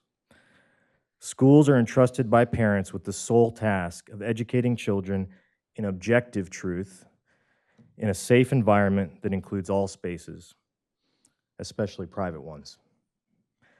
Families are the bedrock of society. Let's strengthen them, not weaken them. May God bless you all and all those who are in attendance tonight.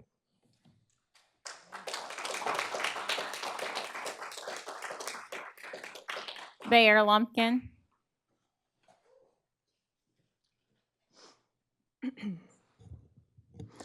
Hello. My name is Bear Lumpkin, and I attended CCPS schools for all 13 years of my public education. 4 years ago, I stood and spoke at the same podium, then going by the name Anna. Before I begin, I want to say this. Being transgender is not inherently traumatizing. Being surrounded by transphobic rhetoric and legislation is. Having a transphobic parent is. Today, I am here as an infuriated trans person who spent kindergarten at J.B. Watkins, 6th grade at Midlothian Middle, and graduated in the top 20 of my class at Midlothian High. I am here as a queer person who hid my identity for my entire childhood and suffered 2 suicide attempts and psychiatric hospitalizations because of it. My school had no tangible protections for trans students when I was a child. I was more afraid of being ostracized than I was of pretending to be someone I wasn't. I do not wish that choice on anyone. I will spare you the alarming trans youth suicide statistics you've already heard. The proposed changes will cause self-harm and attempted suicide amongst your students. It will. You will harm the children this council is liable to represent and protect. Transgender and gender nonconforming people have existed across cultures and continents in time. Limiting protections for students at the greatest risk will not change that. It will unnecessarily, psychologically, and physically damage children. This proposal is not just transphobic. It is an attack on expression and individual privacy. It is a violation of the rights of every CCPS student. It is dangerous, and it does not matter if you wear a suit and sign a piece of paper or put a weapon in a child's hand. There is no moral difference in the effect.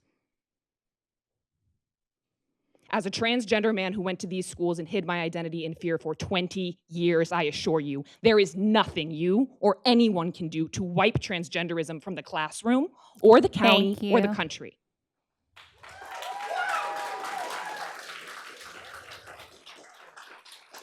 Amelia Bailey.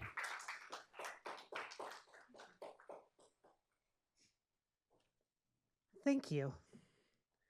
Please, I know our time is precious, so I'll go ahead and keep things very brief.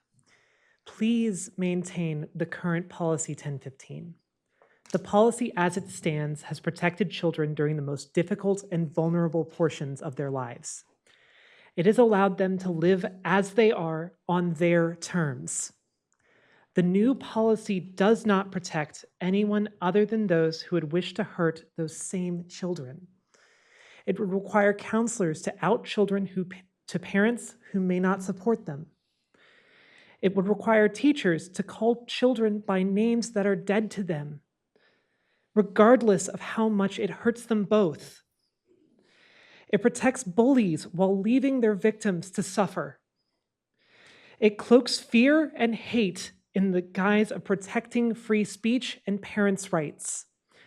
Before you adopt this policy, please consider who it helps and who it hurts. Thank you.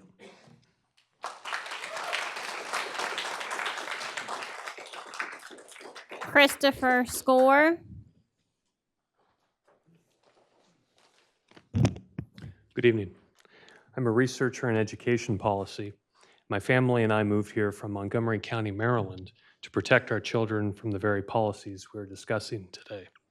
I'm here to urge the board to adopt the model policies developed by Virginia's Department of Education. Current policies aim to socially transition gender-confused children while concealing this information from their parents. This is unacceptable for two reasons. First, these policies infringe on parental rights. Parents are children's primary stakeholders, and schools have no right to usurp this authority. It is inappropriate for schools to withhold important information concerning the child's mental and emotional well-being from his or her parents. Second, the purpose for which current policies exist is deeply flawed and even dangerous. The theoretical foundation for social transitioning, the notion that a person can possess a gender identity opposite to their sex, is nonsense. This idea emerges from the least credible and most activist-oriented academic fields of study.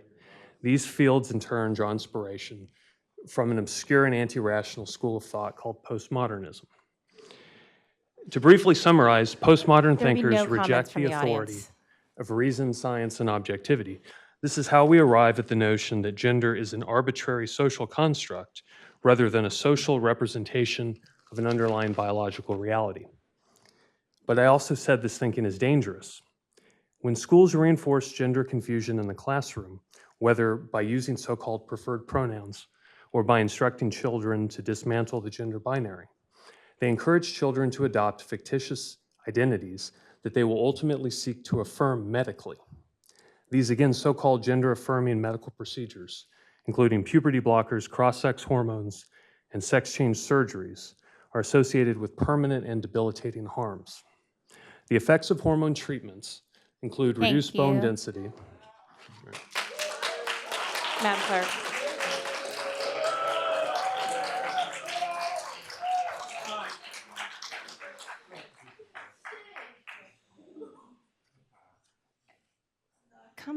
Comments from the audience will not be tolerated. Comments made to the board must be made from the podium. Please refrain from making comments when you're not at the podium. Denise Meredith.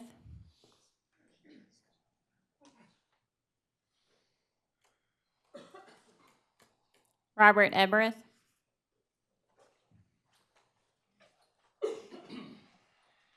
How you doing? Robert Ebereth, Virginia's Children First President. This policy that was delivered and presented in November looks quite different than the one that was in December. It was 12 pages, now it's 6 pages, probably 3 now because of all the strike-throughs and everything else. I just don't think it's ready. Obviously, with the audience back there, they say no and they say voted down for their own little reasons, or not no little reasons, my apologies, for their own reasons. So it's just not ready yet. I think that you need to vote this down and maybe relook at it. It doesn't seem like it's a compromise at all if you want to do that, because it's obviously not working. Everybody's saying no and voted down. I hadn't heard anybody say yes to this policy as it stands right now. So either you do November's version or you just go back and start over and adopt the Youngkin. Now, I've never come up here and actually advocated for that because I really didn't even really like the Youngkin policy. It had some flaws in it, but this December one is just not very good. It actually eliminates the laws and codes that parents need to know and educate themselves on why this is happening, and it's out. So that's why I was trying to reach out to you guys to understand that a little bit. So with that being said, like I said, look at the groups that usually oppose anything that different ideologies that I do. They're in agreement today, again, for their own reasons. I also received a call for action from the Chesterfield GOP. which is a little odd because some of you guys were actually elected or helped by the Chesterfield GOP, and they're calling for action to say no to this. So I find that a little bit different. You might want to think about that. And so some of this fear that they're saying that the parents are going to, out them, or they're going to be angry or whatnot, it's really kind of instilled by, not manufactured, but sometimes manufactured, but not in all cases, social media, TV, peers, and certain advocates. Now, I would hope that most parents are very loving, and I understand there's some exceptions to that, so I'm very open to that. But I don't think this policy, as it stands right now, should be voted yes. It should be voted down and relooked at. So thank you very much, Robert Everth.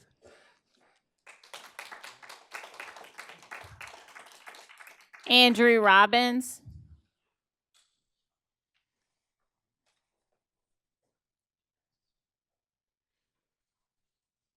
Joseph Krasinski.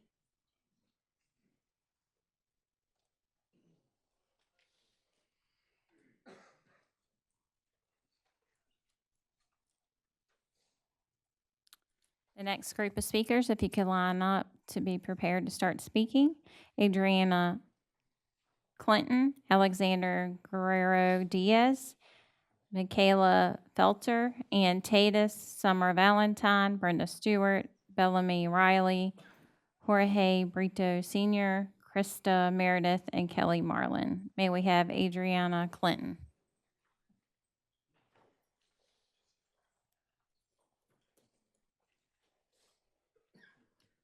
Hi there, my name is Adriana Clinton. I am a wildland firefighter, a land manager, and first and foremost, an educator.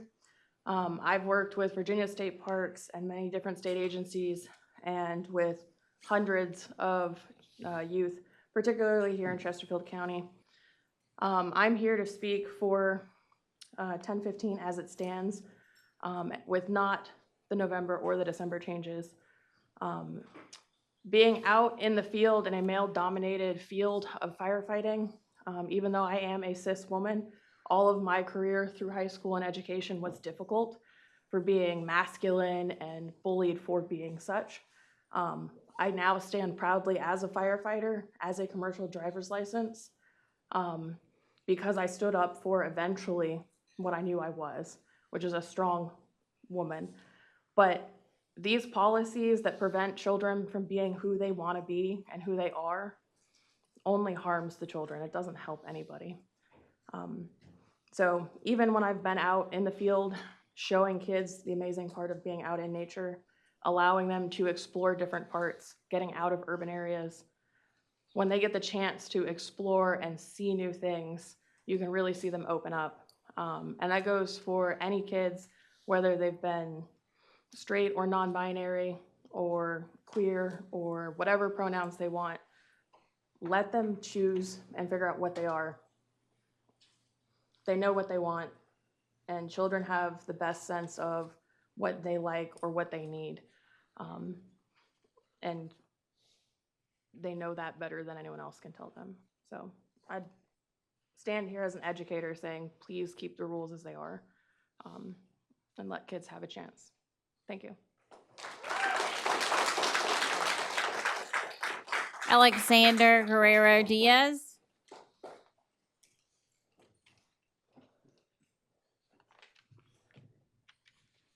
Good evening to everyone who came out to stand up for trans people and for students' rights rather than parents' rights to abuse their children.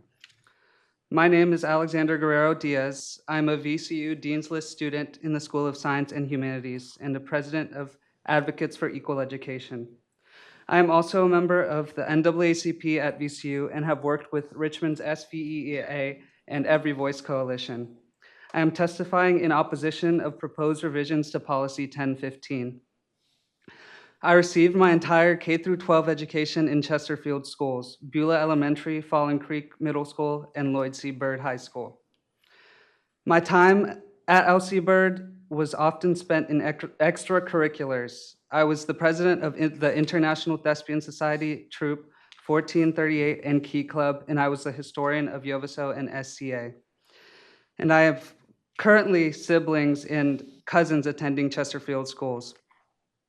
That being said, the revisions to Policy 1015 have disturbed me as a transgender student who attended Chesterfield schools, and I am concerned about the health of queer students. Queer people are often targets of bullying, not just by other students, but also by adults. Luckily, I have a very loving family who has been very accepting of my identity, but not all students have this. Chesterfield County is a very large and diverse county. Queer students may often be subject to abuse by their parents if outed by their schools. In high school, I often heard stories from other students who were sent to religious conversion therapies in other states, along with other stories of parental abuse. Along with this, not all students have parents who will teach them not to discriminate against queer students. Students often were bullied for their identity in my high school, and this is often the case for queer students. Thank you, Alexander. Thank you. Michaela Felter.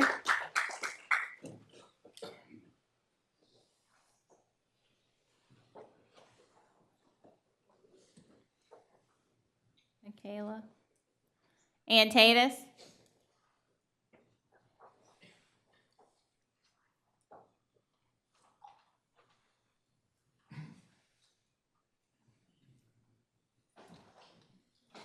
Summer Valentine.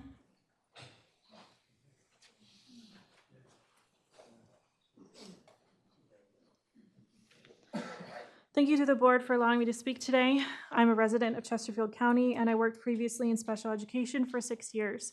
I am disappointed at the clear priority in this policy revision of 1015 for everyone but transgender students. It leaves the door wide open for abuse, bullying, and neglect. If you've worked among students for any number of years, you know that there are cases of abuse that are hidden.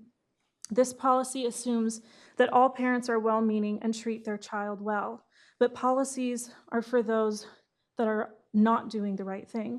This policy does not apply to the parents who already have a strong relationship with their children, who already have open lines of communication, who will already find out this information on their own.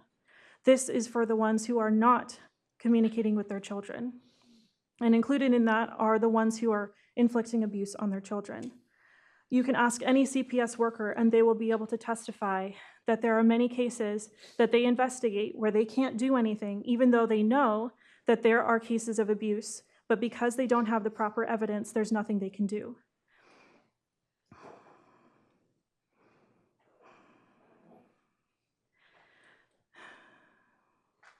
A student's access to proper handling of discrimination should not rely on school staff's personal convictions.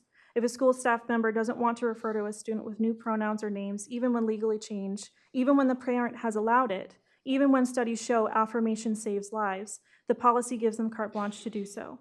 I was raised a conservative evangelical Christian. I have read the Bible cover to cover. Nowhere in the Bible does it say you cannot refer to someone by their changed pronouns or legal name. In fact, it says, I became all things to all men so that by all possible means I might save some. Trans kids need our help, need the assistance of staff members in school if they don't have the support at home. This 2021 policy gave teachers discretion. Thank you, Summer. Brenda Stewart.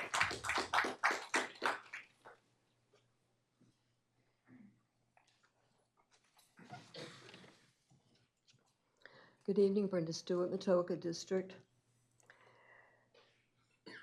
Social transitions often lead to physical transition. Former Congresswoman Tulsi Gabbard referred to the way gender-affirming care is being used as nothing less than child abuse. She has also stated that the people Americans ought to be able to rely upon and trust, such as doctors and teachers, are simultaneously taking part in and promoting this child abuse and perpetuating the associated falsehoods about biological differences and medical consequences. Endocrinologist Michael Laidlaw states that under the traditional treatment for gender dysphoria, between 80 and 95% of adolescent patients outgrow their dysphoria naturally. Dr. Nusain Vilhard, a biologist awarded a Nobel Prize in Physiology for Medicine, labels the claim that there are many genders unscientific, also stating, feelings are alterable by social and psychological circumstances, but biological sex is static. People retain their gender for life. No amount of medical alteration can change static biological realities. Please carefully consider your role in promoting what others have labeled a system of child abuse when supporting transgender identities. You will not be innocent of assisting these students to continue a process fraught with questionable science and procedures that, according to experienced physicians, are mutilating healthy young bodies, resulting in chronic wounds, chronic infections, lifelong pills, and lifelong medical care. Little is being acknowledged of the realities of what lies ahead at the end of the transition process. I implore you not to vote on this policy tonight. This topic is fraught with emotional appeals that require abandonment of settled science, the biological evidence in human chromosomes of only two sexes, male and female. So please take the time until the next meeting to carefully consider the settled science and your Thank role you, as Ms. community Stewart. leader. Bellamy Riley.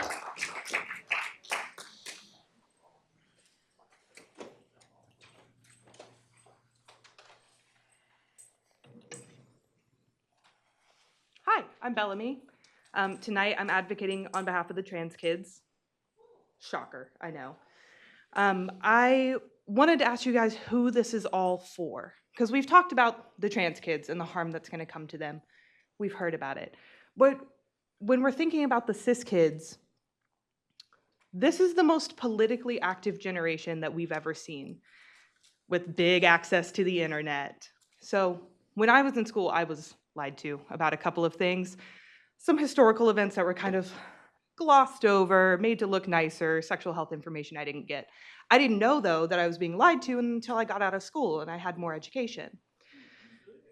Kids these days are going to know, and they're watching you right now.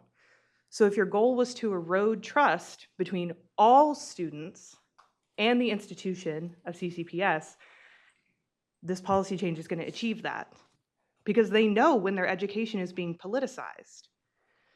Parents also can see you and are going to know if you're choosing a political agenda over the safety of their kids.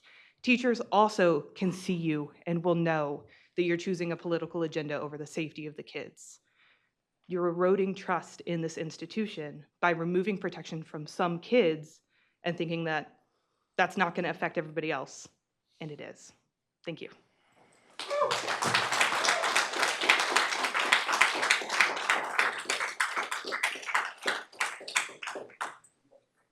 Jorge Brito Sr. You can call me George. My name is George Brito Sr. I'm a Christian and I'm a father of 5 children. I'm here to speak against the current model policies today, and I ask for an immediate revision of that. As a father, when you see what's going on with all of this talk about not being able to trust parents, it really hurts me deep down, honestly. I think that the nuclear family is the only governing body for our children.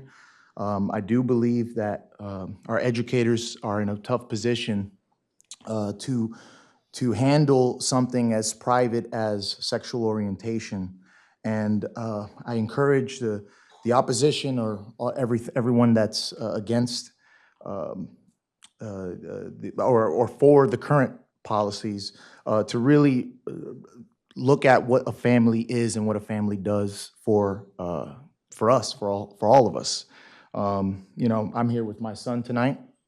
He is 13 years old. He was up until a year and a half ago, he was in Chesterfield County Schools, and we took him out because of the agenda, the ideology, the indoctrination ultimately of the left, it seems. And I don't call this as a condemnation towards them, but I ask that they really look at what it is that they're trying to push by taking parents out of the conversation.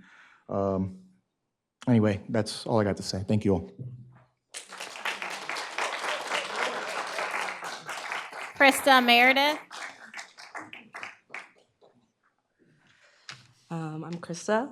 I'm non-binary. I work at Chromebook support for middle and high schools. So I see a lot of broken screens. every day and a lot of new faces. I go to 5 different schools every day. I definitely see myself in a lot of those faces. I see me in them when they dye their hair, they come in with a new hair color, when they try on new outfits. I see me when they're trying to figure out who they are. And that's all that they're trying to do. And if they're anything like I was, they are a bit scared. And I'm sure scared in part because that a space where they can, safely explore themselves is not guaranteed. We have to remember that trans adults were once trans kids. That's all I have to say.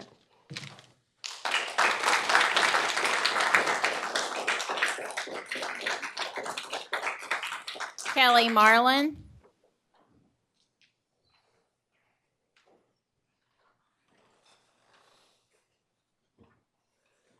Hello. Parents have rights. They always have. As a parent of 4 children who've attended Chesterfield County schools, I can tell you that I have never felt like parents didn't have the right to speak about how their children were being treated.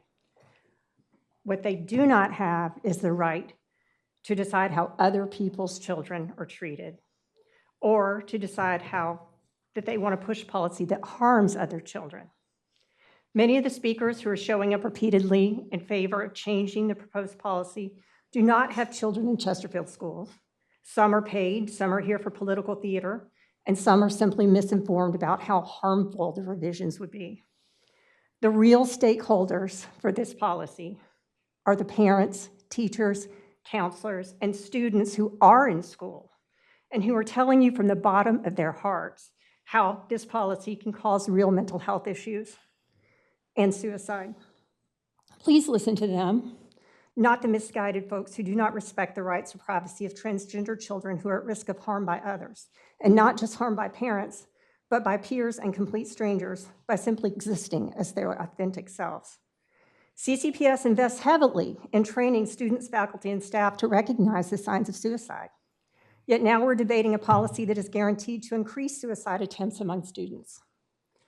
Finally, this revised policy illegally discriminates against transgender children. It goes openly against federal and state discrimination laws and opens Chesterfield County up to Title IX lawsuits based on discrimination. As stated on the CCPS website, Chesterfield County Public Schools is committed to non-discrimination with regard to sex, sexual orientation, gender, gender identity, race, color, national origin, and many others. The commitment prevails in all of its policies and practices concerning staff, students, educational programs and services, and Thank individuals. Please keep the policy as it is.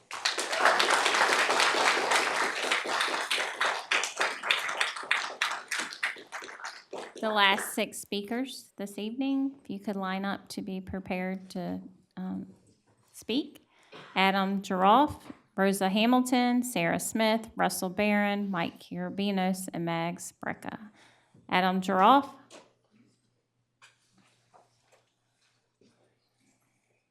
Adam Giroff.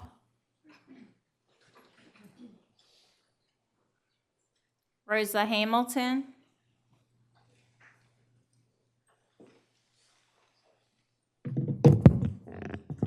Hi, everybody. My name's Rosa. I work at Side by Side, which is a nonprofit LGBT youth center that has been operating in the Richmond area and in Chesterfield for the last 30 years.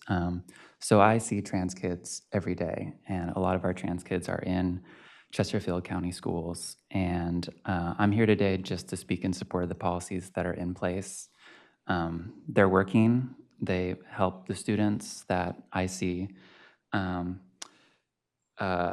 And these new policy changes are not going to stop any of them from being trans. It's just going to teach them that they can't be honest about who they are and that they need to hide who they are when they're at school and not trust adults, basically. Y'all have the power to create an environment where they can be supported and feel safe. And these changes don't do that. every day I see youth come into our space where they are affirmed and supported for who they are, where we do use their name and pronouns, and I get to see them just light up and be who they want to be, and they have a space to grow and dream big, and that's what I think they deserve their schools to be too. And it's really simple, just giving them that space where, like, if they say who they are, that's just reflected back to them. And I know, being when I was a transgender student in the 2000s in public schools, when there was no support, no policies in place, and my family wasn't supportive, none of that stopped me from being trans, but it did make me stop wanting to be here, you know, or alive. It made me stop wanting to go to school. I had the highest absentee rate and tardiness rate of any student in my school in high school. And it was because I didn't feel safe. So yeah, I definitely urge not adopting these changes and sticking with the good job you did in 2021. Okay, thank you. Thank you. Sarah Smith.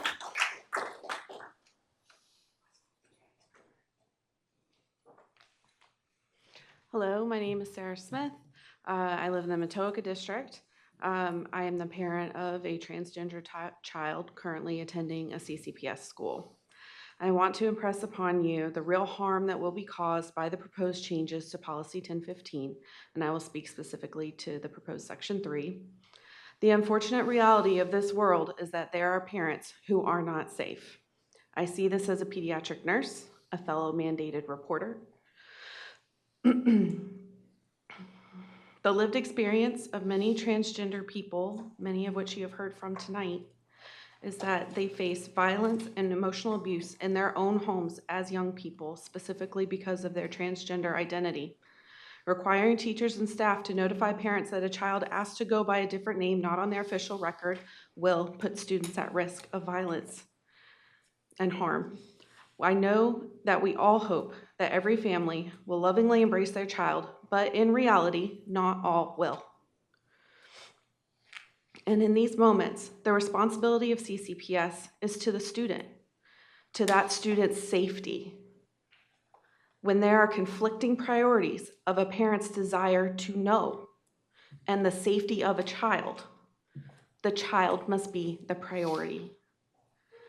There have been 0 trans people or parents of trans children speaking up to support the revisions to Policy 1015 here tonight, because we know it will put trans children, our children, at risk. Please do not remove protections from my child. Please reject all changes to Policy 1015.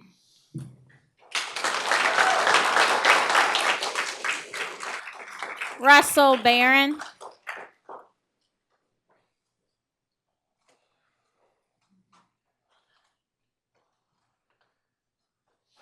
Final stretch. My name is Russell Barron, and I have lived in Chesterfield County for 6 years now. My son just entered kindergarten. We all want the best for our children, but I cannot agree that any revision to 1015 represents the best for my or any other child. These policy revisions simply require school personnel to bully students.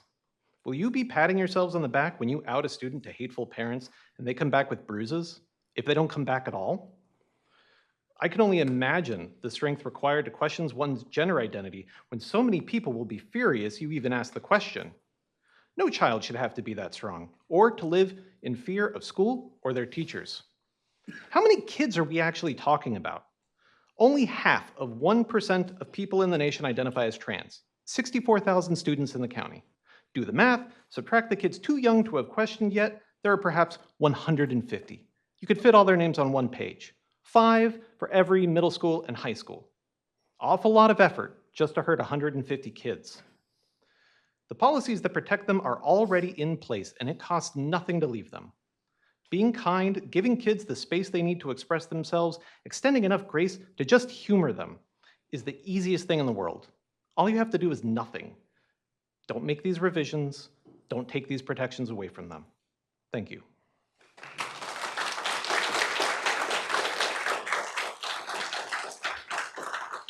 Mike Carabinos.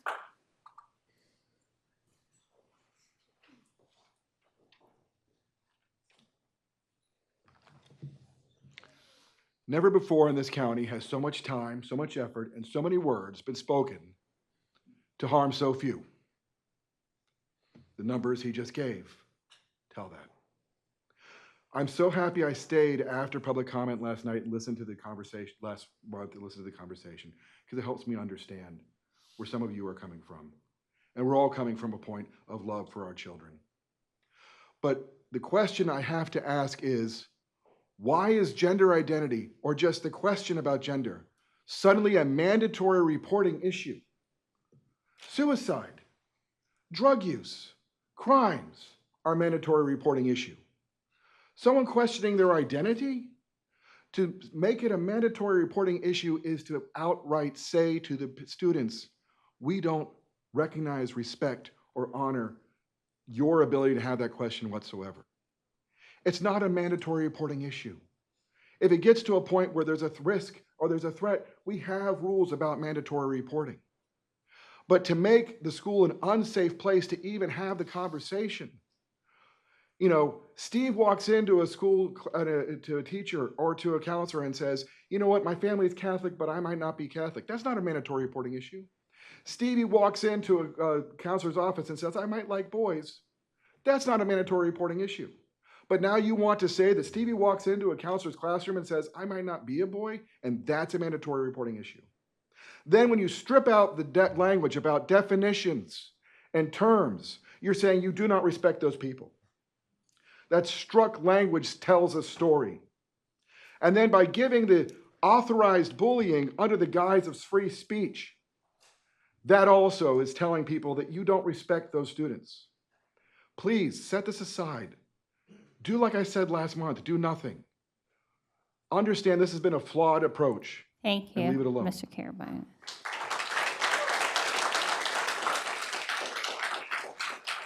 Mags Brecka.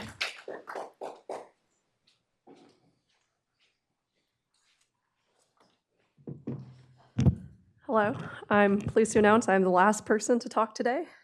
My name is Mags Brecka, and I am a trans non-binary resident of Chesterfield County. When I was 4 years old, I knew I wasn't a girl. The closest thing I could describe myself as was a tomboy. My dad and my stepmom did not care to hear me and instead forced me into dresses that I hated and shamed me for ever questioning it. My mom listened, and my mom has continued to be my #1 supporter to this day. I am speaking today to implore you to not implement policies that can seriously affect the well-being of transgender students and all the students who ask for their voice to be heard. I understand that parents who have come to ask for these changes believe they may have their child's best interests in mind, but by implementing these policies, you are potentially taking away your child's voice. The currently implemented 2021 version of School Board Policy 1015 allows for students to use their voice to speak the truth of who they are and not be ostracized or potentially face consequences by their caregivers. Eliminating policies like this won't stop your child from ever questioning the world around them or why they must fit themselves into a mold that the world has forced upon them. Revising the 1015 policy with Governor Youngkin's 2024 updates will hurt your child because these policy revisions continue the idea that your child doesn't know who they are when in fact they do. So if you care about your child, care enough to listen and to make an environment where they can ask questions without consequences. I implore you to keep the original 1015 policy, because if what you are doing for your child comes out of fear, you will only cast them into a world built on fear. I ask that you open your heart to something that will not hurt you and that you may not understand, but foster a world based on love where every child's voice can be heard without repercussion. Thank you and have a good night.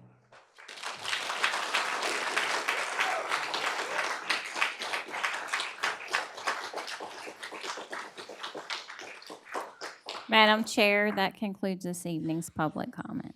Thank you, Madam Clerk. Next, we have this evening's superintendent report. Dr. Murray?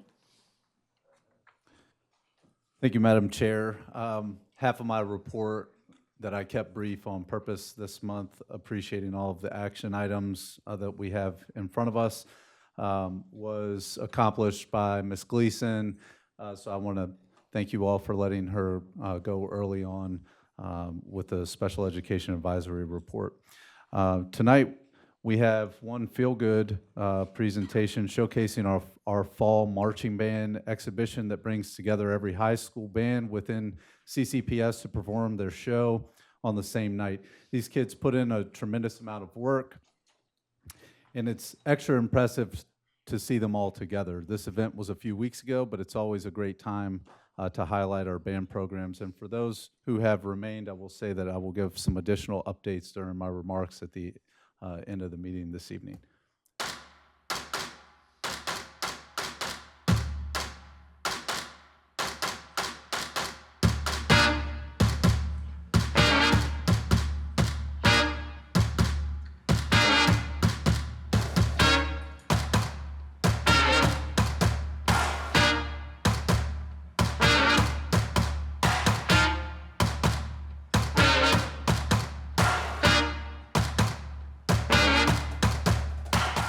Tonight at Monacan High School, we have our Chesterfield All-County Marching Band Night, and it's such a great night and so exciting for not only our students and our community, but for our marching bands.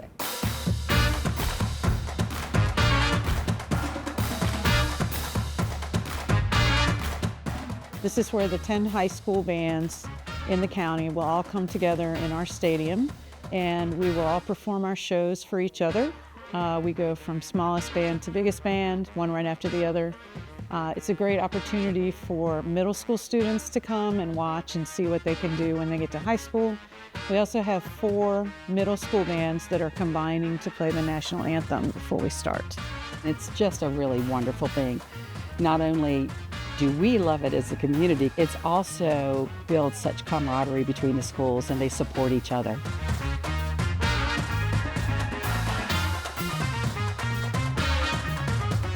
At a competition, we are essentially competing against a standard, and we're also competing against the other bands in our class that are similar size to us. For this exhibition, there will be 4, we call them judges, they're really clinicians, and they're going to be giving us feedback on our shows, but no scores will be given, and it's not a competition. We all go to competitions, but we go to different ones around the state on different days, and so we don't get to see everybody that's in our own county. Everybody has different ideas and different creativity things happening, and it's just a really great time for the kids to be able to see each other. Also, a lot of our students have friends in other bands, and so it's a great time for them to get to reconnect and see what they've been doing.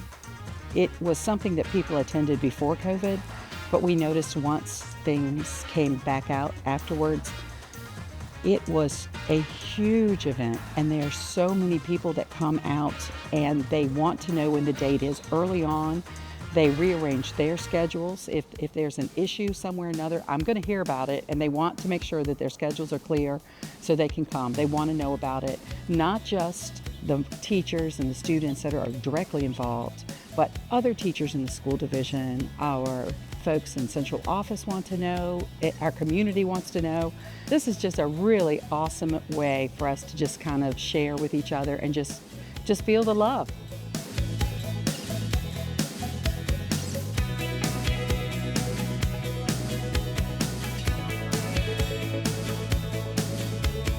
One thing that I think is really unique and different about marching band is that everybody is equally important. You know, on a sports team, you're going to have kids who mostly ride the bench, and you're going to have kids who play the game. In a band or an orchestra or a choir, everybody counts. So in a program like that, everybody has to perform, and everybody is dependent on each other to carry their own weight. There's also a lot of buy-in from the kids and a lot of opportunities for leadership, which makes them really feel like it's their own program.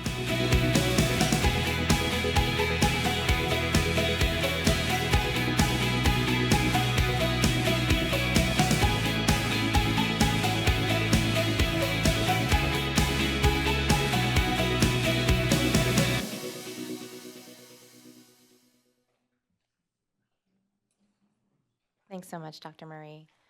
Board members, any discussion? Other than it is a phenomenal night. So if you haven't gone out to see that, we do it every year in the fall. Make sure you go. It's by far one of my favorite annual events, and as my marching chief graduated last year, but once a band mom, always a band mom. Next, we have action items with Mr. Smith.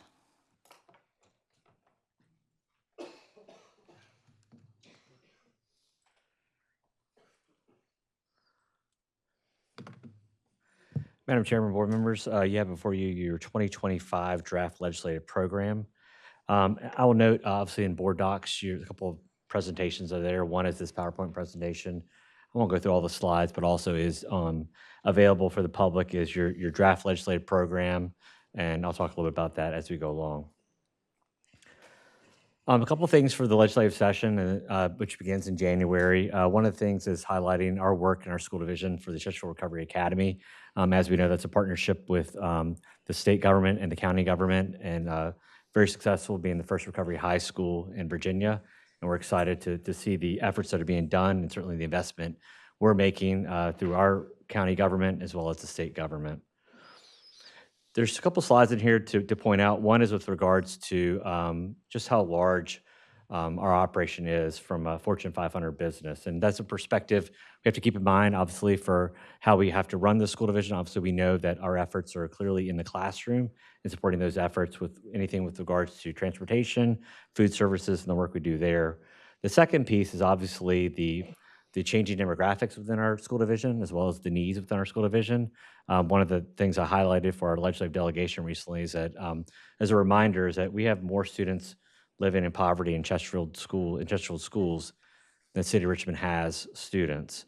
Certainly, we know that we have the needs within our community. We want to work to meet those needs as we can with the work we do through our county government, but obviously making sure certainly that our efforts education-wise, that preparing our students, but also helping our families as they come into our school division. For the 2025 session, obviously our work began essentially after the last session completed. And certainly we've seen some changes with regards to the makeup of the General Assembly. We'll see more next year, obviously with the elections ahead.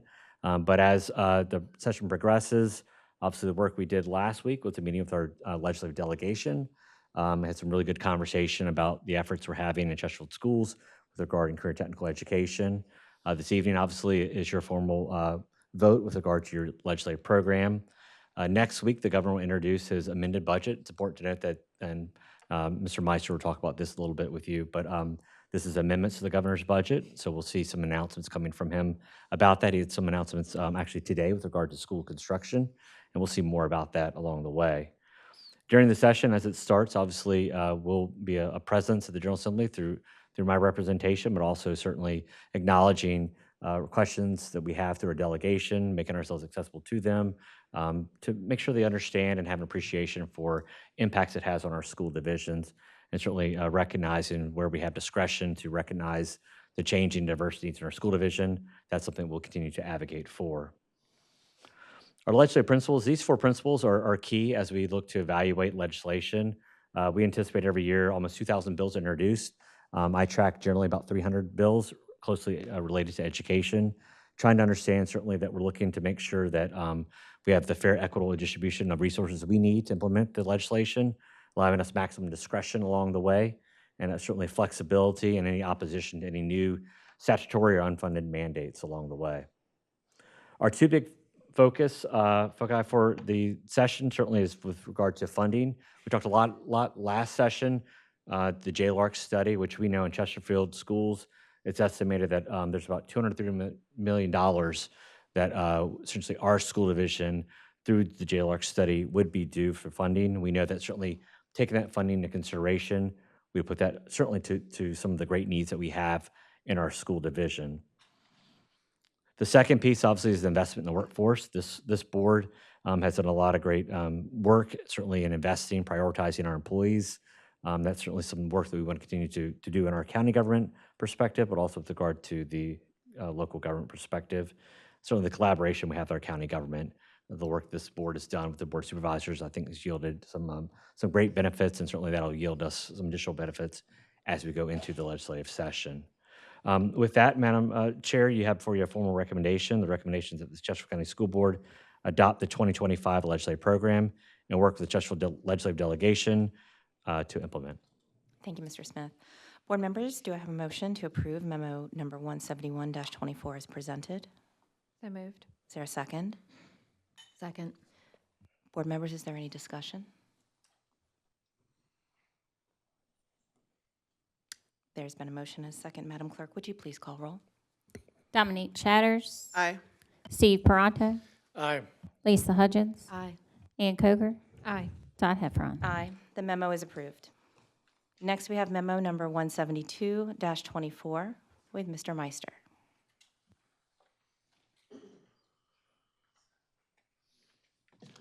Madam Chair, members of the board, Dr. Murray, I appreciate the opportunity to present for your consideration Memo 172-24 FY24 year-end funds. There are two elements of this memo. First, there was just under $8.2 million available from year-end FY24 financial results to be considered this evening. This savings was driven from a combination of lower revenue, primarily in the form of lower state sales tax, offset by lower spend across the division, primarily from staff vacancies. It is our recommendation that the board allocate this $8.2 million for future school needs, specifically to fund the FY26 operating budget one-time funds revenue source.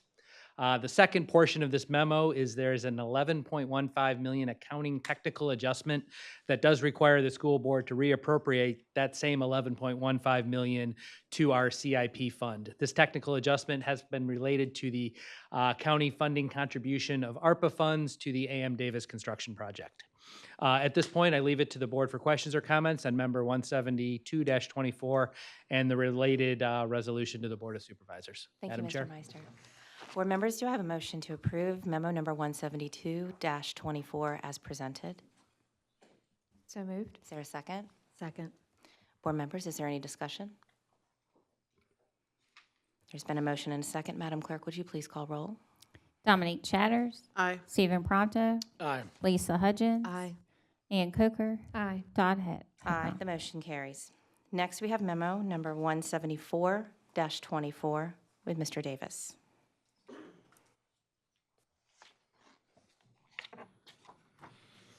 Good evening, Madam Chair, members of the board. Dr. Murray, come before you tonight with a action memorandum regarding middle school redistricting for Deep Creek Middle and nearby schools. There are several supporting documents to the memorandum. In case a board member during discussion would like to look at either attachment A or B, which were presentations that came along the way, we will have those teed up if desired. But to briefly encapsulate the memo, when we opened the new Deep Creek Middle School in August of 2025, the board will establish a new middle school attendance zone. This redistricting plan proposes adjustments that would impact up to 3 schools in the area: Tomahawk Creek Middle, Swift Creek Middle, and Bailey Bridge Middle.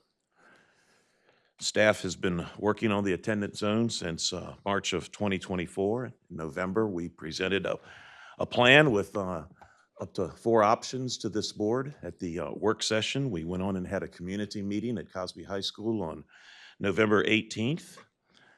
Again, the attachments show some of those dialogues and slides that were presented. There's been additional dialogue since then.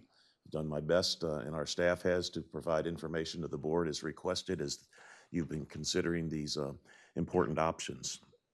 We did have a survey of families that were possibly impacted, conducted for a 2-week period from the 19th of November to December 2nd. Attachment B shows the summary of that survey.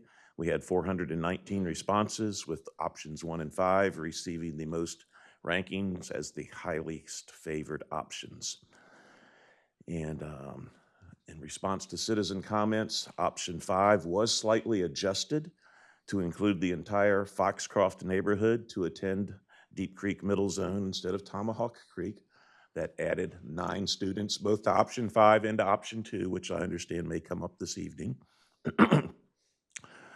So we'd like to go ahead and move to you to have some discussion and choose between any of the designated options. Again, we've called out options 1 and 5, but others are certainly on the table if you wish. And I'm happy to take any questions at this time or assist you in your discussion as necessary. Appreciate that, Mr. Davis. Board members, is there a motion for either option 1 or option 5 of the proposed middle school redistricting plan for Deep Creek Middle School? Madam Chair, I would ask that this board would also consider a motion to include option 2 for conversation and debate, in addition to options 1 and 5. Board members, is there a second to amend that consideration? Or do we want to, are we able to consider all of them? Not really sure of the mechanics.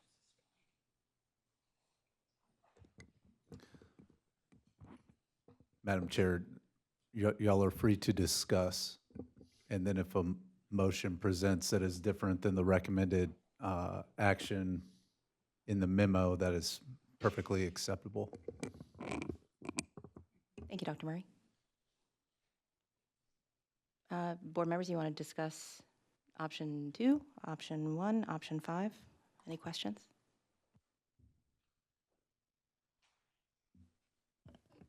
Madam Chair, yes, thank you. The reason I had proposed option 2 for this board to consider is this is the option that I have been championing from the word go, because in the Matoaka district on the western part of Hull Street, this option includes all of our neighborhoods. It doesn't exclude a neighborhood. It would allow Harper's Mill, Hampton Park, the Foxes, Magnolia Green, Westerly, Summer Lake to attend Deep Creek Middle School, which would be the closest middle school in proximity to those neighborhoods. The concern with option 2 was that the 5-year projection would put it at 102% capacity. And so the concern there was we're going to have a school, if we chose option 2, and then within 5 years, we would have to have essentially a mega trailer outside. I'm of the belief that regardless of what option we choose, there's going to be a middle school within 5 years that's going to have that capacity regardless, because we have seen this area of the western part of Hull Street grow tremendously. And so in an effort to keep our community together and not split communities is why I have been a proponent for option 2 from the word go. And so I understand the reasoning behind option 1 and 5 based upon the survey that was sent out to the community. At the same time, representing my community and the amount of feedback given was that they don't want to be separated. They want their kids to be together in elementary, going to middle, and then to high school. And I think option 2 grants that with the understanding that we do have a possibility in 5 years of needing a mega trailer at Deep Creek Middle School. Now, when I asked staff about that, at 102% capacity, the feedback I had received was at that capacity, 102, let's say we had, 3 art rooms and we needed 1 for history, for example, then 1 art room would be repositioned as a history room to make room for those students so that we didn't go right immediately to a mega trailer. That made sense. I understand that thinking. And listening to the Matoaka district since this has come out and the numerous conversations that have gone on in regards to the area, I do think that option 2 would present the best scenario for the district. With that being said, for statistics, projections, if you will, option 2 would start off with capacity at Bailey Bridge at 79.8%, Swift Creek at 71, Tomahawk at 62, and Deep Creek at 81.2. And then the projection in 5 years would be in that same order with Bailey Bridge, 81%, Swift Creek at 74, Tomahawk at 70, and Deep Creek at 102.3%. I've supported option 2 in the past, and I would greatly appreciate this board's support to continue voting in favor of option 2. Thank you. Board members, is there any other discussion? Ms. Hudgens? So we received an inordinate number of community, emails, phone calls, messages, talks in the Kroger. This has been quite a topic of conversation. And there are so many moving parts. It is, and because there are people on all sides who feel very strongly and very deeply about it. As I was balancing, I'm still questioning here, so but as I was considering these, all the options on the table, I began to wonder why people were so vehement about the various options. And it drilled down to me, it felt like to me in the end, it typically, when redistricting is done, there is the point of the school is the center point, and then there's a circle drawn around it. That's one way. Obviously, there are many ways to redistrict. That is one way, and I believe that that method is the method that most of our constituents believe is what would have been done. And I don't think that's the primary way that we came to some of these other options, because if you look at the maps, which have been up in the past, they are not anything close to a circle. We have this random foot, and we have all these just, they're not a circle. And so it seemed to me that people are, driving past the school, and they think, oh, hey, friends, that's your new school. And then all of a sudden, out comes the new redistricting plan, and nope, that's not your school. You can walk to it, but it's not yours. You're going to be going to the one 25 minutes or 20 minutes or 18 minutes away. So that is why I understand. Also, then we have to balance keeping all the neighborhoods together, et cetera. So I understand the community's uproar and their cry for, I guess, justice and keeping all the neighborhoods together, staying in close. So option 2 makes sense, except that number of 102 capacity at the end of 5 years, because we all know that whole street corridor is blowing up, and it doesn't look like it's going to stop. I know, Mr. Davis, you had some numbers, you gave us some numbers about bus ride times. And it looked like most of them were about the same, oddly, but there were some differences. And with option 1, there was a savings, I believe, of $60,000 of gas. Same number of buses. Go ahead. In all the options, our transportation expenses would reduce. When you think about opening the new school, especially to the west where those longest bus routes have occurred, Tomahawk Creek's zone becomes much more concentrated. In any of these options, the longest ride would be about 32 minutes. But those long routes to the west are now coming to a school that is closer to them, farther west. So that dynamic is in play with all the options. The neighborhoods that we did a little further analysis were first the neighborhood of the Foxes, which is excluded from option 1, but included in options 2 and 5. So we looked at the 5 routes that serve those neighborhoods today, and looked at those ride times today and how they would change if they were going to Deep Creek. And so we saw that those bus routes would start generally 4 to 6 minutes later than they do now. So that's a 4 to 6 minute shorter ride. One could argue that the ride to Tomahawk today is not a hardship, but the ride to Deep Creek would be even a little closer. And so we were asked to do the same thing for Hampton Park, since it was excluded from options 5. It's included in option 2, as Mr. Paranto noted, and included in option 1. And Again, you saw small changes in ride times for those neighborhoods if they were to go to Deep Creek in that 4 to 6 minute range. Each set had a couple of slightly oddball ones that only changed by like 1 minute, so not significant. But in general, we saw the shortened times that we expected for both of those groups. The largest contribution to having more savings in option one was with the concept of opening the CBG Center at Deep Creek Middle in addition to Tomahawk Creek, because the extra buses that would be required to take the students zoned for Deep Creek to Tomahawk Creek would be 4 complete routes in the morning, 4 complete routes in the afternoon. And so that's where the $60,000 difference came in.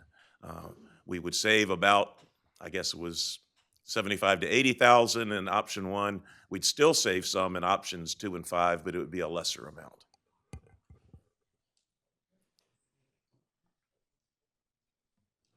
Ms. Coker?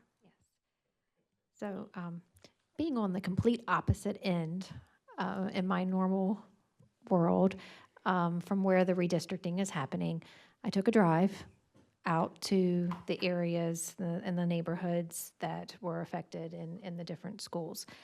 And it did become quite apparent during that drive that to have the Foxes out of the equation really didn't make 100% sense logistically. With that being said, number 2 option, my number 1 thing is to look at capacity. Capacity is something that we all have to be mindful of. Sorry, I don't mean to not look this direction. So that's, it is weighing on me in option 2, but I do appreciate the sentiment of keeping all the neighborhoods together. So as I'm thinking through this whole process as well.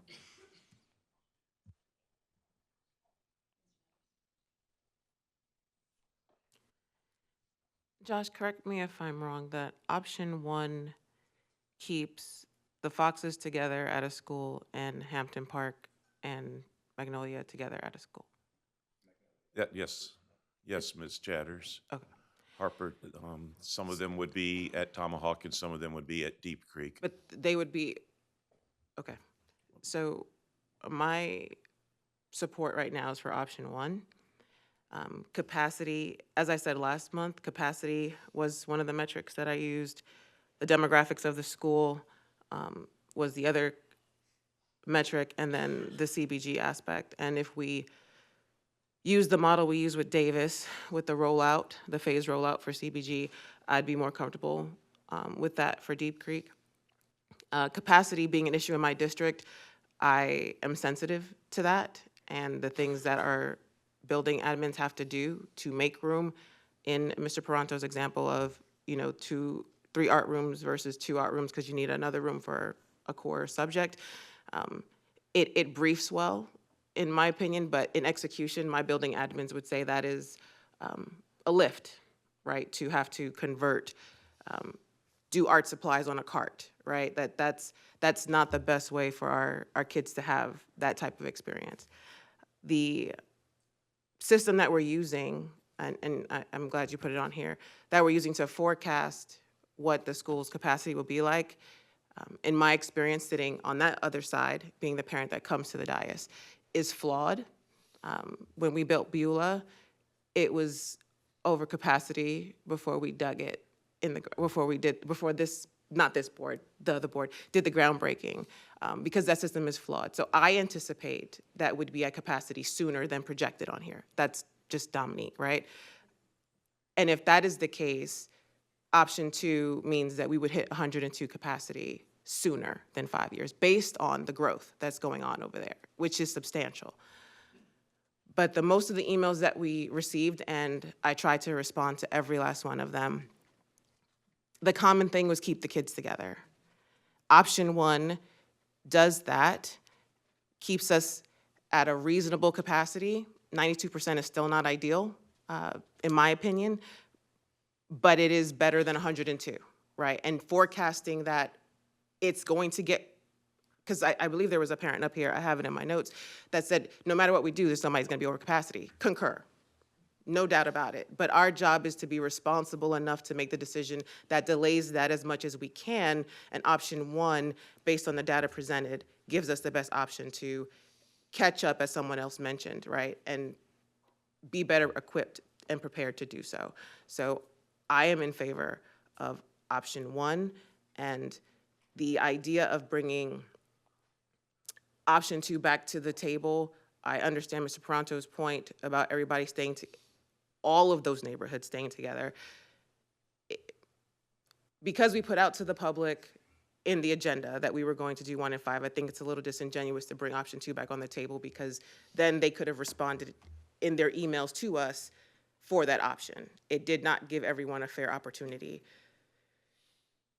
to vocalize their support for option 2, because we did not say we were going to consider that. So I think it's unfair to do it that way.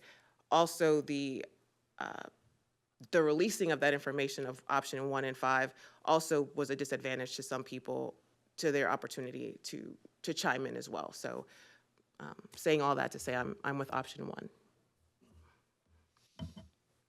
Mr. Peranto. Thank you. Ms. Shires, I appreciate your feedback. Voting for option 1 takes our kids apart in the western part of Whole Street. The kids that live in the Foxes, that are on the same sports teams and community teams with the kids in Magnolia Green, or the kids that are in Harper's Mill, or the kids that are somewhere around that area.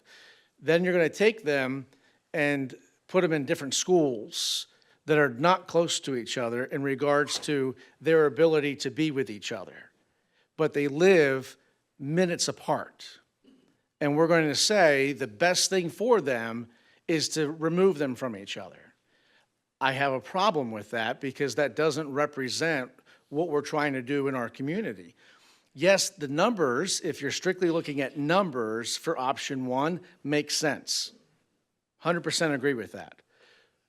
That's one factor to many different factors that make this whole thing work, which is our community. We did have community members that spoke up in favor of all the options, some more than others, absolutely. It was this board that decided that only options 1 and 5 were going to be considered, based upon survey results.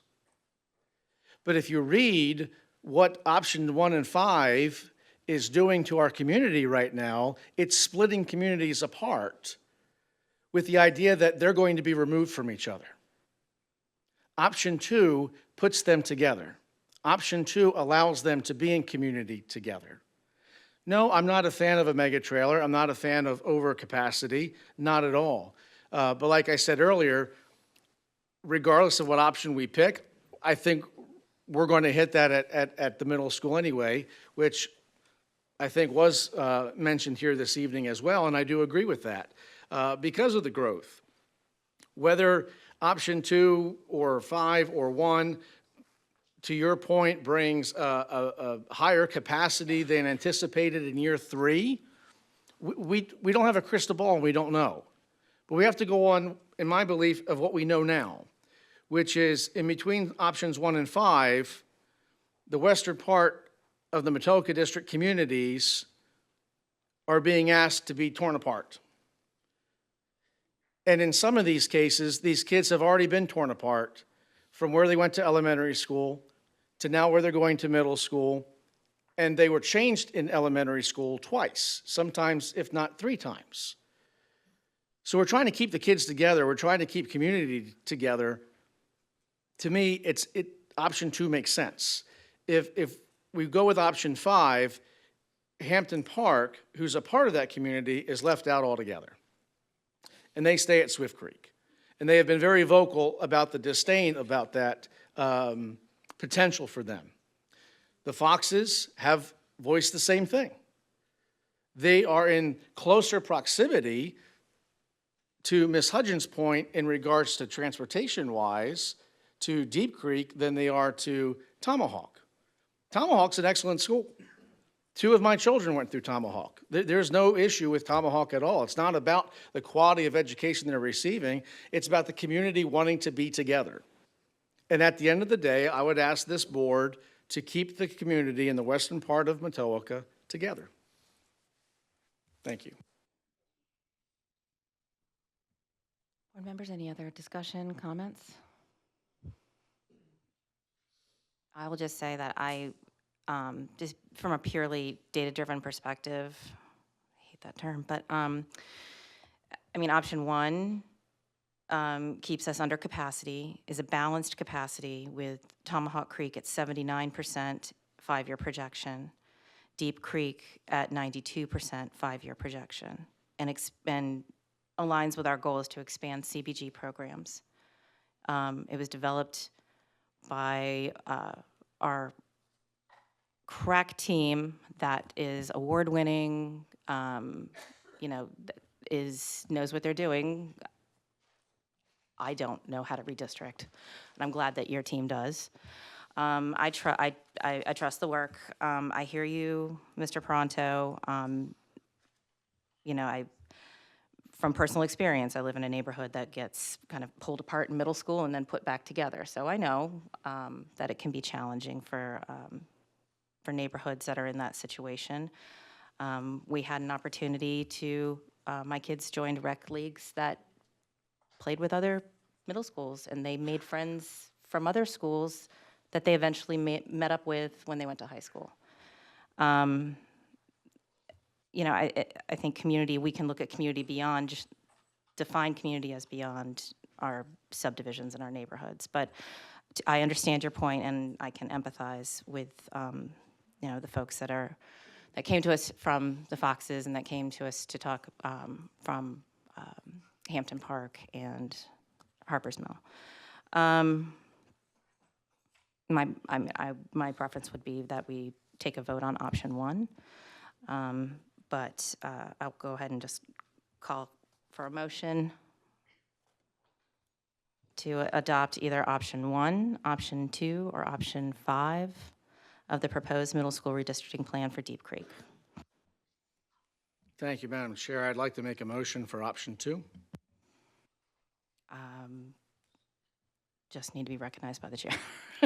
My apologies, Madam. It's okay. Yes.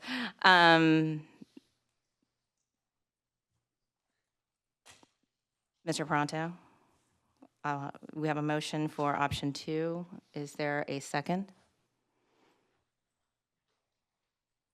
Second. Is there any discussion regarding option 2? Madam Clerk, we have a motion and a second. Would you please call roll? Dominique Chatters, Nay. Steve Pronto, Aye. Lisa Hudgens, Aye. Ann Coker, Aye. Dot Heffron. Nay. Option 2 is approved. Next, we have memo number 175-24, Mr. Davis.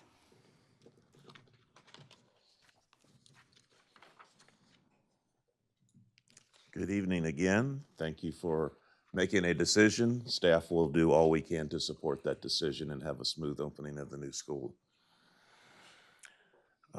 Moving on to the bell schedule. We also had a presentation in November about possible bell adjustment opportunities. As you know, with the exception of Tomahawk Creek Middle School, all other CCPS middle schools operate on the Tier 1 bell schedule from 7:35 to 2:05. Staff recommends that the new Deep Creek Middle School be placed on the Tier 1 schedule. Tomahawk Creek Middle has been the only one operating on the Tier 2 bell schedule from 8:30 to 3 o'clock in recent years. There's been some inefficiencies with transportation, somewhat loss of instructional time, and difficulty for some of our student athletes. Our general consensus had been when the new middle school opened in the west that we would look at moving Tomahawk to Tier 1 at that time, and that is the recommendation of staff. we see that, again, some of those transportation inefficiencies would be eliminated, that the instructional time would be restored for our student athletes, and that the schedules themselves for the athletics would smooth out a bit so that everybody finishes at the same time in the afternoon. So our recommendation is that the board approve placing both Deep Creek and Tomahawk Creek Middle Schools on the Tier 1 bell schedule, and that bell schedule would take effect for the 25-26 school year. Thank you, Mr. Davis. Board members, may I have a motion to approve memo number 175-24 as presented? So moved. Is there a second? Second. Board members, is there any discussion? Madam Clerk, we have a motion and a second. Would you please call roll?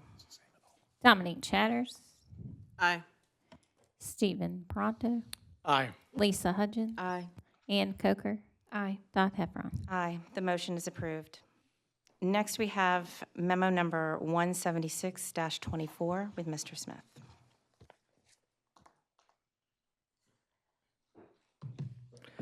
Madam Chairman, board members, as a result of this meeting on October 24, 2024, the Superintendent's Advisory Policy Review Committee recommends revisions to current policies and regulations as follows. Revisions to Policy 3020, Selection, Implementation, and Evaluation of Instructional Methods, Strategies, and Programs. Policy is updated to codify consistent practices moving forward. And revisions to Policy 4010-R, Standards of Student Conduct. Policy is updated to reflect new cell phone guidance. Proposed changes have been reviewed by the school board attorney. I do want to acknowledge with regards to the revisions to Policy 4010-R, that's the Standard Student Conduct, that does include the new policy with regard to cell phone guidance. There are two changes that have been made since the November board meeting.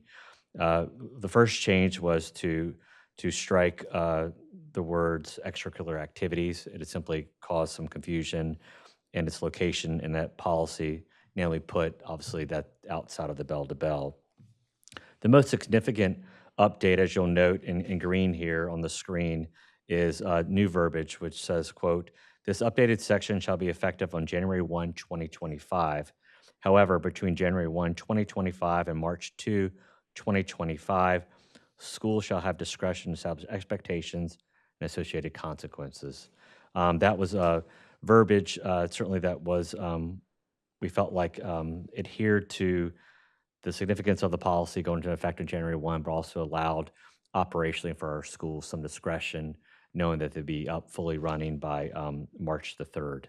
So those are the two new changes with regards to that. I would note, pending the board action this evening, there would be communication to parents and to staff with regards to the new cell phone guidance. With that, Madam Chair, your recommended action, it's recommended the school board approved the above referenced proposed revisions to current policies and regulations. Thank you, Mr. Smith. Board members, may I have a motion to approve memo number 176-24 as presented? So moved. Is there a second? Second. Board members, is there any discussion? Mr. Pronto. Thank you, Madam Chair. I wish we would, I understand the difficulty with kids coming off of spring break, especially in high school, with a change to this policy. And I understand the leeway given of the time frame from January to March to adjust. So I do appreciate the committee's recommendation of that in an attempt to ease into a new way of living that our students since August of this year have not been accustomed to. I understand that we do have a current version of a cell phone policy, but there are some things that are different with this, and so there is going to be an adjustment period. So I do thank the committee's time in investing and recognizing that and putting that forth to request that adjustment period for our students. So greatly appreciate the committee. Yes, sir. Board members, any other discussion? There's been a motion and a second. Madam Clerk, would you please call roll on the motion? Dominique Chatters. Aye. Stephen Pronto, Aye. Lisa Hudgens. Aye. Ann Coker, Aye. Dot Heffron. Aye, the memo is approved. Thank you, Mr. Smith. Next, we have revisions to policy 1015 up for second review and adoption.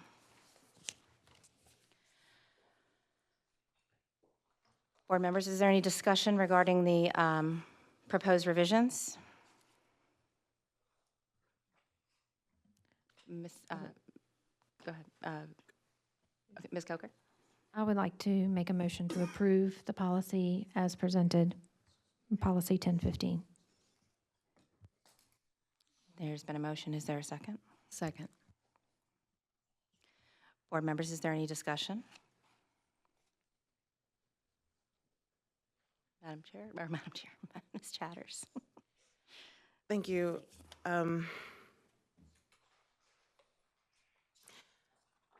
Last month, we talked about this policy, the November version, and I want to say thank you to my board members, Ms. Hutchins, Mr. Paranto, and Ms. Coker for going back to our original policy and using that as the baseline so it would be easier to understand like where we were going. So I did appreciate that change there.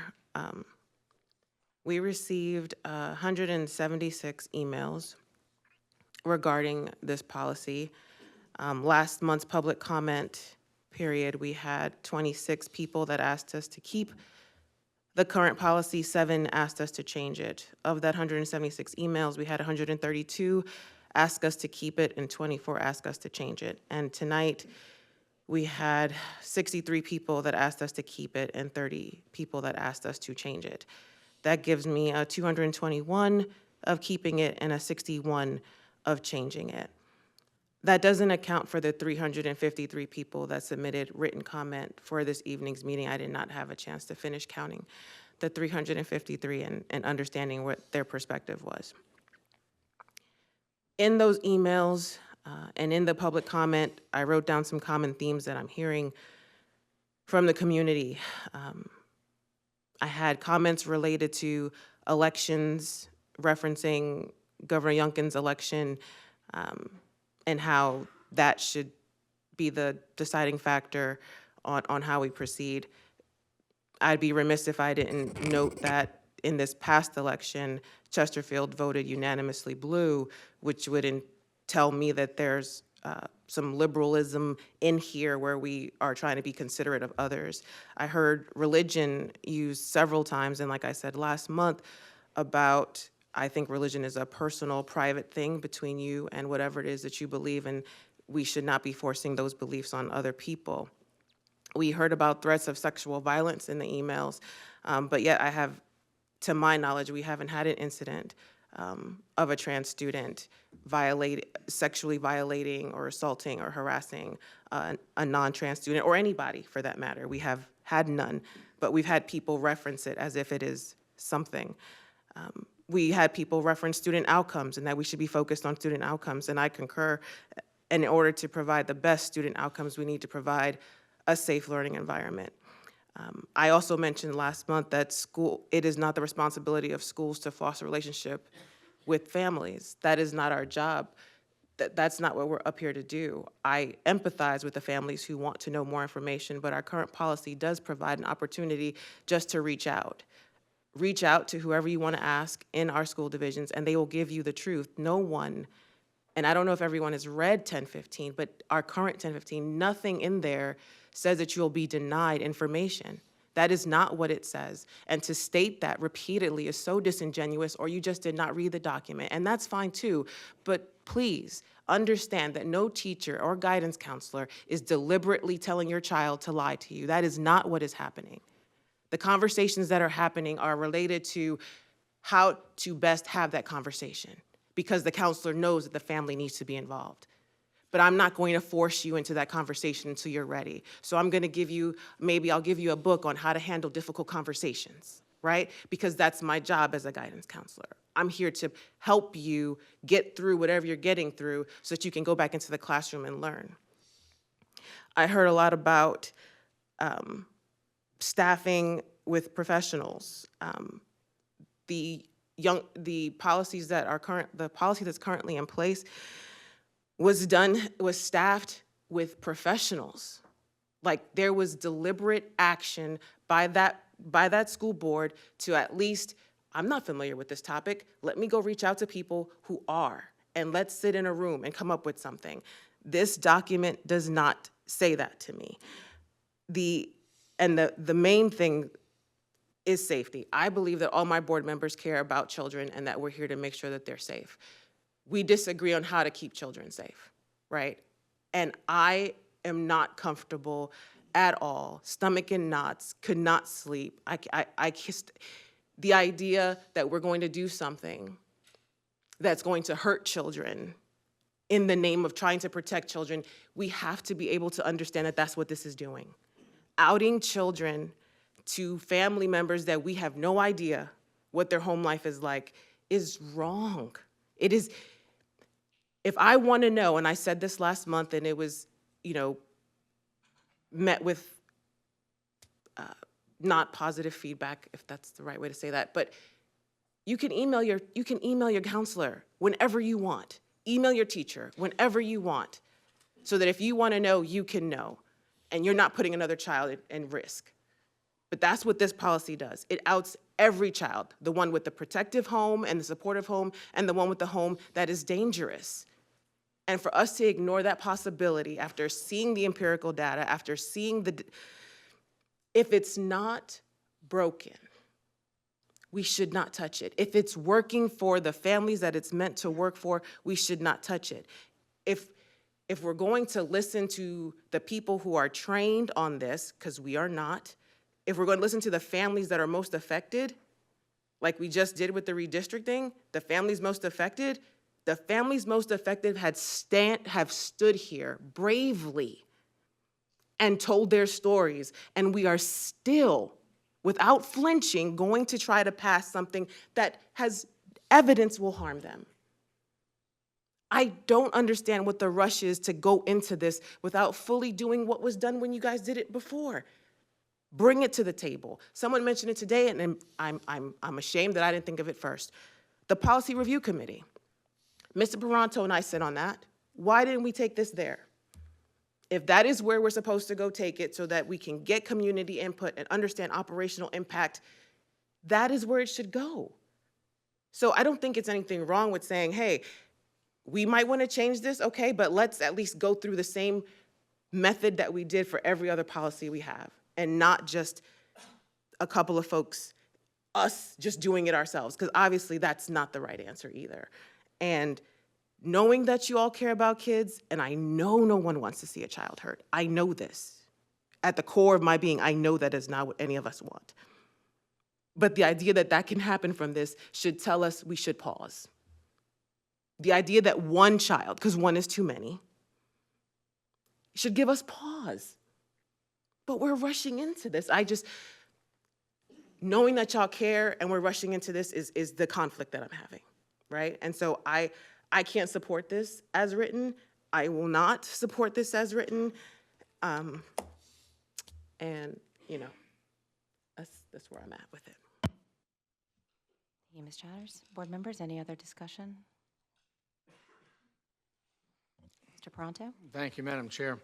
I've been very vocal about parental rights and parental support, and I do appreciate Ms. Chatter's remarks. Yes, absolutely, 100%. The core of every person sitting on this dais, in my opinion, and I also believe, is to keep our kids safe. How do we, and I said this last meeting, how do we bridge that gap? How do we bridge the gap? I don't know the answer to that, but I do know as a parent, I am involved. That's my right and my choice, and any parent can pick up the phone and call their school and say this is what they want and this is what they don't want. Absolutely. However, to send your child to school and not knowing whether or not you have the support based upon a policy is what has people concerned at the end of the day.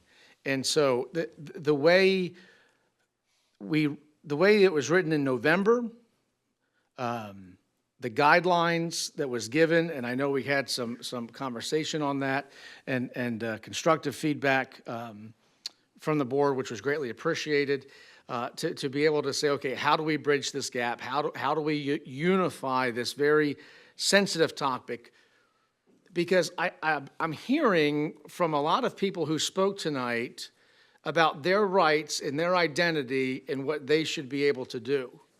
What about my daughter and her right to use a facility of her gender?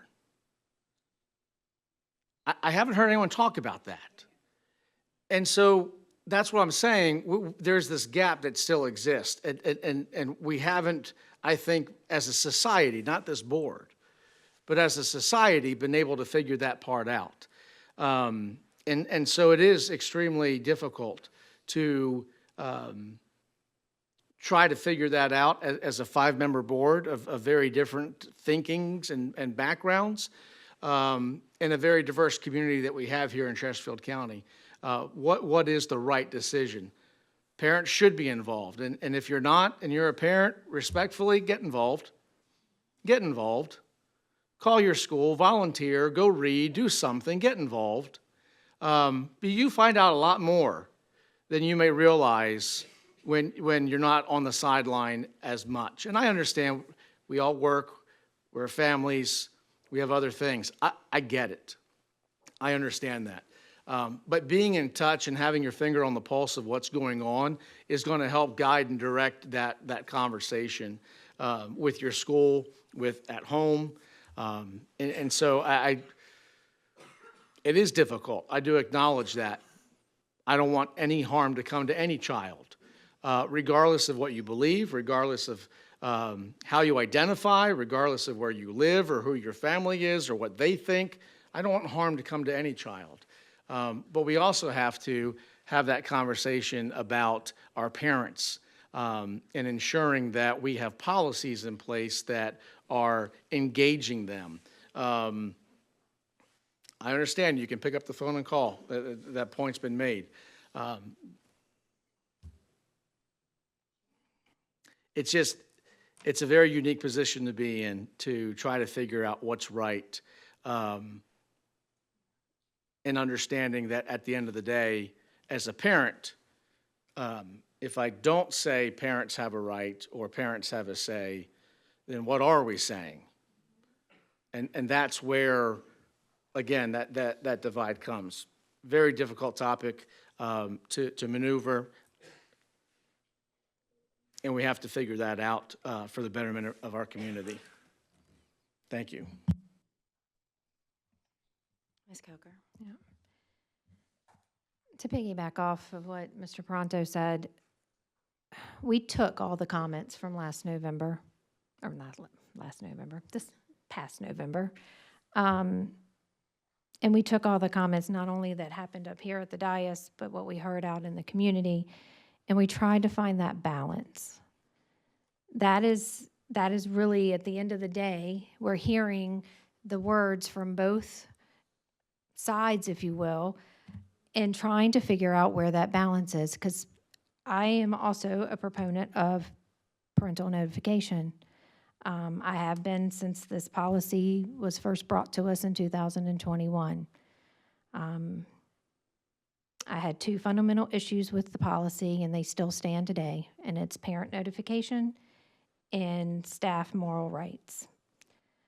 So looking for that support, looking from the support of the experts, find the language that bridges this gap. That's what I'm asking. Find the language. The board will only be acknowledged for comments from the podium. Ms. Coker, I'm sorry. Ms. Chatters? You said fine. I just want to make sure I understand. Are you asking me to find the experts to support your current version of the policy? Is that? Not you just mentioned before in your comments that we needed to have the experts. We weren't the experts, right? So staff, where are our experts? I guess my confusion would be when 3 board members decided that this needed to be addressed, that the same steps, not from Ms. Hudgens or Mr. Pronto, because they weren't part of the 2021 decision, but because you were the the veteran expertise of the three of them, I anticipated that that would be the same steps you would take, that it, because I wasn't a part of it, so I don't In the know previous, how it went. and yes, I will explain. So in 2021, it was staff recommendation. It was brought to us by staff. The difference in this scenario is this isn't being brought by staff. It is being brought by the board members. So if what we're looking to do to bridge this gap here, we need staff involvement to help bridge this gap, is all I'm saying. So then, are we willing to consider taking whatever version to the policy review committee before passing anything? So that it can go through the proper process that every other policy that we have goes through and not created by just board members? I would have to defer to staff to know if the 2021 policy went through the policy review committee. I do not recall. I'm just curious. I don't know. Whether it did or it did. Yeah, but for this one, can we say that we want to try it that way, to look at it?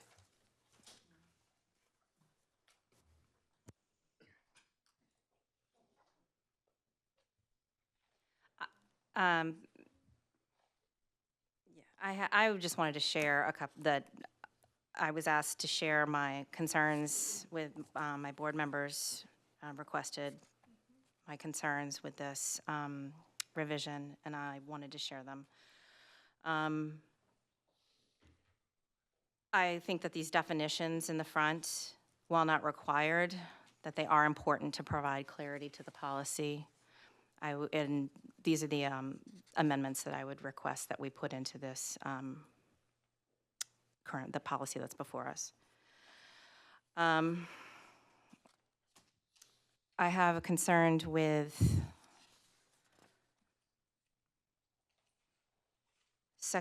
revised section 3, student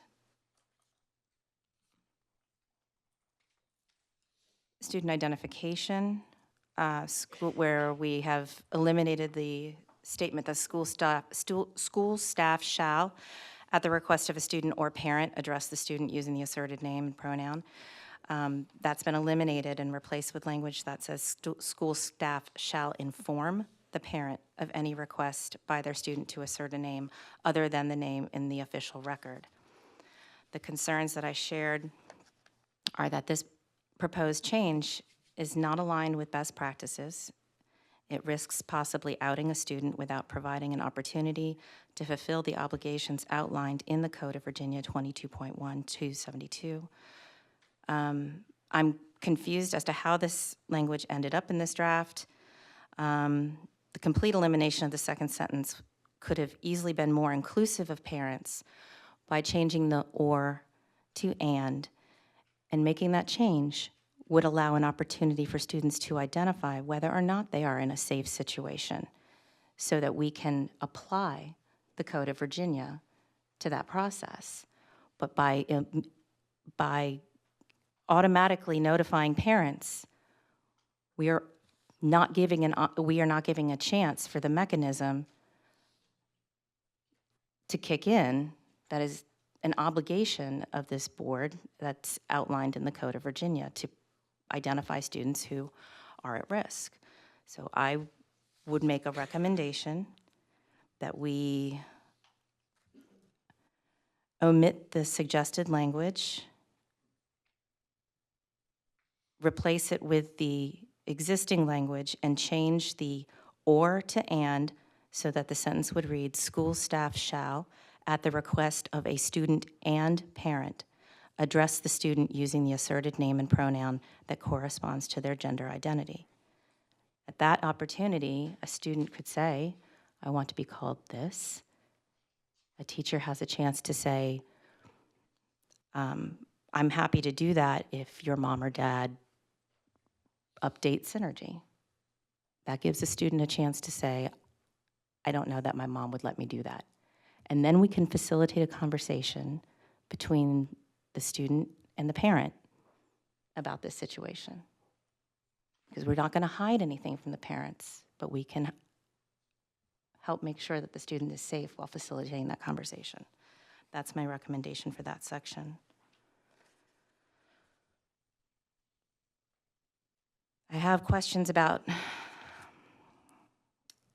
again, in the other added language, school personnel and students who are not informed by the school administration of the designated names, nicknames, and pronouns in the student's record will not be found to have been discriminated against or harassed for not using the names. What does that look like? How does administration inform personnel and students? Is there an email? Is it announced in the morning announcements? Why is student assertion not enough to hold personnel and students to the expectation that they will use the designated names, nicknames, and pronouns of a student? Unless we have a mechanism in place that's going to make this clear that a student's, you can't hold somebody to a standard that you haven't, you can't hold somebody to an expectation if you haven't identified it. And then inadvertent or mistaken use of a name. My concern with this was how will we determine intent? How will we determine if it was intentional or not? And I certainly would hope that a trusted adult in the building would respect a parent's assertion of their child's identity. But this gives school personnel the opportunity to override a parent's right to recognize their child's identity. I have questions about that. And I understand, Ms. Coker, this, you know, we don't want to compel school division or personnel to address students in any manner that would violate their constitutionally protected rights. I don't know that, I mean, I don't know if not calling a student by their name and gender pronoun that their teacher, that their parent has asserted is constitutionally protected. I think there was an example from a speaker tonight who said, you know, if a young man was in science class and the teacher called him Jennifer and used she pronouns, it's, you know, is that if somebody was doing that to my student because they said, or my child, because they said they felt, it's unclear. Like, I don't know if that's, Mr. Roberts, do you know if that's a constitutionally protected, does that fall under compelled speech?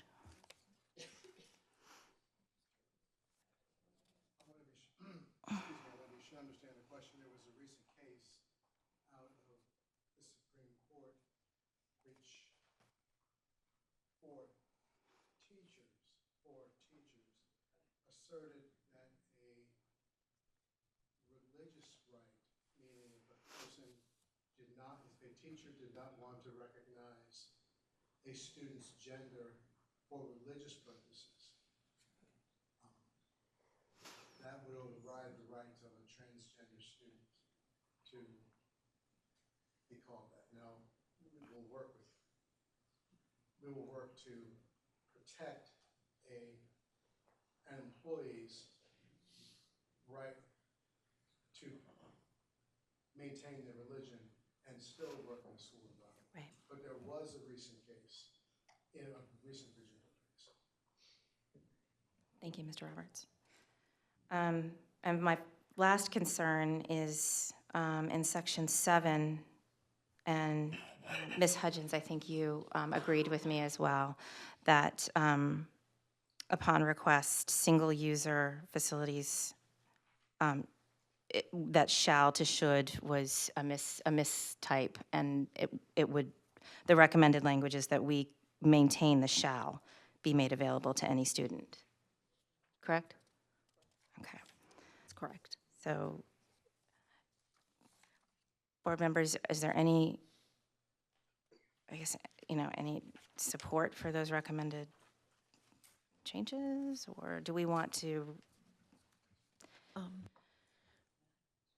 Ms. Hudgens? Yeah, thank you. I would welcome just going down the list and kind of responding to you. I guess, first of all, we appreciate the engagement. We appreciate everyone coming out, sharing. There was a lot of emotion. It's hard sitting up here listening to all that and trying not to show stuff, but we felt it. I felt it. Everyone. And so I know it can be nerve-wracking. I appreciate your courage, and I appreciate what you said, and I heard every person who came up, so thank you for that. We also got a lot of emails. This has been an email-friendly week for us, let me tell you.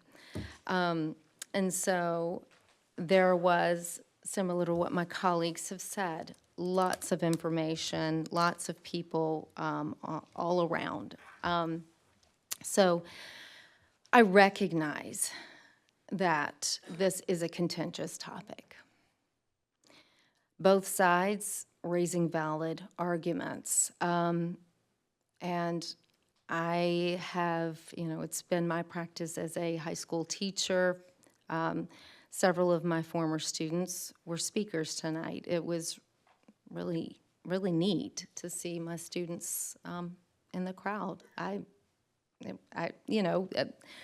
Ms. Heffron is a former teacher. Teachers, you have your students, you always love your students. And so it was just really precious to see my former students. I heard what you had to say. And so while I understand that, this is hard. So I'm a former teacher. I was a student-first teacher, and I taught every type of child there was, and I loved every type of child that I taught. Often, my experience was whenever there was a child who might have been a transgendered child, I worked very closely with the family. I don't think there was like any time that I didn't work with the family on that. But I found that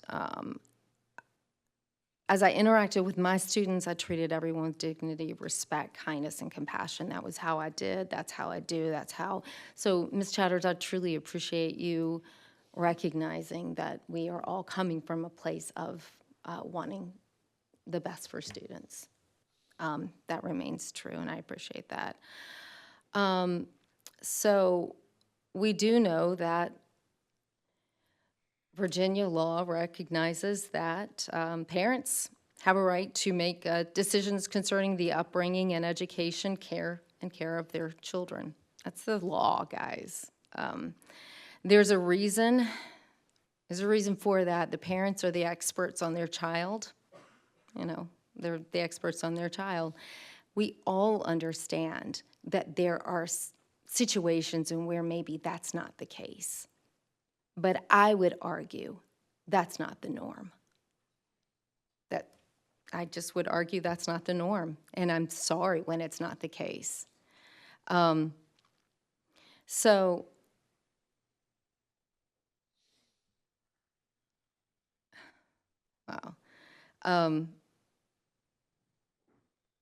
if a parent, so when we assume that if a child, the notification of a parent that their child is asking to be called by a different name, which is what is happening over here, we're not saying that.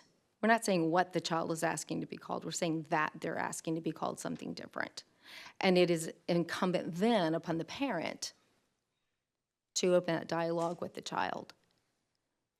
And the child can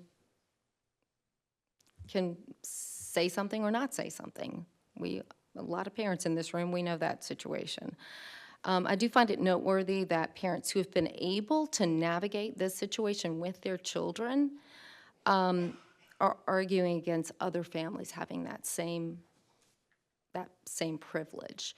Also, someone brought up clearly a valid point, saying, hey, if in the classroom there's a problem with the kid not turning in homework or not doing classwork or grades are slipping, what's the first thing we do? Have you talked to the parent? Always. Have you talked to the parent? Parents are a part of our children's lives. Many studies show that where a parent is involved, children flourish, schools flourish. We know that. Always, guys, there is an exception, but this is the norm and this is the rule. So I believe that, so you'll notice in this policy we have, of course here, it's true everywhere throughout education, but it's true here in this policy. If there's a danger to the child, an exception is going to be made. So, Ms. Heffron, here's the reason that the terminology that was deleted and the laws we're following anyway, the terminology was deleted because it's not necessary to understand the policy that follows. Also, these terms they can get timed out pretty quickly and date this document. And also our other policies, in an effort to keep our policies consistent. Other policies don't have terms, typically don't have the terms. And so we decided to, just to make it clearer, more concise, if we don't know what those are, those terms, we can look it up elsewhere. We live in a world where we're able to do so. The next, you had this question, you suggested to change the stricken line, school staff shall, at the request of a student, change this or parent, change it to at the request of a student and parent, address the student using the asserted name and pronoun that corresponds with their gender identity. Frankly, I think that both the suggested lines and that change, I don't see a difference, frankly. I don't see how, go ahead. Did, Mr. Chatters? I was going to say there's a big difference. Really big difference. Go ahead, tell me. One is they're doing it together, and one is you're outing the child. Right. One is, That is the difference between the and part, is that it gives the child an opportunity to work with mom or dad and say, that's not gonna work, so never mind, right? I'll live with the dead name because I'd rather not get whatever's gonna happen to me if I go home. Without the and, it's direct report to the parent. with the stricken language, it brings, we want to involve, yes, we want parents to be more involved, but we also need to involve the child. And I don't think that this amended language involves the child. It's strictly between school staff and parent, and it eliminates child involvement. I think the way that it was worded initially, and to your point, Ms. Coker, yes, that is clear that it's a student could independently assert a different name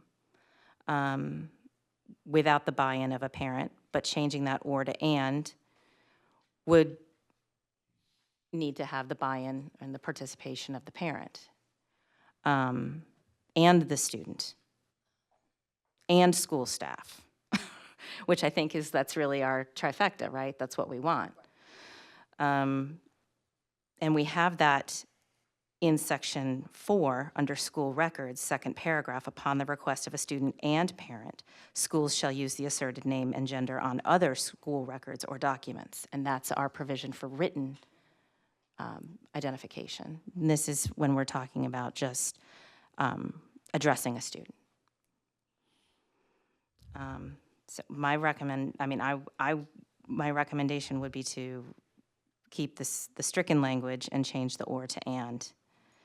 Of course. So like, in my mind, I'm thinking of being in the classroom, and so a student will come to you and say, hey, I would like to be called, I know Synergy, I know Teacher View says this, I would prefer to be called this.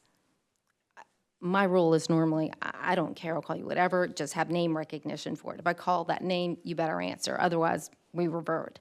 However, here, with the and, I'm not sure operationally how that happens. Like, so we say, oh, can't call you that until we get together with your parent and we're talking, and if that's, We have it in place for written, Yeah. I would imagine that a similar process okay, could be invoked for addressing a student yeah, verbally in the classroom. okay.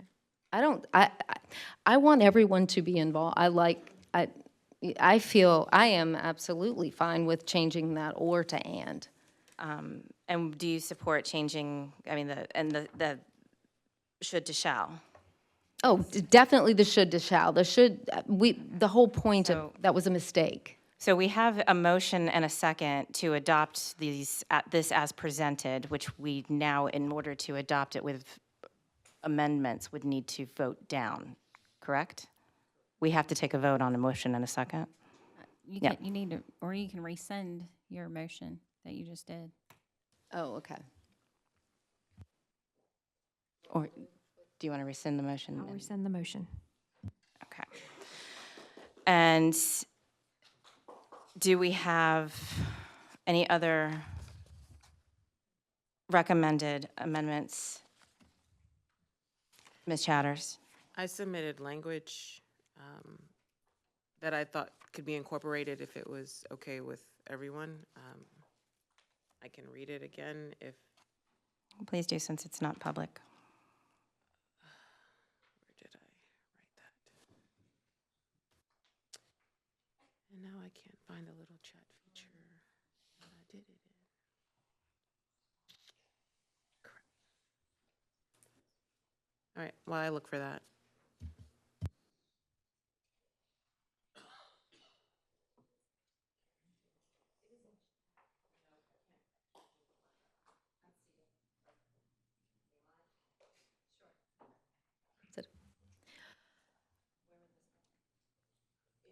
I don't know.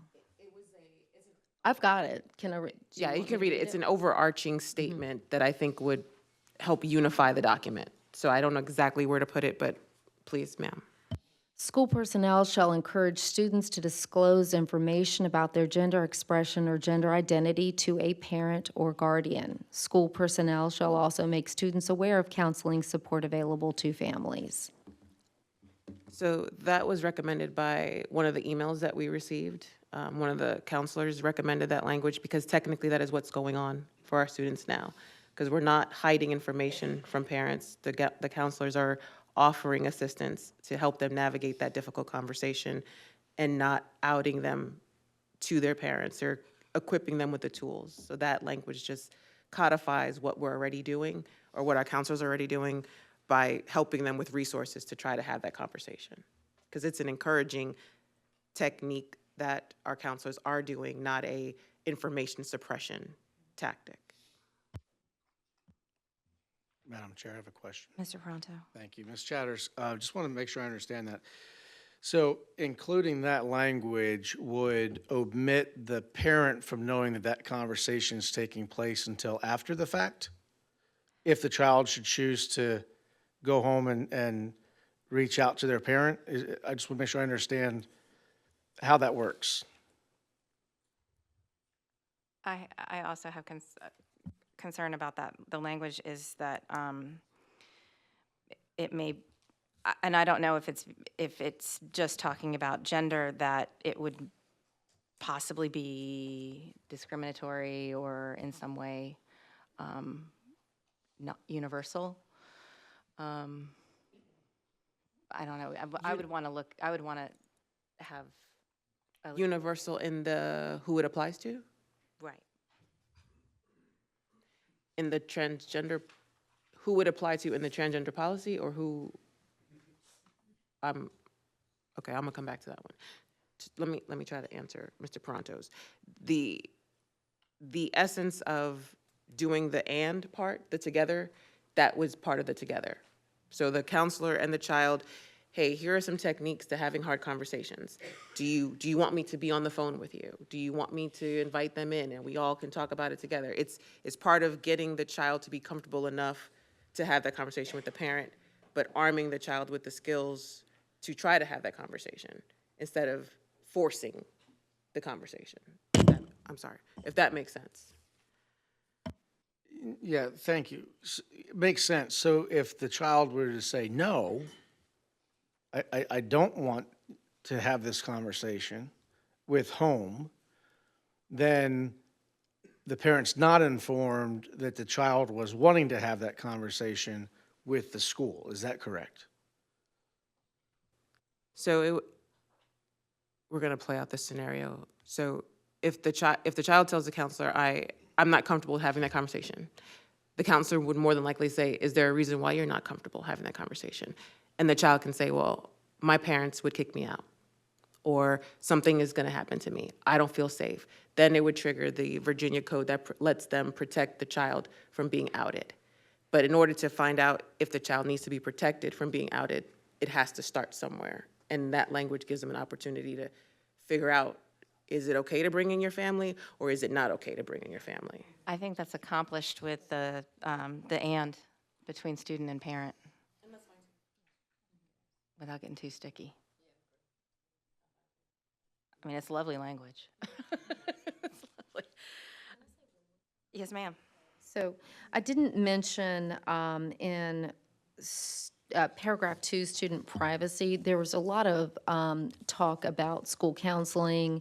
I know last time we, in the November policy that we were looking at, there was something about an opt-out of parents could opt their children out of school counseling on this issue, on this topic. And because of the small numbers of students that this would apply to, we felt like it was a massive lift for our county. We have 64,000 plus students, 11,000 employees. It is a humongous county. And for the small number of students that it would apply to, we felt, or it seems to me that that is disproportionate, a huge lift for, we already supply this. Parents already have the right to say, I do not want you to talk to my child about this. They can contact the school. They have always been able to, and they can still today. And that this over here in paragraph 2 is a reminder of that ability that parents have. Parents may contact the school at any time to share parental input regarding counseling services that are provided to their student at any time. So that would even be for, you know, a parent is like, I don't even want the beginning of this conversation to happen. That's their privilege. That's their prerogative. And you were saying, Ms. Chatters, about it's not the outing of the child, it's if the child would be in danger. That's what that, and I think that's what you were referring to, the child being in danger, right? Or it doesn't matter. We do, if the child is in danger, that's where we draw the line, so. If there's no other recommended, yes, Mr. Pronto. Thank you, Madam Chair. Further recommendation in Section 3, student identification. School staff shall inform the parent of any request to by their student to assert a name other than the name in the official record, and may use the name asserted by the student until otherwise directed by the parent. So in other words, what this policy is saying is that being deleted? Yeah. I didn't catch that. Right, isn't that being, it's not crossed out? That was the recommended, that was my recommended, Swapping. correct, to eliminate that phrase and I'm sorry, not to interrupt you, I apologize. The entire phrase? Yes, to eliminate the entire phrase, school staff shall inform the parent of any request by their student to assert a name other than the name on the official record and may use the name asserted by the student until otherwise directed by the parent. And to replace that language with the existing language that says school staff shall, at the request of a student and parent, address the student using the asserted name and pronoun that corresponds to their gender identity. Thank you for the clarification, Madam Chair. One more change. Here it says, use the asserted name and pronoun. I'm trying to think. We don't collect pronouns. So we don't officially have a mechanism whereby we collect pronouns. And so I'm wondering if Asserted, it's just an asserted name, an asserted pronoun. I mean, I can, Okay. like, when you say she, her. Right. Okay. Yeah. I mean, it would just be, like, the student would just sit, like, let the teacher know. Or staff know. That's, Okay. yeah, I So don't it think doesn't, there's no. it doesn't open this whole mechanism whereby we begin to collect. Okay, gotcha. No, I don't envision It- that. Does we need anybody to- feel that we need that? Mr. Roberts. Okay, so the proposed amended language is, I'm sorry if there's no other proposed changes, amendments. So the change is to eliminate the second sentence in section 3, school identification, or student identification, to reinstate the last sentence in section 3, school staff shall, at the request of a student, changing the or to and, parent, address the student using the asserted name and pronoun that corresponds to their gender identity. And then the second change would be changing the shall, or the should, in section 7. Upon request, single-user facilities and other reasonable alternatives shall be made available to any student who seeks privacy. Those are my recommended changes. Do we have a motion? Yes, ma'am. I apologize. In that paragraph, access to facilities, there's been a lot of talk about access to facilities here in email across the everywhere. What we decided to put instead of list this or that or whatever, because it seems that this is something that shifts with the wind and also, or not with the wind, with laws. We decided just to put CCPS follows state and federal laws relating to student facility access. So that is covered. There was discussion from the podium that talked about the way that a law is interpreted. That is additional, that is different, right?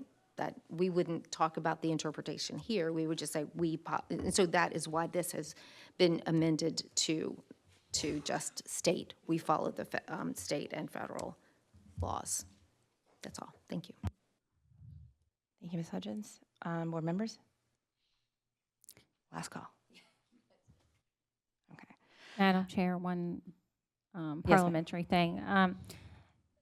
I have a motion to rescind your previous action. I just need a second and then a vote. Thank you.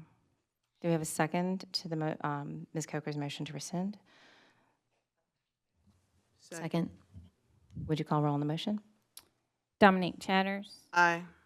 Stephen Pronto, Aye. Lisa Hudgens, Aye. Ann Coker, Aye. Dot Heffron. Aye. Motion carries. Do we have a motion to adopt and approve and adopt policy 1015 with the discussed amendments? Amendment, that would be amendments to section 3, just to be clear. Section 3, student identification, reinstating the final sentence, eliminating the second sentence, and changing the or, student or parent to student and parent. And that would be in section 7. Replacing the stricken shall and eliminating the should. Do I have a motion to adopt as amended? So moved. Is there a second? Second. We have a motion and a second. Anybody want to discuss this? I do have one question, sorry. On section 3, the last part where we're talking about the constitutional protected rights, are we still researching that part with Mr. Roberts? Is before we? According to the recent Virginia case that I referenced to, the Flaming case, a teacher does have a right, a First Amendment right in the exercising of the religion to refer to not refer to an. Understood. Okay, sorry. No, I get it. Okay. So then I guess my question would be, do they have to have, so put my Army hat on real quick. In the military, in order for you to claim a religious exemption, your religious exemption has to be noted on file, right? That's, I'm just saying, that's the Army way, right? Are we going to ask teachers to put their religious exemption on file so that we don't have the random case of arbitrary, I'm not a fan of transgender children, so I don't want to call you that, but I'm going to say it's based on religion, but there's no documented anything saying that that is how you feel. You know what I'm saying, like up front. Sure. There was a process if a teacher would wish to assert a religious right, Human Resources, along with our office, would work through that. Okay. So I'm asking, does that have to be in here? Not if we have a mechanism, we have a process in place. We have a process in place, existing process in place. Anyone who asks for a religious accommodation. Thank you. There is an existing process in place for that. Thank you. And that's how we would handle that. Right. I'm just asking it to be stated that they need to submit their religious exemption before they just claim constitution. I mean, Is that, I'm asking, can we put that in here just to make it, to let them know that they have to do that? No? No takers.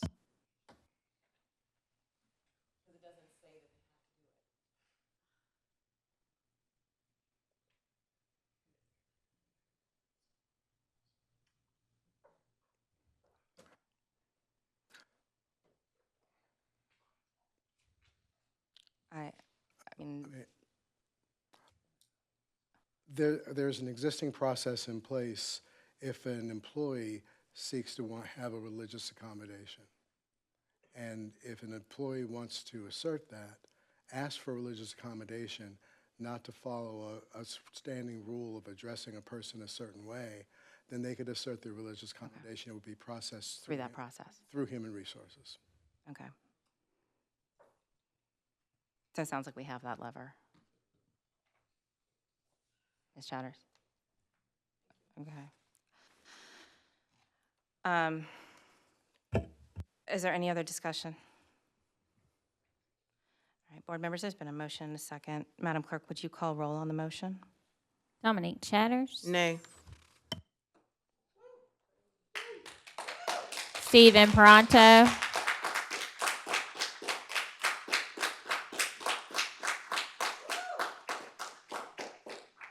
Stephen Pronto. The revised policy does not, for me, meet the requirement for the parental involvement, so nay.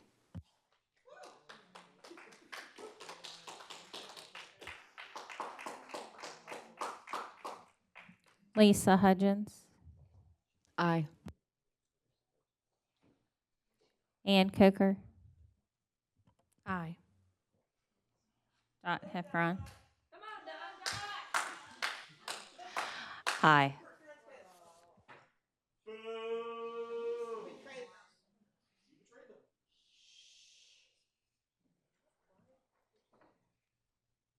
The revisions to policy 1015 are approved. Next, we have items for board review. Madam Clerk, would you please read the items for this evening? Madam Chair, tonight's agenda includes the following items for board review. Number 1, Magisterial District Improvement Funds, FY 2025. Number 2, FY 2025 October expenditures versus appropriations. Number 3, Budget Change Request Summary across categories, October 2024. Number 4, Board Committee Reports. Number 5, Pre-K Update, October 2024. Number 6, Memo number 177-24, Awareness of Technical Edits to the 2025-2026 Program of Studies. Thank you, Madam Clerk. Next, we have this evening's superintendent's remarks. Dr. Murray.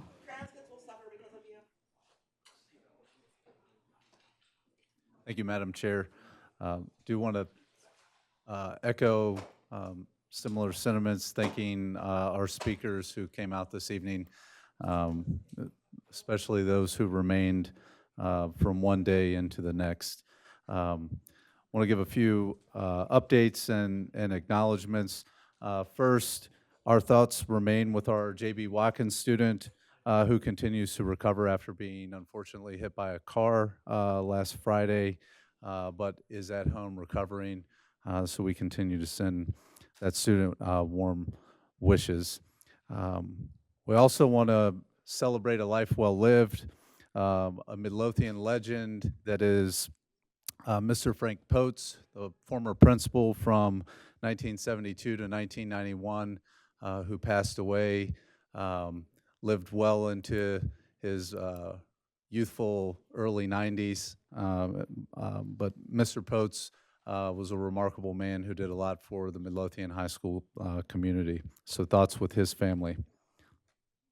Had a great evening, in fact, with Ms. Chatters over at Hopkins Elementary last week, celebrating their most recent induction of the National Elementary School Honor Society kids. This is something that a few of our elementary schools participate in, but in talking with Dr. High, it's something that we think we can strategize using as a mechanism by which to more deeply engage students as they transition from those elementary years into middle school, where we tend to lose some kids academically, chronic absenteeism, community service, all the things. So we look forward to bolstering that at even more elementary schools. As promised, continue to provide updates on weapons detection. Our demos began today and will continue through the end of the week at 2 sites. I appreciate being able to talk without interruption. Could you please exit quietly? Thank you. Thank you, Madam Chair. We are performing these demos with the first of at least 2 vendors, and we've got a week scheduled with the second vendor in mid-January. So thanks to the Robius and Meadowbrook teams for planning and helping stand up these demonstration days. Very appropriate that I had a meeting with an organization that has a national footprint on providing reduced cost childcare on site at elementary schools, especially after the joint legislative delegation where this was quite the topic. Right now we have approximately 10 of our 40 elementary schools that do not have a before or after school childcare option for parents to purchase into. And so they have promised that they could staff at each of those schools. So we're looking forward to their proposal and how that might also be able to support our extended day during summer school at a much cheaper cost to what we pay ourselves. Tomorrow we have we will be participating along with the county government in their State of the County, which will occur at the Chamber Luncheon. So excited to have the opportunity to share along with our county partners, but as well as Chief Carpenter, of the great work that we're doing and meeting with the chamber. If you're free, tomorrow is the first of many Monarch markets over at Meadowbrook. You heard mention earlier of their MAID program for their developing entrepreneurs. Tomorrow, all of the students will be selling their products. It should be a great time. Tonight, you took action on the 2 middle schools starting next year on Tier 1. To folks who may be tuning in based on last month's work session, where we also discussed, I believe, Sean, 7 elementary schools. I want to say that messaging will be going out to at least 4 of those school communities tomorrow to let them know that we heard their feedback. We appreciate it. Appreciate y'all's feedback in that process as well. So I guess to the pleasure of these families, I will share here, but then messaging will go out tomorrow that Grange Hall, Matulka Elementary, Harrogate Elementary, and Crenshaw Elementary will all remain on their current tiers for next year. We'll re-explore proposals as we move to open Western Area Elementary School, see what kind of impacts programmatically that may have or enhance. And then last Monday, we had our first 4 annual installments for All County Awards, where we were able to recognize at least 100 of our student athletes and marching band students. We will have academic installments throughout the year as well, and then about 200 honorable mentions. Just a neat opportunity to engage our families, but in particular our student athletes for the remarkable work that they do. You think about all region and all state honors, you might get one here and there. To be able to recognize intentionally one high schooler from each of our high schools and create our own all-county teams is pretty special. So thank you for coming out and being a part of that. I think that's enough for 116, and I'm not going to say we broke any more records because I'm afraid we'll do it again next month, and I just don't want to be here that late. So thank you. Thank you, Dr. Murray, and I packed up before. All right, school board members, are there any additional announcements or comments? Mr. Pronto. Thank you, Madam Chair. Dr. Murray, I want to thank the staff and this board for recognizing the outcry from the Matulka community in regards to changing the bell schedule, especially at the elementary level, to a later start time, which would pose a financial stress on that community, as well as we did acknowledge the fact that we do not have the infrastructure out there to have daycare centers available.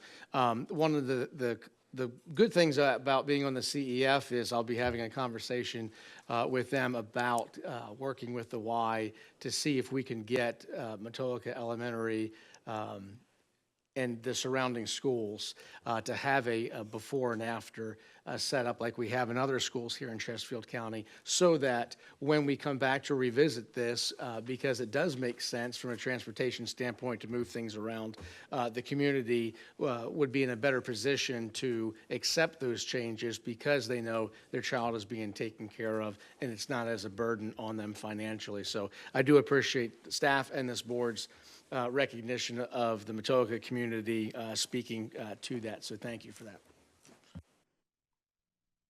Board members, any other comments or announcements? If there's no, all right.